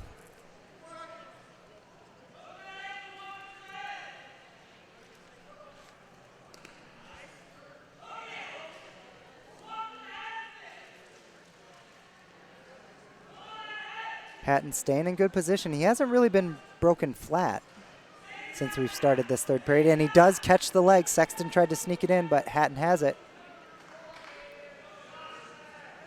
A stalemate might be coming here because Hatton's just laying. So it was good that he caught the leg. He just didn't try to elevate or do anything with it, and that led to the stalemate. Leroy being held to a decision here. This would be big points if Caden Hatton can keep this to a 6-0 margin. Oh, and he's getting turned in the tilt.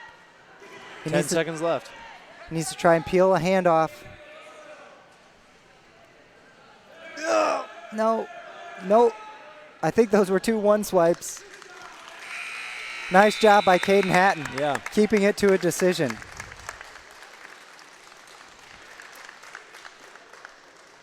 And a very prominent good job coming from the mouth of Coach Ledden over there. And that's exactly what, Nick, you were talking about is it's a team sport. It's as much a team sport as it is individual, and Caden should be proud of what he was able to pull off for the team right there. Yep.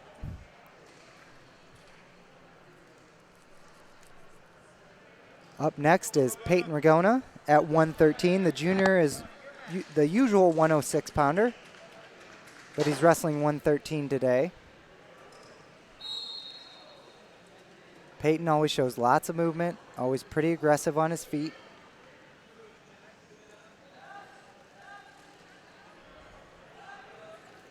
Ooh, nice double. Great finish and right to a half. Wow, these Bulldogs have been chain wrestling a lot today. That's something awesome to see. Yeah, I've been bringing up head position probably too often today, but I liked how he just dug his head right into the sternum, and there you go. There's the fall, another 6-pointer for the Bulldogs. That was a big pin by Peyton Ragona. And the Bulldogs now are up 27-6.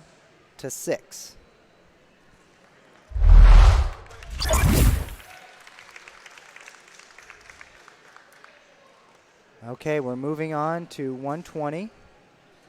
Junior Adam Pilashevsky will represent the Bulldogs. As I mentioned in an earlier broadcast, Adam is a good story. He came out for wrestling, never wrestled before, and actually came out as a sophomore. That takes a lot of guts to come out for a sport as a sophomore, but to come out for wrestling, and he stuck it out. The first year of wrestling is always tough for everyone, so this is only his second year as a junior.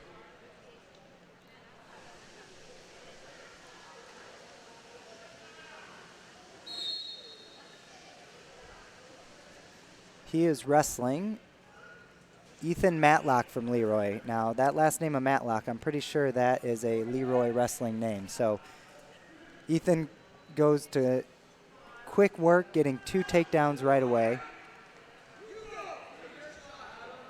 There's a third takedown. Matlock up 6-2 now. And now he's got a chicken wing, tight waist chicken wing to a stack, and there's the fall in less than 30 seconds. Leroy gets 6 points added to their team score. It is now 27-12. This meet is still very much in the balance.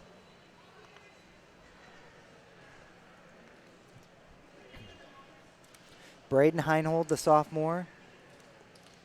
I think that probably over the course of the next 2 or 3 matches, the Bulldogs, they just cannot be shut out. They got to put points on the board. And Leroy has some pretty strong lightweights. Oh, sorry. This will be 126. Noah Schnepper is actually going to get a forfeit. So that helps relieve some pressure. It's 33-12 now. And now we will see Braden Heinhold at 132. He will be squaring off against Ethan Conati?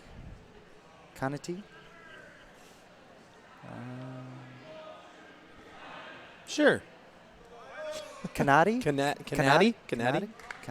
Yeah. Don't know where the emphasis is.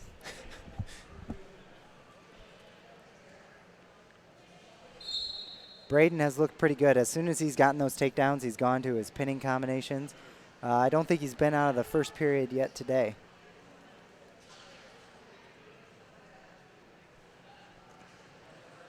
Yeah, speaking of wrestling names. Yeah, there you go. Heinold around here, somewhat of a couple. That was a great little ankle grab. Yeah. He needs to finish correctly, but now. A nice little reshot snatch there. Right to that wing. Although it looks like he's going for a wing tilt. Oh, and rolls through. I saw 2 there. Yep, and the ref is holding 2. He's still got the wing. He's getting the far wrist. Pushing the elbow with his chest. He's got plenty of time. He's got about 1:05 left to finish the job. Almost catching that through arm, but he manages to keep sort of an under. Nope, let's go with that. Yeah, he manages to almost keep a chicken wing. He's got a good tight waist here.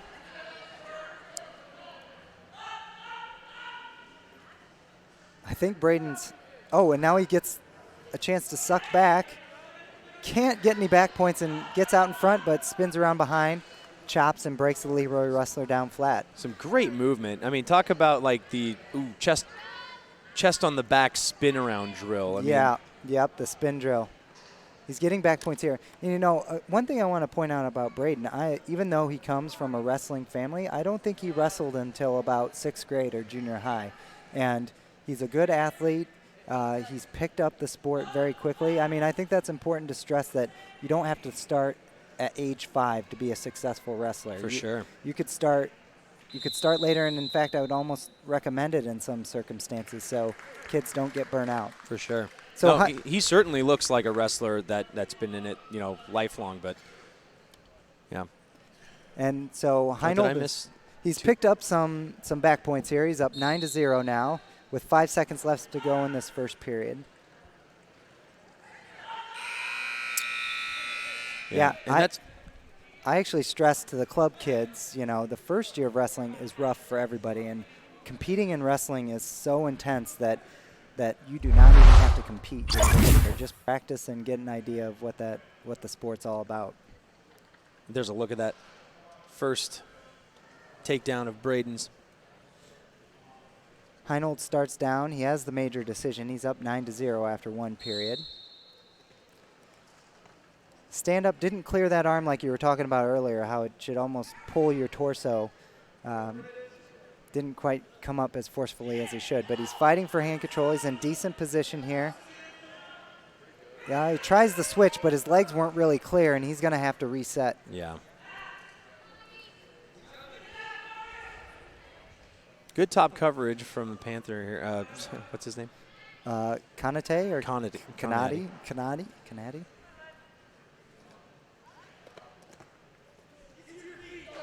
So Heinold gave up that right arm. Now he's got his knees underneath him. He's trying to fight for hand control. Yeah, I think Braden, bit surprised by some unexpected strength and riding here. I mean, he built that strong 9-0 lead, but he has, I mean, a minute is gone in the second period. Took him that long to get up. Yep. I mean, good fight, of course, Braden getting that escape, but probably not something he was expecting. Oh, nice. It was almost a reshot. The Leroy wrestler faked there, and then Braden was in on that low single. And now he's got the leg hooked. He's pushing. There we go. Yep. Yeah, that was textbook. Hook the leg, push the knee so that you get a little room to sneak your head out. No 2 awarded here. Leroy's still locked up. Yeah, but. Or is he? Yeah, but Braden has both legs and a leg hooked. There, we give it to him. And then he slides his arm out and cross faces, has the Turk. Goes right to a half. Gets off the Turk, though. Maybe could have been a little more patient. 12-0 lead for Braden Heinold. I wonder if Coach Ledden, looking for a 6 here, yep, would have told Braden to start the third period on top. Or whose choice was it? I think it's Leroy's choice. Leroy's choice, okay. Leroy gets the escape. Braden got a little sloppy on top and tried to pull instead of push. On top, you always want to be, most moves you push or drive forward. If I were Leroy, I'd probably choose top and try and burn off some clock. He rode him pretty well. Yeah, he did.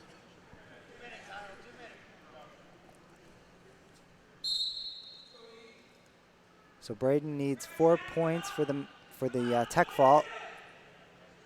Good read there, trying to. Good catch. He's got a. What do you call that? A bulldog or cow cat? Or yeah, a whip over or a bulldog. They call it a bulldog here. He's trying to elevate that right leg of the Leroy wrestler, but can't get the back points. Does everyone else call that a bulldog, or is it just the Bulldogs? No, just Mahomet calls it a bulldog. With this break, we can see that quick shot of Braden's first takedown, that fun reach to the ankle. Yeah, he probably could have stuck with that trip. Maybe if he would have grabbed his collar with his left hand and pulled him down as he was doing the trip. Blood timeout here. 1:40 left in this third period. Braden Heinold from Mahomet up 12-1. Hopefully looking at a tech fall, if not a fall here in the last part of the third period. The Bulldogs are up 33-12. But they are not in the clear yet. They're hoping to get their 5th victory of the day as a team. which would improve them to 14-0 on the season before you start the Apollo Conference schedule in January. Braden with a chop to a chicken wing. He's got the far wrist. He's in good position here. Now he just underhooks the far armpit. Oh, manages to get the turn, but no. That everything kind of wiggles out. Yep.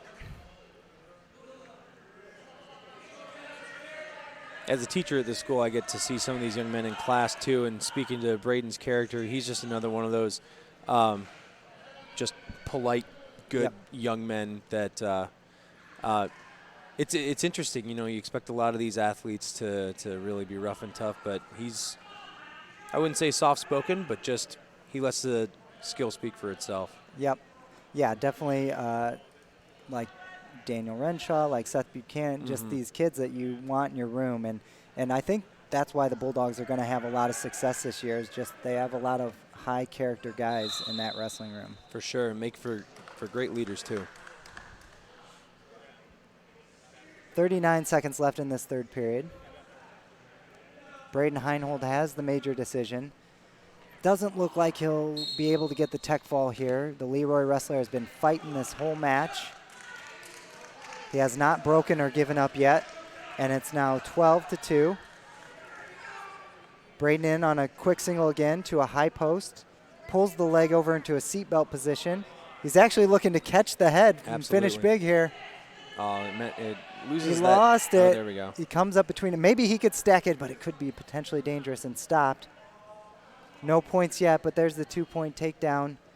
This match will probably end 14-2. Braden Heinhold will get the major decision for the Bulldogs and extend their lead to 37-12. So the Bulldogs are well on their way to their 5th victory today, but this meet is not over yet. There are 4 more weights. 4 more weights and 24 points still out there for the Leroy Panthers. Oh, 4 more matches. Yeah. What did I say? Oh. Yeah, oh wait, so this could be over because 24 points is the most they can get. I think that sealed the Bulldogs' win right there with Braden Heinhold's major decision. Up next is Logan Petro at 138.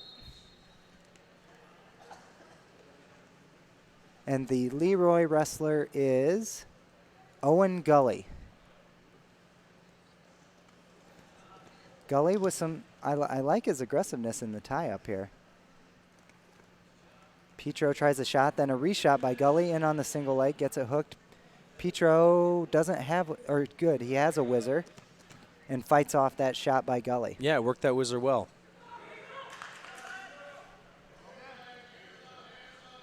Oh, Petro just kind of let Gully grab his head there. He could definitely pop the elbow and take the shot. Ooh, a nice little drag to a single. Petro trying to chase it. Oh, Petro could do something with this. A if body he keeps lock. it locked. Oh. Still got that body lock. Steps in front, gets the trip and the 2-point takedown. 1 minute down in this first period. Logan Petro up 2-0 over Gully from Leroy. Petro has the legs in right away. Trying that power half. There, he's forcing that head away. Man, he's so close to back points here. He's got good position. Coach Ledden just repeating, forward, forward, forward. He wants Petro to drive his hands forward. But now Petro's sliding off the top a little bit. And now we're getting count. Yep. Right on the edge.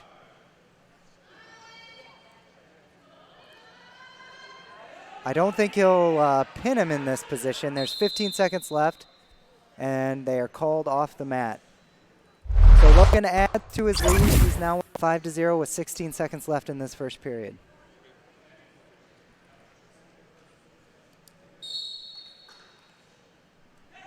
Tries to get to a crab ride. He's in pretty good position here. He's not in danger. Potentially dangerous call, though, to prevent injury.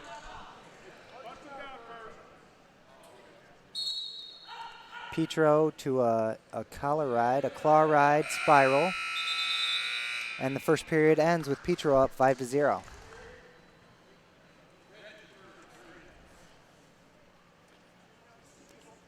Petro choosing neutral.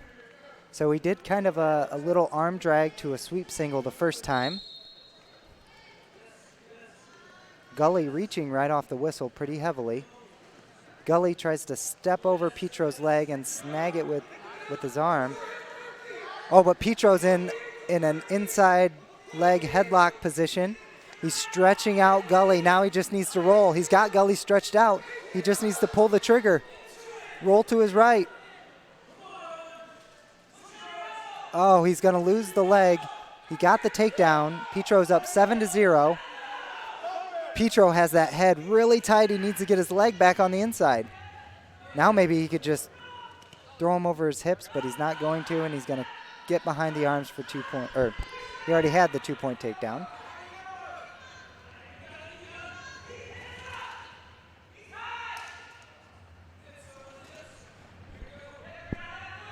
Petro trying to ride the legs here. Gully kind of balled up, preventing that second leg from getting in.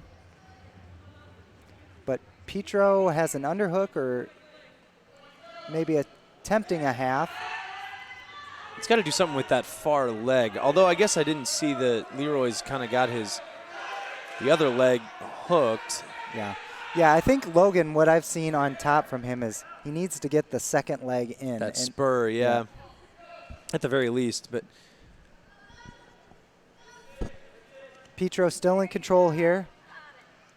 Tries just a claw ride, tilt. What's going on here? Mahomet coaches did not like whatever happened.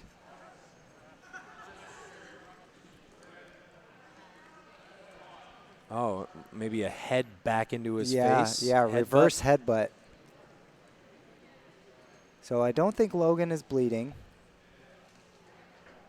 Chris, the trainer, is going to check him for a head injury. Unsportsmanlike conduct on Leroy. That puts Logan Petro up 8-0 with that penalty point. He has the major decision for the Bulldogs. The Bulldogs have already won this meet by my calculations, but maybe I shouldn't be so official. I was going to say, I hope so, because I already put it in the title here. I'm going to have to. That the Bulldogs won. Okay. Petro getting checked out here. The Bulldogs have had a very strong day. On my score sheet here, I see a lot of 6s in the Bulldogs column. Now, a lot of those were forfeits from some of these teams, but they have been done a pretty good job of pinning their opponents today.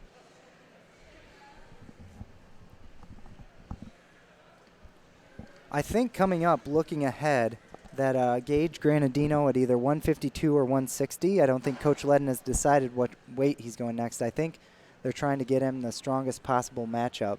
So he might have a pretty tough match against Leroy. 24 seconds left in this second period. Petro will start on top. He has an 8-0 advantage right now. Logan saw something he liked in the stands and giving him a little smile there. Nice. I think maybe Dad up in the stands gave him some encouragement. Looks like he's coming back with claw to a crab ride. New aggression here. Yeah, it's. I think Coach Ledden probably did a good job of getting Logan refocused, so there wouldn't be any kind of retaliation. And absolutely, and that's smart too. Petro starts down. Now, Gully looks like a long, lanky wrestler as well, so I bet your legs are coming in here. Petro kind of flails up, trying to do a stand-up, and then there's a cross-face from Gully, and he's looking for the far side cradle. He's down 8-0, but he's still fighting, and Petro is on his back, and this is dangerous. Gully right away, starting off this third period, and gets Petro in a cross-face cradle. Oh, this is not looking good for Petro. Yeah, he is in some trouble here. And there's the fall. What a comeback by Gully. Down 8-0. Goes on top and gets the fall. You know, with this Bulldog lineup, they have a good mix of younger and older wrestlers, and it's just trying to get everyone to be a little more consistent, and that's a situation where you have an 8-0 lead.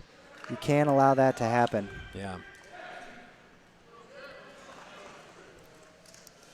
Leroy adds 6 points to their score. It's 37-18 in favor of the Bulldogs.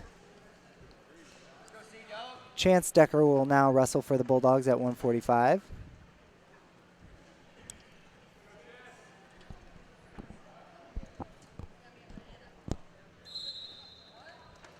Chance kind of gassed in his last match, so I'm not sure what was going on, if he's a little sick or just maybe ate too much lunch or something. So let's see if he can come back and wrestle a strong 3 periods here in this match. And it's tough to remember exactly what goes on in every match throughout the entire day, but there's been a lot of forfeits and a lot of pins. Perhaps have a couple of chances matches been hard fought? Did he have? He has a major decision and 3 other 6-pointers. So I don't think he's had too strenuous of a day. He pulls on that elbow to try and get a short carry and does and he's got that. Nice job holding that arm. Lets it go there, but manages to sink a half. He's still got a deep half here, but he's grabbing that far leg. He might be helping the Leroy wrestler by grabbing that leg. Go to the waist and come to the side. Now he can surf it if he steps in front and stretches him out. And wrestlers sometimes need to be almost careful the deeper they go. Ooh, nice. Chance gets the Leroy wrestler on his back. Oh, looking for another pin. Great Mills half by Chance Decker. Bulldogs add 6 more to their score. It's 43-18 over Leroy. Now here, Coach Lenton's going to have to make some decisions. I think he's trying to get Gage Granadino the best match. It looks like Gage will come out at 152 and wrestle Tyson Blent from Leroy.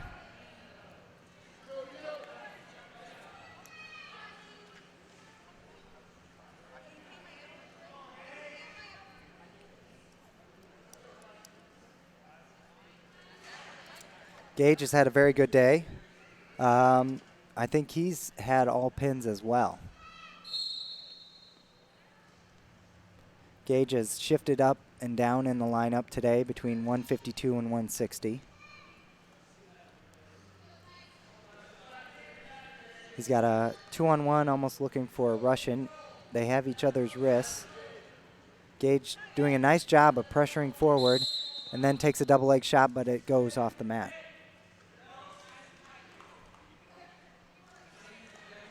Maybe the Leroy wrestler let off just a tiny bit on the edge there, but I think it gave Gage a little bit of confidence. I mean, he seemed to want to go back to the middle and maybe try some of that closer to the center.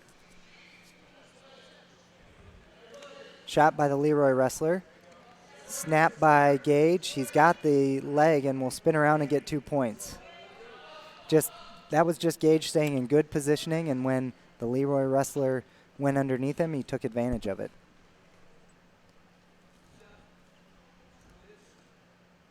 Now both legs are in with a minute left to go in this first period. I would be surprised if Gage didn't get back points this period. And he sinks a power half. He's stretching the Leroy wrestler out. He's going to get his count and then readjust, try and shimmy his hips on top and get that pin. Yeah, looking real comfortable right there. He knew to get the count first, then now start making adjustments. Now he can maybe slide his hips on top a little more. Put pressure on that. He's trying to look up and away. Yeah, I like how he's really trying to push his hips down, get the pressure where it needs to be. And there's the fall.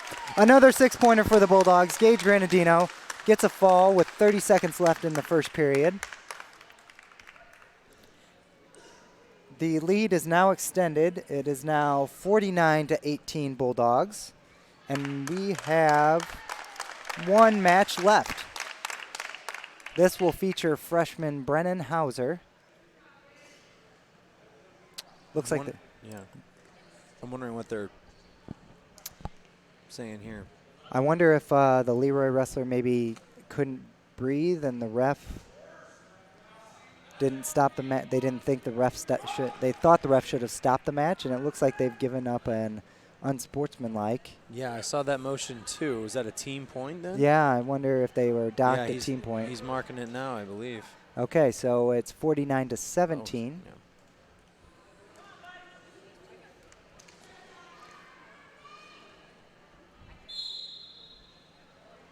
Brennan Hauser in on a shot right away. Doesn't quite get deep. This Leroy wrestler seems pretty active. Gets right in that front headlock. For sure. Hauser doing a good job of controlling that elbow. This is Ty Baxter from Leroy. Oh, and man, he gets right into that near side cradle. Baxter putting a lot of pressure on Hauser here. Drives him over.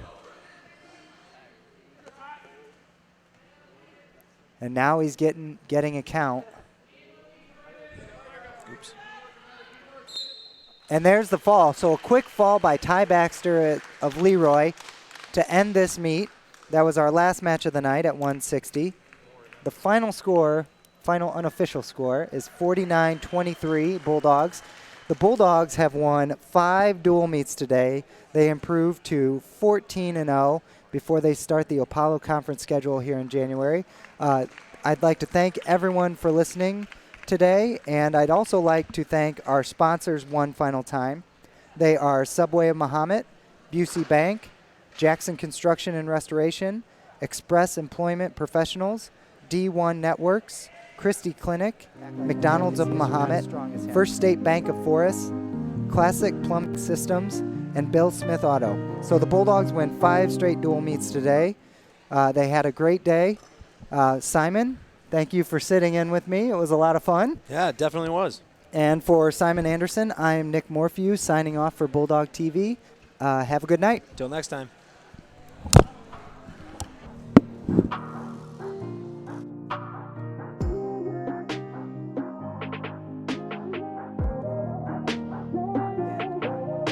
Driving back, Mateo. And he is in great position. Lifts the head, and that's the fall. Another 6-pointer for the Bulldogs. There's some bringing up head position probably too often today, but I liked how he just dug his head right into the sternum. There you go. That was a great little angle grab. Yeah. He needs to finish correctly with that. Nice little reshot, step to 0. Over gully.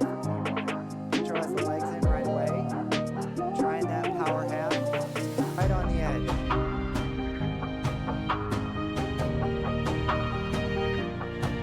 Add 6 more to their score. It's 43-18 over Leroy.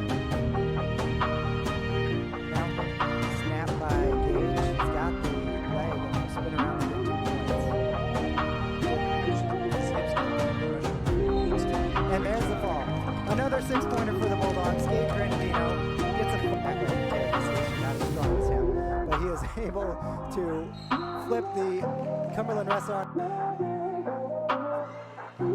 Trying to swim out, pop his head out, and he'll get Back to the regular. 1 minute left in this third period, and there's the fall by Caden Hatton. Another 6 to pass the elbow, and it was almost too forceful, and he went into a single, but keeps chasing it, and ends up getting the taper from Leroy. And Casillas gets right in on that cradle again, driving back. Mateo. Position. Ooh. Yeah, lifts the head, and that's the fall. Another 6-pointer for the Bulldogs. There's some bringing up head position probably too often today, but I liked how he just dug his head right into the sternum. There you go. That was a great leg grab. He needs to finish correctly with that. Nice little shot. Snap to 0. He has the legs in right away. Trying that power half. Right on the edge.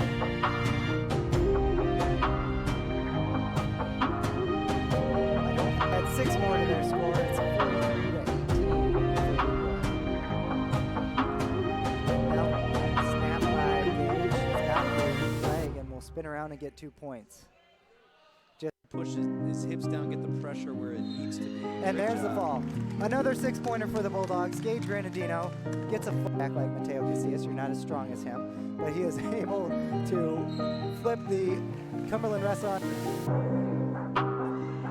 Hatton trying to swim out, pop his head out, and he'll get back to the regular.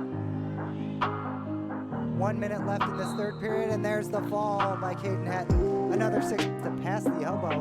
It was almost too forceful, and he went into a single, but keeps chasing it and ends up getting the tempered from Leroy.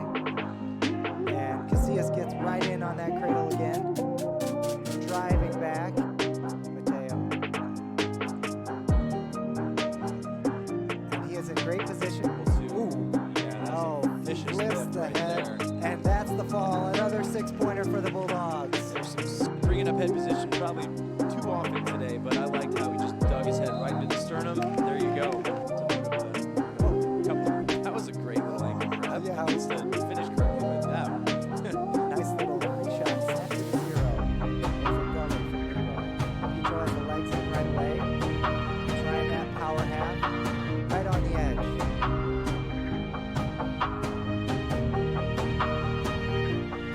That's 6 more to their score. It's 43 to 18 over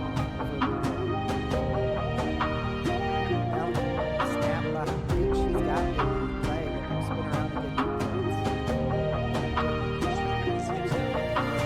points. And there's the fall. Another 6-pointer for the Bulldogs. Gage Granadino gets a foot back like Mateo Casillas. You're not as strong as him, but he is able to flip the Cumberland wrestler. Trying to swim out, pop his head out, and he'll get back to the regular. 1 minute left in this third period, and there's the fall by Caden Hatton. Another 6 to pass the elbow, and it was almost too forceful, and he went into a single, but keeps chasing it and ends up getting